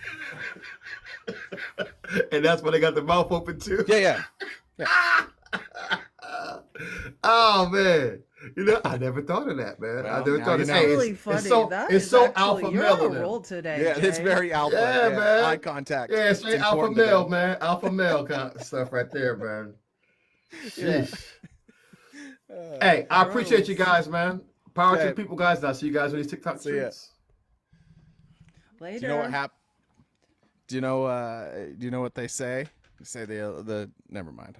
That joke needs some workshopping. I'm gonna finish that one later. Yes, hoochie daddy shorts. LB knows. Men should show thighs. All Women right. are attracted to men's thighs. Just Let's. saying. Just We got to throwing it out speed there. through. There's 3 more. I love you, Air Force Retired, and Galactic Mac. Then we're gonna cut it off. So, but let's be. Jen might rip my head off if we stay too much longer. So we'll do these last 3. I love you. Stop asking. That's what it was. Welcome. Yes, thank you. I won't ask. It's my name. My name means I love you, Sherry Ann. My mom was Sherry Ann, and that's how my dad would sign his love letters. So I decided it meant I love you. Stop asking because I'm a Oh, smart ass. that's sweet. Oh, Yeah, that it was makes adorable. That's really. Yeah. Yeah, no, you try to make a joke and she said no. Well, Felice and I don't come from families where our parents love each other. Yeah, so we don't know never about that. like. You almost made me cry. I was like, yeah, we do not come from families like that. Like I've never even been hugged. Oh, I was raised Mormon too, so Sorry, I you didn't know. mean to say it like that. Oh, you were raised Mormon. Look, Team Jay, a Mormon. friend. Are you Yeah. a fellow Utah? No, no, we Okay. moved around a lot. Never did go to Utah. Okay, you're a pioneer. I get it. Indeed. Yeah. What's I up? had a question. Okay, so like last week you said that the reason that people are changing their minds is because they got new information, not because they're being like Mike Johnson when he changed his mind about doing the bill. What new information do you think that they have that is changing their minds on Twitter? Like, or not Twitter, on TikTok? On TikTok? Yeah. Like, not only is it something that would not be allowed in other countries like China or, you know, North Korea or wherever, but like, is it a more significant possibility than we think it is that the data could be mined and we could be compromised? Yeah. I'll answer it this way. Go There's ahead. nothing that TikTok's ever done that Mark Zuckerberg hasn't done. You know Oh, what no, I I mean? Like, if absolutely you're agree. worried about packed data of Americans being packaged and sold, that's happening. So I like, yeah, that's the thing. If they really genuinely wanted to do something, then do what the EU did and create data privacy laws, protect our data, you know, things like that. So yeah, I do think again, Donald Trump started this. It was very targeted. It was something he was running on or whatever. Oh, yeah, But if you can't so control it, get rid of it.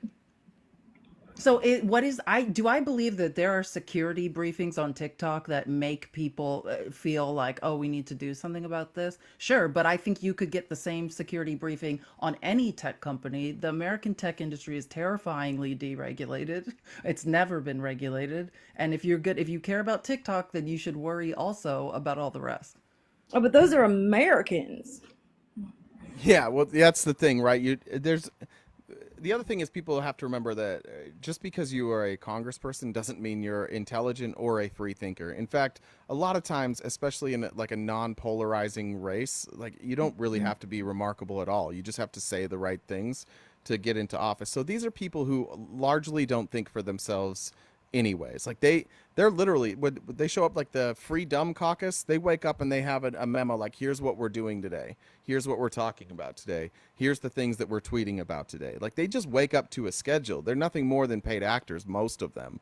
They just show up, they're told how to vote either by the group that they're in or by their lobbyists. So to me, I'm just trying to suss this out. Like I just think that this is an opportunity for some Americans to buy TikTok, and they use the China scare to do it. And I don't think they give a shit about our data privacy. You might be right. Like maybe TikTok's a bigger threat than we think, but like they haven't convinced me of that. They're not showing me anything that says TikTok's more threatening than Facebook. So I just kind of don't believe them. Well, conversely, like, what if this is just Joe Biden I being like, love that you okay, we said have to. conversely. I love a transition word. Sorry. Um, if this is a Joe Biden has to get the Ukraine aid passed and he's willing to concede, hey, I'll think about TikTok in a year, like, if it's something like that rather than genuine concern for our data, like, why isn't he telling us that? Like, that is something that he could absolutely campaign on. Why is he not putting that kind of a message out? I doubt he thinks this is a super important issue. I don't think he thinks it's as like He's 80 years yeah. old. I It's don't not I don't He think doesn't yeah. understand. Like, he doesn't know, like, at all. It's not important, but it's popular. Like, surely he knows that it's definitely on the minds of many, many Americans. And I think that's the calculus you make here, right? Like, if just from a political perspective, I agree with those that are upset about it. I don't think it should be done. But from a political perspective, you're looking at something that passed with bipartisan support. You better have a really good reason to oppose it. And by you signing the bill, there are people that there's moderate Democrats that want this shit banned because they're old too and they're afraid of China. And so there are people in the Democrat Party who want this to happen. And Joe Biden probably looks at it and says, okay, well, the people that will be upset for me, maybe the people who love TikTok, like they're not going to go vote for Donald Trump. I don't think that that's going to switch them. So that may be the calculus that they're playing with this. I don't know. But Or yeah, or conversely. I just said sorry. No, or yeah, like exactly that. He's walking a tightrope. Like he didn't ban TikTok. He, like it's like, oh, they forced a sale. And I know I read a long New York Times article sort of about the origins of the bill, and it was started by one of a very sane rising star Republican, Mike Gallagher, but it was bipartisan, and that's why you saw so many people sign on, because not only was it bipartisan, but they had DOJ lawyers, they had White House campaign staffers, they had people in the Senate and in the House working on that bill to address like the far left flank's concerns about like protecting privacy, and everybody, like every branch in Washington worked on that bill. And that's why you saw like it just slide through Congress like that, and like without a word, because by the time they brought that bill to the floor, that's how it's supposed to be done. There was nothing to argue about. Everyone had already decided. So that's why it was like, why is this just happening so fast? Why did it had been worked on behind the scenes for a long, long time. And what I was going to say about conversely is just Joe Biden's trying to pull moderate Republicans, you know what I mean, to vote for him. And some of them are concerned about China and about what they could be doing with young people's data. So while the left flank, the progressives, most people who believe in free speech might not, none of us like this. Let's just be honest. Like there's a lot of people, there's other people who I think he's betting on will. Yeah, I'm just worried that he's going to get to that Generation Z and that it's going, I mean, probably not by then, because I mean it is still 6 months away, but like my daughter's like, we can't do this. I'm not voting for him. Now we are in Tennessee, so it's not like our votes are going to matter, but everything that we can push. Well, the Republicans definitely want to ban TikTok. I mean, like That's what I mean. who else are you gonna? So they are the ones that started the bill, right? Yeah, like I mean, they're for it. So I mean, and that's what I said. I'm like, it's everyone. It's not one side. It's bipartisan, but overwhelmingly Republican. Because a bunch of scared old men. Okay, that's all. That's right. Say hi, and I love you guys. I listen every weekday, more when my son's in school than when he skips, but I love you guys. I just think you're awesome. Thank you for doing this. Thank you. Thanks for saying that. We love you too, and we'll stop asking. Thank you. So Appreciate nice that. to meet you, Jay. You're on a roll today. Listen, puns are like that's what I'm best at. Is puns. All right, Yes. two more. We got Air Force retired. Wait and till you get Galactic. to the nursing home. They're gonna love I'm you gonna there. slay in the nursing home. Yeah, you're gonna be so popular. Air Force retired. Welcome. Hey, how you all doing? Good, man. How you been? Good. How are you? I'm sitting here enjoying listening to you all show. I listen to a lot of lives. I started listening to you, RTP, some time ago when somebody gave you some good props. And I said, okay, then I'm gonna listen to him. And you all articulate your message very good across and Thank you. everything. Thank you. Yeah. And thanks for whoever gave me those props. I appreciate whoever that Well, was. you got a lot. You got T, you got Mishy, you got Zeus. I listened to all of them. Good. And I was listening to that them justices yesterday, and I can understand why we have a deterioration where they got a 60% disapproval rating. Clarence Thomas, I think he's like Kenesha Brown. She said one time, she said, "I don't understand you." She's made that comment about her. That's a very smart lady. She's a very smart lady. But for them, I remember I was married for 37 years until my wife passed away about 4 years ago. And for Thomas to sit there and say that him and his wife never talk about the job at home, that's a lie. I've said it before. MAGA moms never shut the fuck up. There's no chance that she isn't constantly bombarding him with QAnon shit. If you know anybody from QAnon, they never shut up. Oh, There's for no way sure. that Jenny is at home just like staying quiet. There's no way.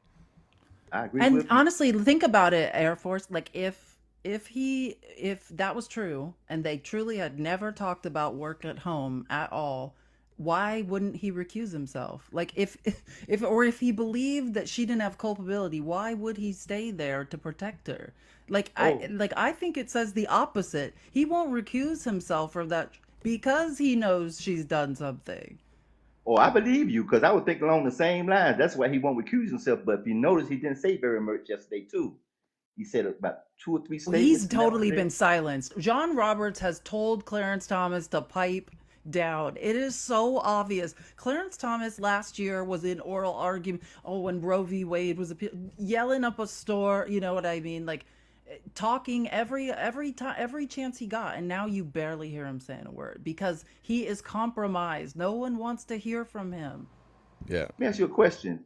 When he after that Roe v. Wade decision, he made some comment. He made in his decision. He made some comments. But one thing I know is he didn't attack interracial marriages. He didn't attack that.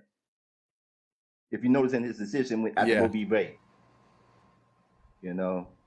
And then when I was listening to the They judges the are other day, attacking interracial marriage, though. They are. Like, I mean, which is very ironic about Clarence Thomas. Like, the irony of the whole thing that Republicans don't even approve of interracial marriage in many states and Clarence Thomas, you know? he's a hypocrite. He's a hypocrite. But That's the nicest way you could put it. yeah, yeah. Well, I want to be nice. I don't try to leave violent language. I try to stay away from that. But I had my WTF moment yesterday when they were saying the 3 judges, especially Alito. I really don't care for him because I feel that he's very arrogant. He think we should just bow down to him and everything. But I noticed they kept He's saying out they of didn't his want to hear the mind. facts, huh? Alito is so far out of he's in outer space even compared to Gorsuch. You know what I mean? Like Alito is lost his mind. Like Yeah, if he's we're not gonna start good. accusing people of are they okay, like someone check on Alito. What do you all think about the fact that they kept saying that they weren't concerned about the facts and when they was talking to the Yeah, they didn't special even counsel? mention the Constitution. These are textualists who did not cite the Constitution, but like what? Like 2 times during oral arguments, and they're textualists. These are people who they're originalists. That's all they usually do is cite the Constitution because they couldn't. That was the craziest thing ever. Like they're gonna protect Donald Trump. They're gonna help him delay the case. I mean, that's what they did. Well, before my wife passed, when Donald Trump came down that escalator, I said to my wife, "That man's gonna be a danger to this country," and he's proven me right along the way. Some Vindicated. people were hypnotized. Some Yeah. people were hypnotized by the golden escalator, and the rest of us were like, "What the is going Hey, on?" let me tell you something. My brother is a MAGA supporter. He's a cop. He's a veteran. He lives in San Antonio. I live in Texas myself. I'm originally from Mississippi. God, I'm glad I left Mississippi too, but I'm still in Texas though too. but anyway, when Biden got elected, me and my brother got into an argument, and I told my brother said he's a flawed man, but referring to Trump. I said no, no, no. He's not a flawed man. He's an evil man. That man is evil. I would trust the devil before I trust Trump. That's how I feel. Amen. Yeah. Amen. I do, and that's scary. Mitch McConnell is scary. I agree with you, retired. He's a Yeah. terrifying person. I do trust him more than Trump. But you just mentioned Miss McConnell, but Miss McConnell, I blame Miss You McConnell. said I the blame. devil. You said the devil. What you said? You said I said the devil, huh? Yeah. So And Miss McConnell came to your mind. Right on, girl. You got it. That's pretty good. Before I leave, let me leave you with this one thing. I was on the live with Angie one morning and listened to her, and I was listening to Attacking the Ignorance. And this gentleman he was talking to, he went by the name of Truth Dog. This gentleman is 65 years old. Huh? I'm just laughing at the name. Truth Talk. Yeah. He was 65 years old, which I am. He said he get all his news from TikTok. And he was having a conversation with Attacking, and then Attacking called him a backwards inbreed. And the next thing came out of his mouth was, "I'm from Pennsylvania."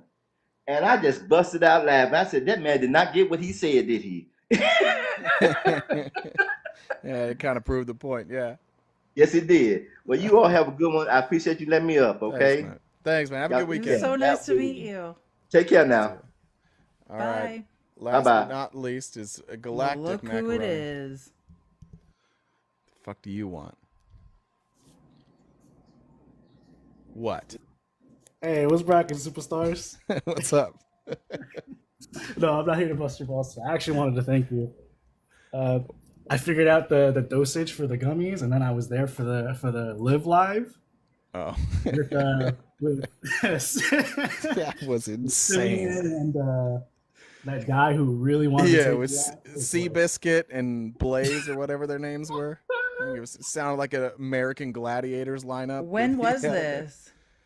It was sometime. It was like Tuesday, was it? Yeah. You were there. If you guys haven't seen it, go. Yeah. to Okay. Oh, then I YouTube. did. Okay, then I was there. Shout you out can see Jen. it on YouTube. Wednesday then. That was Wednesday when I watched you in Lives Live. Yeah, that was the day. Yeah, go watch it on YouTube if you guys haven't seen it. It's incredible. Thank you, Jen, for recording it. Thanks, Jed. Yeah. I also, you guys are hard to like track down and get stuff. I'm looking for these Because we're reading. Yeah. Let me see if I can't. Hold on. What's about to I don't know what's about. Yeah, I'm nervous. Is that working? Hello? Yeah. Hello. I'm doing something for you guys, and I need this particular asset and this background with the microphone and the fonts. If you guys could supply with that, if you guys know, like. All right. Well, I can tell you this. The logo, Crow and Arrow made that logo, so he would have the original. The rest of it, and trade secrets here, that is a pre-made template from Canva, and I just replaced the picture with our logo and the words. So that's what I have. I don't know if I can download it in a certain format that will allow, like if I do it as a PNG, is that what you need? Yeah, that'd work. Okay, I'll download it as a PNG. I'll get it over to you. Cool. Yeah, I'm just working on some cool transitions for you guys. Put it on the YouTube. If anyone wants to check that out. Cool. Yeah, he's been working with Jen and doing us a lot of favors, and we appreciate it. Yeah, I don't know how to turn my camera off now. Please do. There you go. I'm sorry if I ignored you or if you were trying to message me. I sometimes don't read my messages because sometimes I get really mean ones. Yeah. I bet you guys get like hundreds. And if for my mental health, sometimes it's just better I don't read them. Yeah, I get it. Yeah, but that's all. Appreciate All right, you. I'll get that over to you in like 20 minutes. I'll do it as soon as I get off. I'll see if I can save that as a PNG. I'll get it over. Our favorite space pasta, someone said. That's good. Thank you. Appreciate it. We'll talk soon. Later. All right, guys. That's Bye. it. That's it for today. Make sure to catch Felice on Nemo and Crow's live. I think Crow hosts. What time again? 7 p.m. Pacific, 10 p.m. Eastern. There you go. And you'll be on there for a couple hours? Yeah.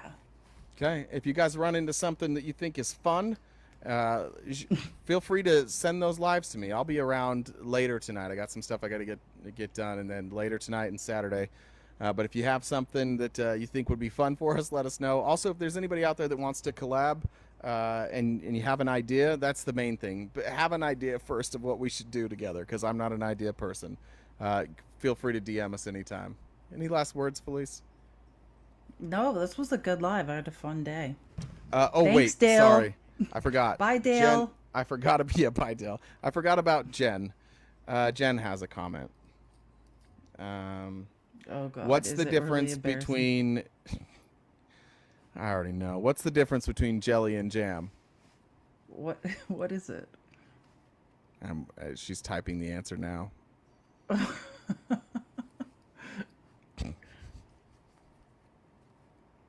No way is this awkward. Oh my God! What is I it? can't read this. I can't read it. What? What's the difference between jelly and jam? I can't. I'm going to get banned. I can't jelly my dick down your throat. Thank you, Jen.